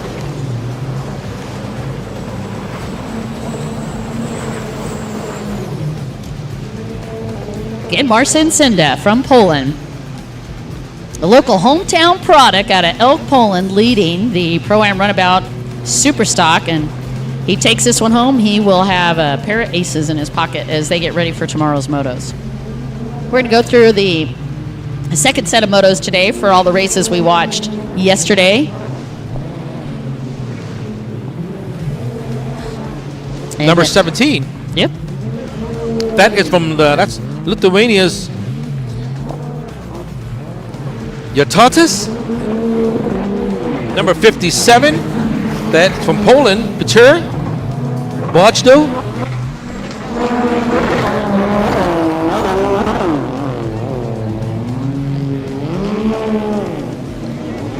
But your leading pack is still the same right now. No lead changes. 5, that is from Poland, Marcin Senda. 9, that is from Bulgaria, Jordan. And in third, 2-2 from Qatar, Khalid. In fourth is 4-4-4 from Hungary, that's Salt Shake. Rounding off the top 5 is number 63. That is from Sweden, Linus Lindberg. I'm trying to get a number on that red boat. Red and black craft on the left side of the screen there. Boat number 57 on the hunt. That was the gentleman that had to start with the dead engine, Peter Bogdo. Heading to the left side of the course as we speak. Yep, he's trying to overtake and move into 6th. Peter Bogdo got a little work after that premature acceleration that happened earlier.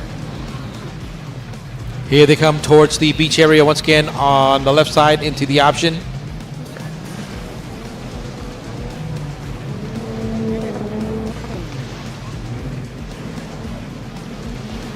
Thank you for listening to us on the live stream. And also, Lauren, I agree, man. Thank you. That was a huge compliment. I get goosebumps, too, when I hear those skis. Thought that was number 17, just passing the grandstand. Not the top leading 5. That was Lithuania's Yutatis.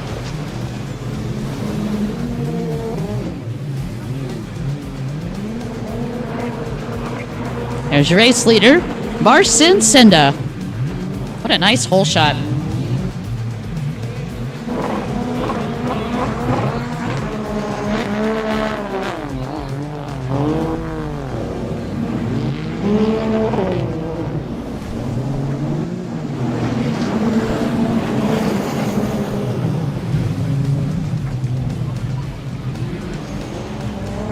Right in the middle of your screen right there, that is number 5, your current leader,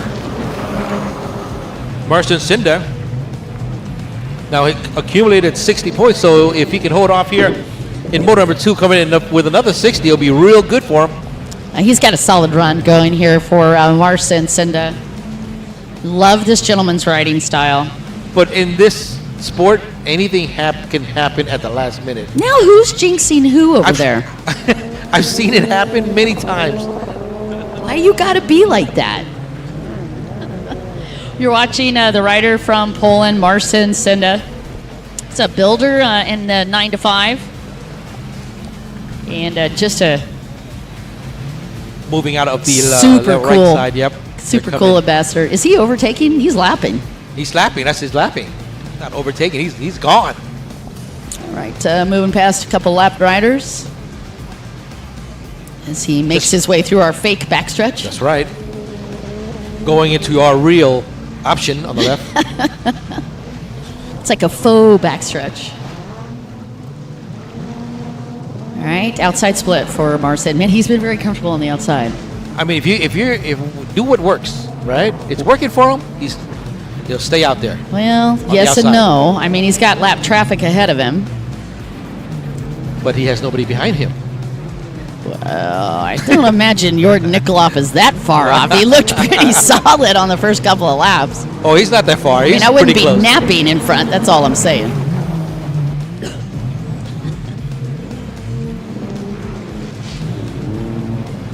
Whoa. He's going to be lapping another rider pretty soon. Marcin Senda. Little whoop-de-doo section that these guys have to go through that are literally one runabout long. Whoa, more lap He's traffic. pretty fast there.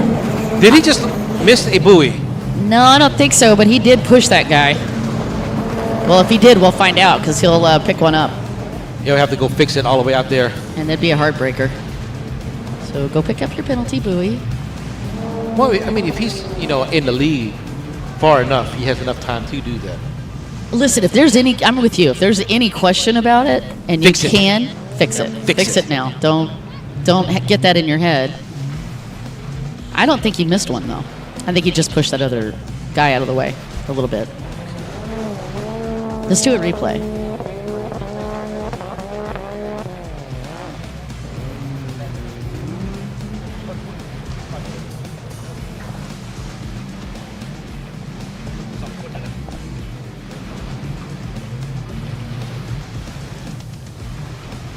Right in the middle there, Don. Still riding very consistently here.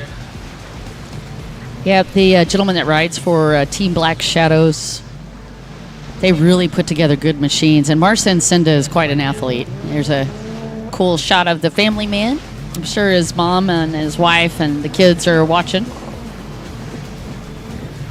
And he's got a heck of a run going this afternoon.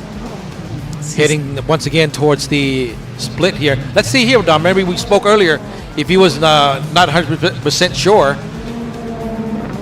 for the penalty buoy, Yes, he Oh, did. picked So it he up. knew he picked it up. So It's irrelevant then as long as you grab it on that same lap. So apparently he had the same question we he did. did. Yeah, exactly. I might have missed that, but just in case. All right, so playing safety here was a good move for Marcin Cinda. Just protect that.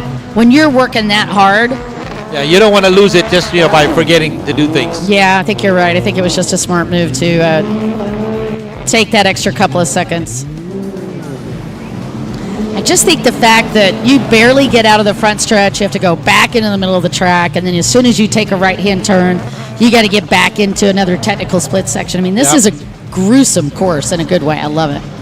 And again, Don, there's the replay right there. As you can see, once he hit it, he missed the buoy almost. Did he miss it, or did he hit it? I just think he tagged it. Nick wants to see it over again. I just think he tagged it. He The tagged production, the production crew denied him another look. That's awesome. All right. Again, you're watching the battle here with Pro-Am Runabout Superstock, and the smackdown is coming from this gentleman aboard the Black Shadows team boat, Marcin Cinda, riding for Poland. And he's moving towards, once again, Don. It seems like he's pretty quick on the craft. I mean, I turn around now, he's almost back to the same place again. You ought to ask and see. Our amazing TV team can get us some lap times We'll get that for you. if in we're a minute. really nice. Yes. Okay. As he hits into the option once again, Don. On the outside split.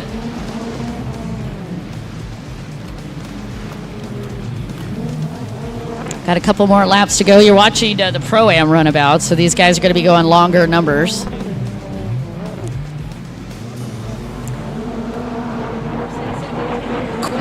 Back as he continues this run for the gold.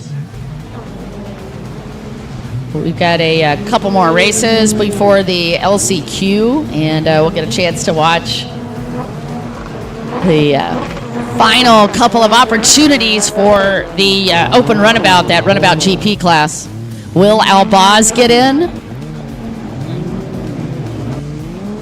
Will some of the other top riders make it? Albaz is one of them that had a boat break on him. Just talking to him, I'm just precursoring that, Nick, because you know that's going to be a shout down. We're still watching the consistent riding of that number 5 here from Poland, Marcin Cinda. Yeah, he looks solid. Really solid. Nice, relaxed stance. Feels good in the upper bodies. You can just see he's riding smooth and riding quiet. That's what you need. Jordan Nikoloff definitely factoring in his head right now, because Jordan is another one of those riders that will hunt you down. Well, he's about, what, a couple of buoys behind, though. He is a little bit. Yeah, he's pulled back just a little.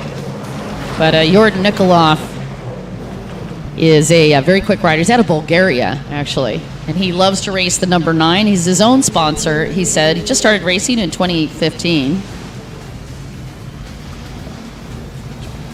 And that boat is self-built. Ooh, Marcin Cinda wicked it up even more.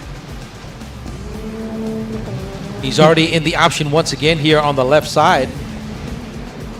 You can see that custom seat, how that's locking them in so that they can't slide on the back of the boat. Just helps relieve the upper body and the shoulders and the hands. Not all of that force is being communicated to your hands trying to hold on to the boat. So those custom seats are a huge help for these riders.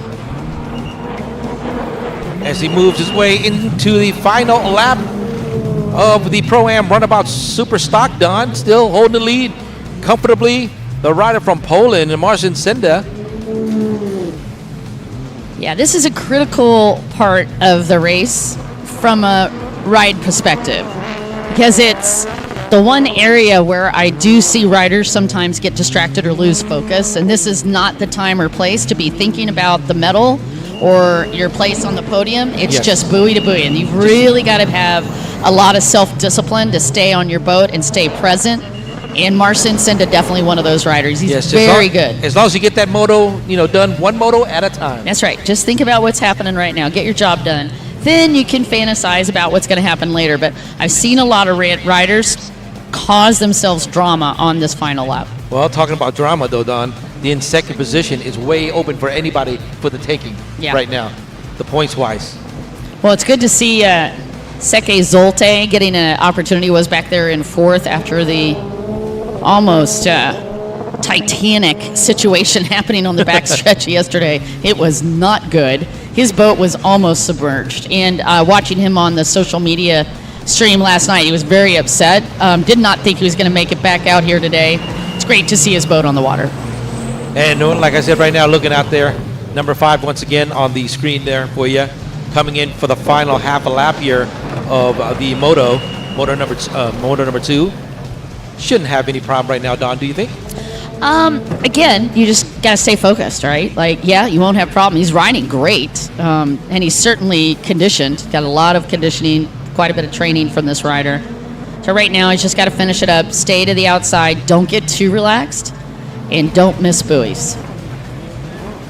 And he is hugging him. And his final turn. Wow, this is going to be a great finish, Nick. All right, coming in for the checkered flag for the Pro-Am Runabout Superstock. For motor number 2 from Poland, Marcin Senda.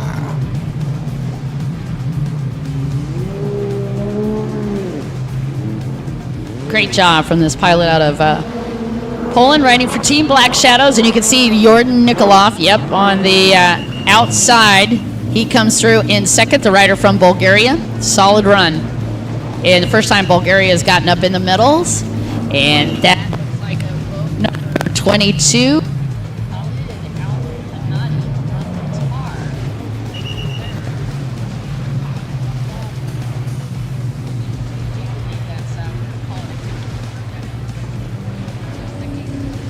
That's going to give him a better opportunity to move up in the standings now. Yeah.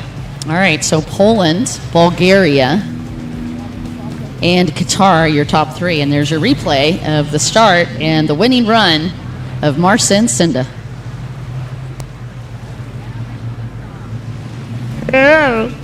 Little male bonding happening, and you can just see the look like, what are you doing? Now I got to go to the fix myself. I gotta go fix.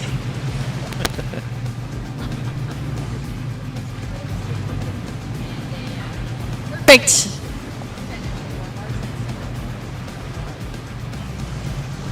Check. There we go. I'm back.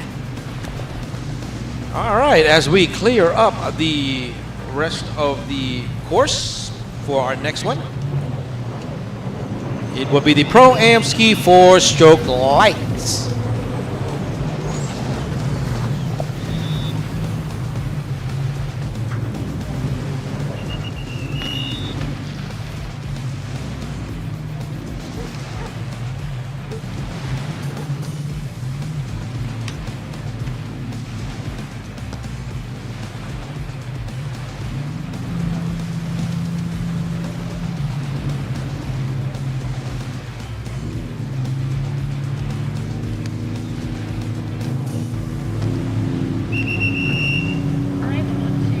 Nope. Check. We're on to Pro-Am Ski 4-stroke lights. And in motor number 1, it was Andrew Hubert Laurie taking the win out of Estonia, followed by Matej Arenas in second. This was so much fun to watch yesterday. And Henry Heinen rounding up the top 3. And yes, this is the final race before we come up to the LCQ. And yes, I do know who's going into the LCQ. So let me just get that for you really quick.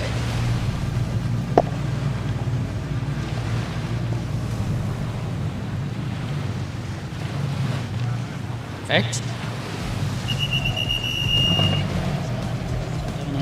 All right, in boat number 1 is going to be going. What happened? Uh-oh. Jeremy Perez is going to be in the LCQ along with Juan Lescano. I can't even believe I read that right. You're right. 666 is also going into the LCQ. Frederick Brandau, boat number 11. Waleed Al-Shashani, as we talked about, is going into the LCQ. And boat number 112, Robert Wallen, LCQ. And boat number 6, that is... So the riders that'll be coming into the line right after this race, you're watching Pro-Am. This is the start. Laurie taking the whole shot. from the inside. All right, after motor number 1 with 60 points, that is Laurie, your current leader right now for motor number 2. And Matthias with 53 points overall in second. And that is number 9. Right there, you're looking at him right there from that's Matthias. And with 48 points is from Finland, that's Henry Heininen. It is Andrew Hubert Laurie in the lead and Henry Heininen in second. And wait a minute. Wait. Don't let me get you. It's Mateo Reynes is on borrowed property. So Mateo Reynes is OPP right now with other people's property, and he's in second on the number 9 boat. Henry Heininen is in third. Got you all excited there prematurely. Yes. I saw we. I'm so used to seeing Mateo Reynes on the 328. I just can't fathom him on another boat. But there he is. They got the zebra design on that craft here, number 43 from Finland. Henry. That's Andrew Hubert Laurie. Andrew Hubert Laurie leading, and Mateo Reynes second, and Henry Heininen third. He is young. He's only 14. That's why he looks so young, because he is. 14 years fast out of Tallinn, Estonia. It's a student who loves ice hockey, which works out really well because it was just about ice out here yesterday. That's right. That means he's very comfortable with the cold. Right behind is number 9, Matthias. Not too far. Got to be careful. Laurie got to be very careful. Not too far at all as they head into that backstretch once again. The action right now between those two right there, number 11 and number 9, both from Estonia, as they head into the option on the left side. They're split up. Laurie on the inside, Matthias on the outside of the line.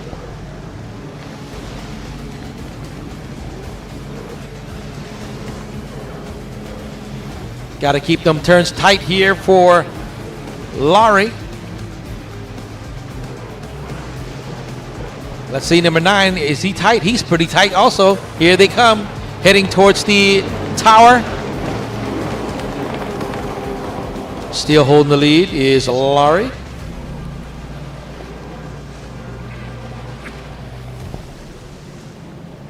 About a buoy separates the two Estonians from each other as they head up and onto the right side now of the course.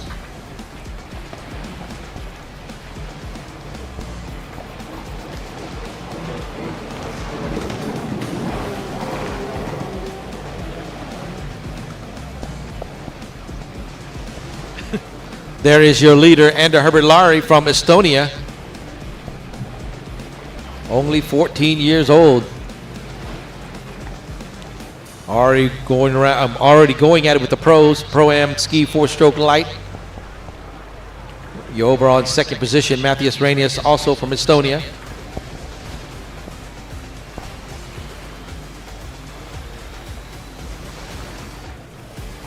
Don't forget now, in motor number 1, coming first was Laurie with 60 points. Matthias with 53.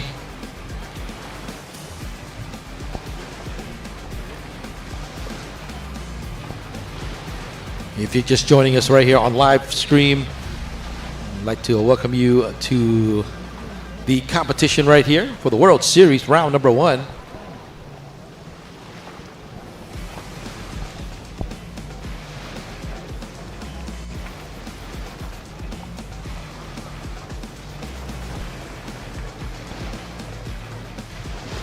Still holding strong in first here, number 11 from Estonia. Okay, once again, only pilots and 2 holders on the beach.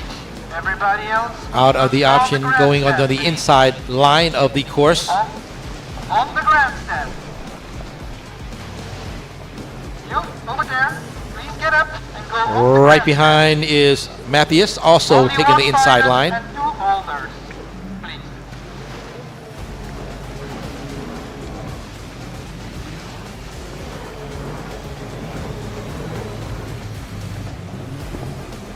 The separation is a little bit further now, about a buoy and a half separates first and second.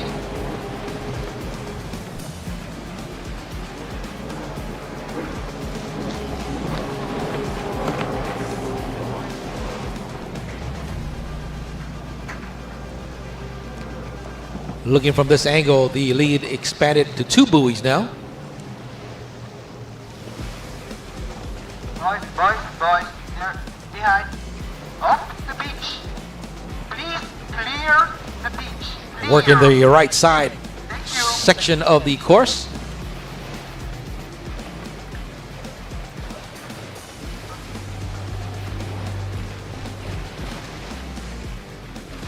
And there is our 3rd place rider in the meantime in that zebra colored stripe, black and white, number 43. Yes, you over there. Riding for Finland, Henry Sir, please get off the beach. Heinonen. Off the beach, off the grandstand, off the beach, off the grandstand. Thank you very much.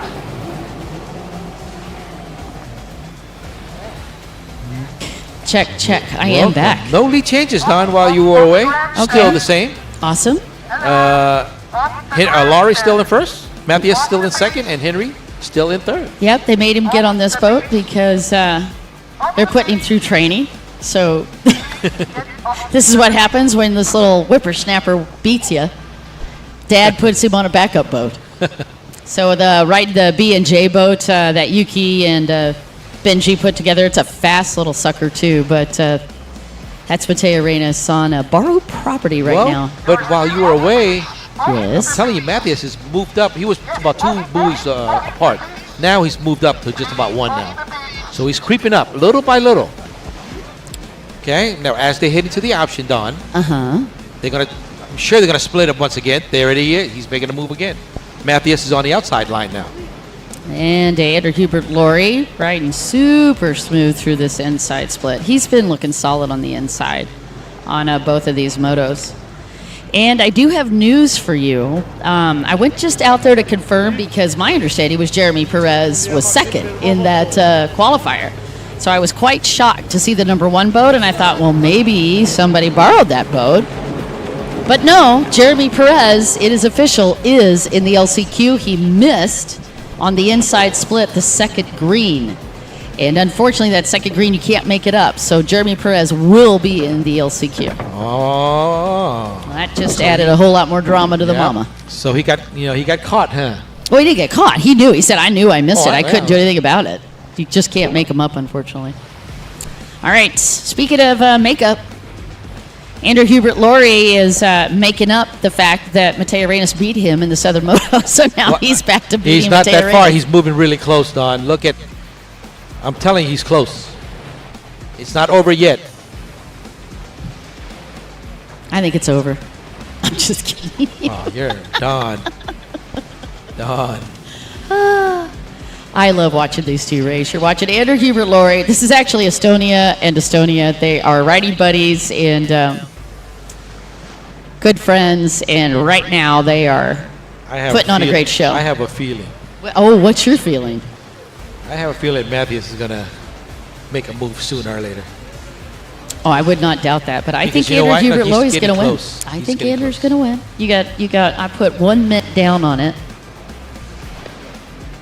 And I have 1 jelly. Okay, 1 jelly bean against my mint. Let's see who wins. That's my mint. See Finland in the house, Germany up there chilling, Sweden, somebody's on the phone. Welcome to the WGP #1 Water Jet World Series 2023. Watching the great fans, watching the great races. Ooh, he did get closer, and then back. He knows that he's behind him. He knows. He would be Here great. they go into the turn. Oh, look at that. Nicely done. They went into buoy exact same time, Don. Oh man, Laurie just duking it out, not getting psyched out by Mateo Reyes. He's riding his own race. This is. It's going to be close. I am going to tell you right now, it's going to be very close. I don't think so. I think Andrew Hubert Laurie is going to keep his poise. I don't think he's going to get psyched out. And Still I think time. There's still more time. that's my buddy. It's not the last lap yet. Matej Arenas, 10-time world champion, 11-time European champion. First world title in Spain, in Denia, way back when. His first race ever was 2011. And right now he's chasing the next generation. And by the way, Matej Arenas is only 18 years old. All right.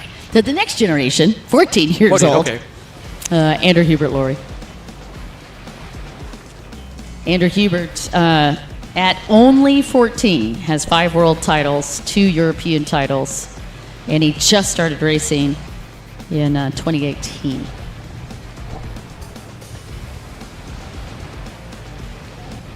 And he actually loves to sing. Andrew Hubert-Laurie says one of his hobbies is singing.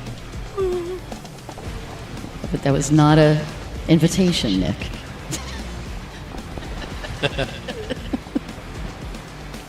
Well, after the Pro-Am Ski 4-stroke light down, we have the LCQ. Am I correct? Yeah, now we're going to go into the Pro Runabout LCQ, so do stay tuned on the live stream for that. It's going to be a showdown. Waleed Al-Sharshani is in it. Al-Baz is in it. Gentleman that took second at the Worlds last year, and then, of course, your defending world titleist now. That's going to happen right before we take a break, too. Yep, then we're going to go to a break, and then we'll be back with even more great racing. Don't you go anywhere. Maybe get some snacks, but don't leave. As our riders right there, 1 and 2, heading into the back straights once again. Man. Solid. Oh, and Matej Arenas made the first mistake I've seen in 2 motos. Actually topped that buoy, and that is a solid go pick up the penalty buoy move. Don't guess with that one, because you went up and over enough on it that's hard to miss. Okay. Yeah, he'll go pick up the penalty buoy. He's a sharp. That's going to rider. cost him some time now. A little bit. It'll give Andrew Hubert-Laurie a little bit of a breathing room here. Wow, did you see that turn 3? Beautiful from Andrew Hubert. Stayed super low. And this is a signature ride for this gentleman. Look how low he gets into this tray. Dropping his shoulder. That's really a race clinic being put on. Drops his shoulder into the buoy, trusting where he's at as the white flag comes out. All right, final lap, guys, for this one. Still holding in second, Mathias Arenas. I'm going to hold on to this mint that I'm pretty sure I'm winning. I see your hands are shaking. I know you're cold. In our bet to see who wins this race. I've got 1 mint against Nick's Jelly Bean. Feeling pretty confident right now. On the right side of the course here, just a little bit more than a half a lap left here for the Pro-Am Ski 4-stroke light. Just so impressed by this Estonian team. I mean, I got to give it to him. I got to give it to Laurie. I mean, it's constant riding consistently through the entire moto here. Not making any kind of mistakes at all. No, really, Andrew Hubert-Laurie has not put a foot wrong yet. And Matej Arenas, if you look at it, I'm talking 2 motos. I have not seen Matej Arenas make a mistake. And that is a lot of buoys to lay down and not, tap something or hit anything wrong. And he's really pushed that boat through some water. He's super subbed a little bit, rode it out, not even a single fumble. And that's a big high-risk move. Whenever your nose goes under the water, it creates a lot of instability. So when your water's skimming like that, we call it skimming, skim the nose. Okay. All right. He just rode great. He's a beautiful, beautiful athlete. And just a great guy. Matej Arenas is great for this team because he's fun and they help keep it light. Him and Matthias Seaman are also very fun. As they move to the final half lap now, Don. Yeah, this on the guy, left side. He looks like a professional. Andrew Hubert-Laurie, 14, and you could put him in a pro circuit anywhere in the globe, and he'd do well. He seems to like the inside line. Well, he's a technical rider. Another one I was talking about where he finesses. See how he just hugs the buoy, but he doesn't touch it, dropping the shoulder down, getting super low, throwing his weight and his lower body out over the side of the boat. Yeah, I noticed that. He gets pretty low when he turns. Yeah. That's part of the advantage that we talked about it being so light. Boom, baby. Nice final turn. Andrew Checkered Hubert flag. Laurie takes the win. Give me that mint. Oh, that's exciting. Look at that, and you can just see the relief. Because Mateo Reyes did not make that easy.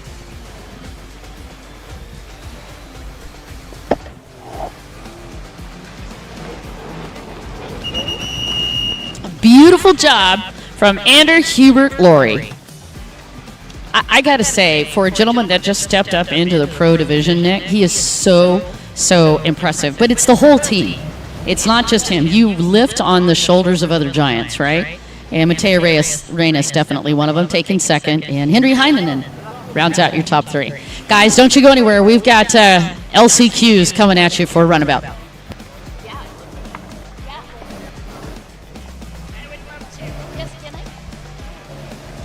All right, those are the go to the highlights real quick here for Laurie, number 11.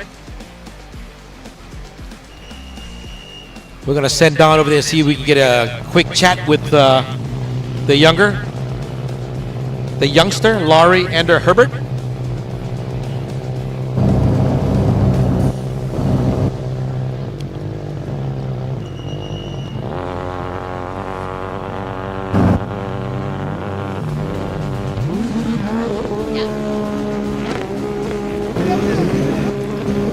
All right, there goes off once again. This is for the LCQ, or the last chance qualifier for the Pro Runabout GP.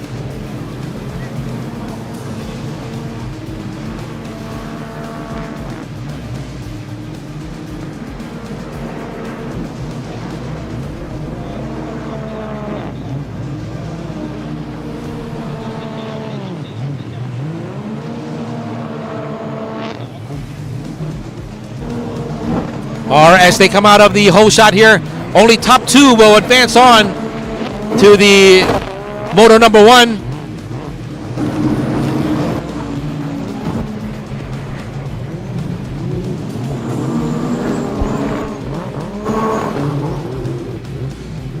It looks like number 6. Is that Maxime from France? Coming out of the hole shot.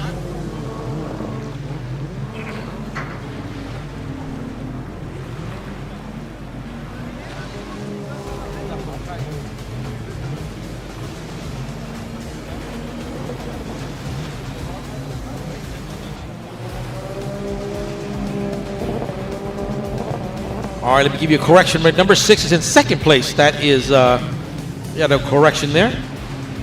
And in first is number 1. That's Jeremy Perez from France.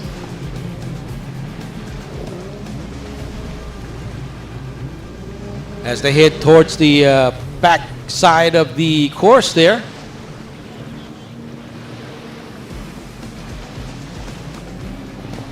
Check, check, check. 1 and 2 for the LCQ.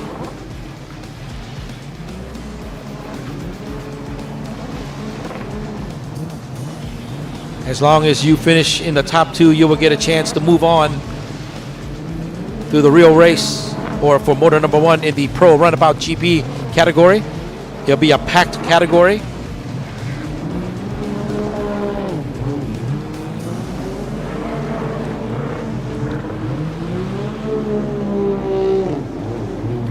I'm down here with Andrew Hubert Laurie, who just took the win in the Pro-Am 4-stroke class. Andrew, I just gotta say, I really want to get your feelings. This is your rookie year as a pro and your very first win. How are you feeling right now? I'm feeling great. I know I'm really tired because before the race I had two strokes, so small Yamaha. I had with that first the race, and now we had with this. So I'm really tired, but I think I'm really happy. Does it add even more joy to it that you were able to ride with your buddy Mateo Reyes?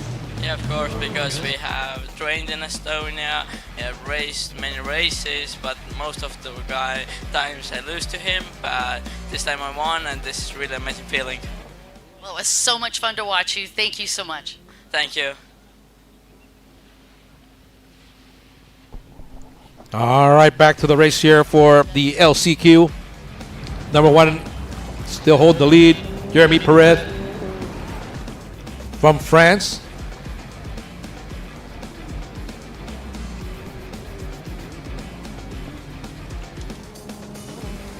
In the LCQ, it doesn't matter what you do as long as you finish in the top 2 to get yourself back in the main race.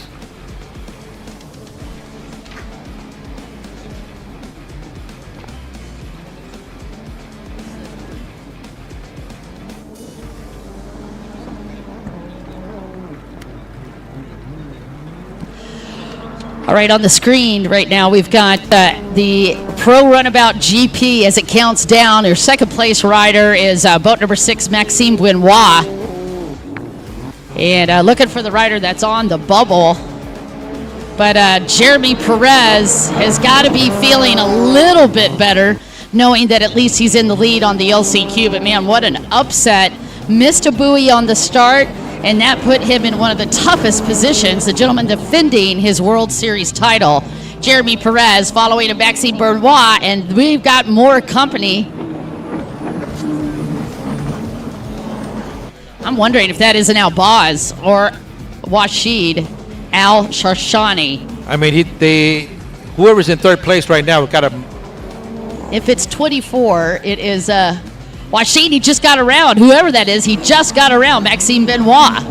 Right here in the replay.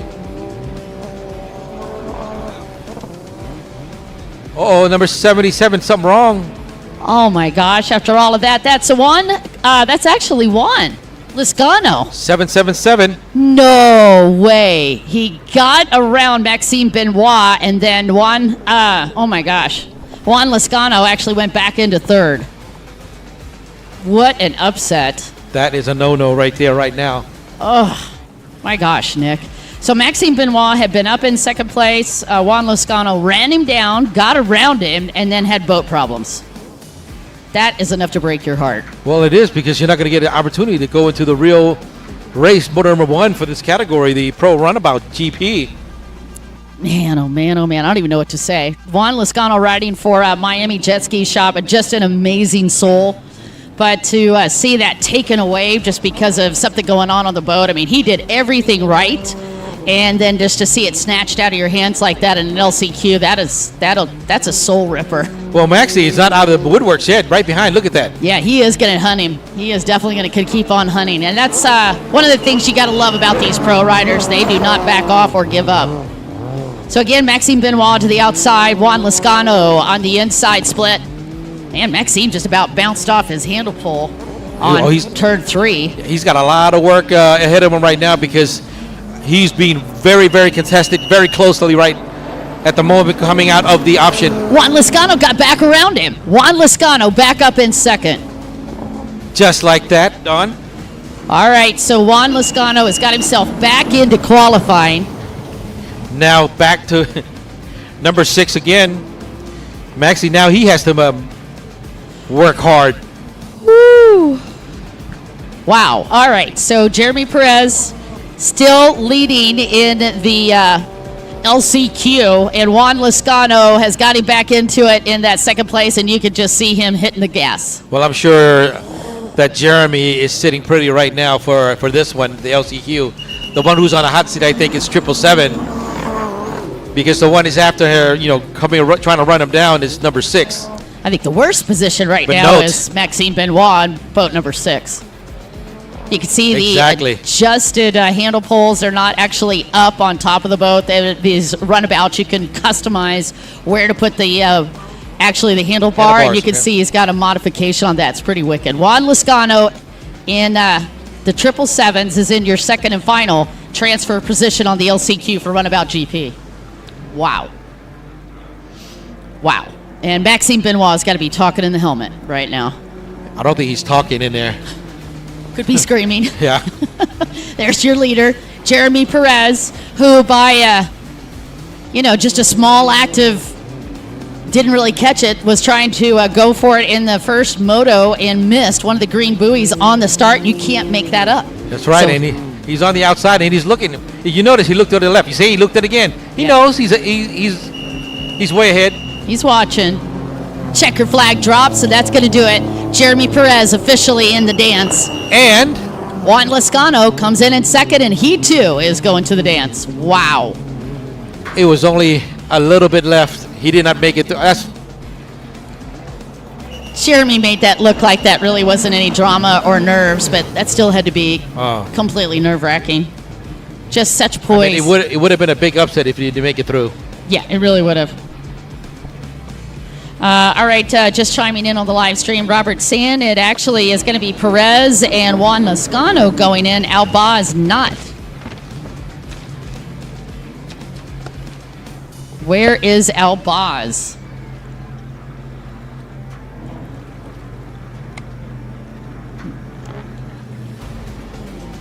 Oh, you know what? Albaz moved up into a transfer position because Perez got the Miss Bowie.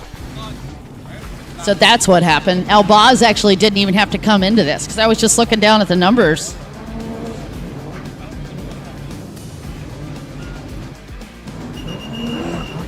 All right, as we clear the course, we're going to take a quick break. Don, Yep. We will be right back with more action later on. Right now, we're going to take a quick break. WGP1 WaterJet World Series Season 2023 is coming. Round 1, May at Mekalinki, Poland. Round 2, July at Vichy, France. Round 3, October at Lake Havasu City, USA. And final round, December at Pattaya City, Thailand. Supported by Sports Authority of Thailand, National Sports Development Fund, Amazing Thailand.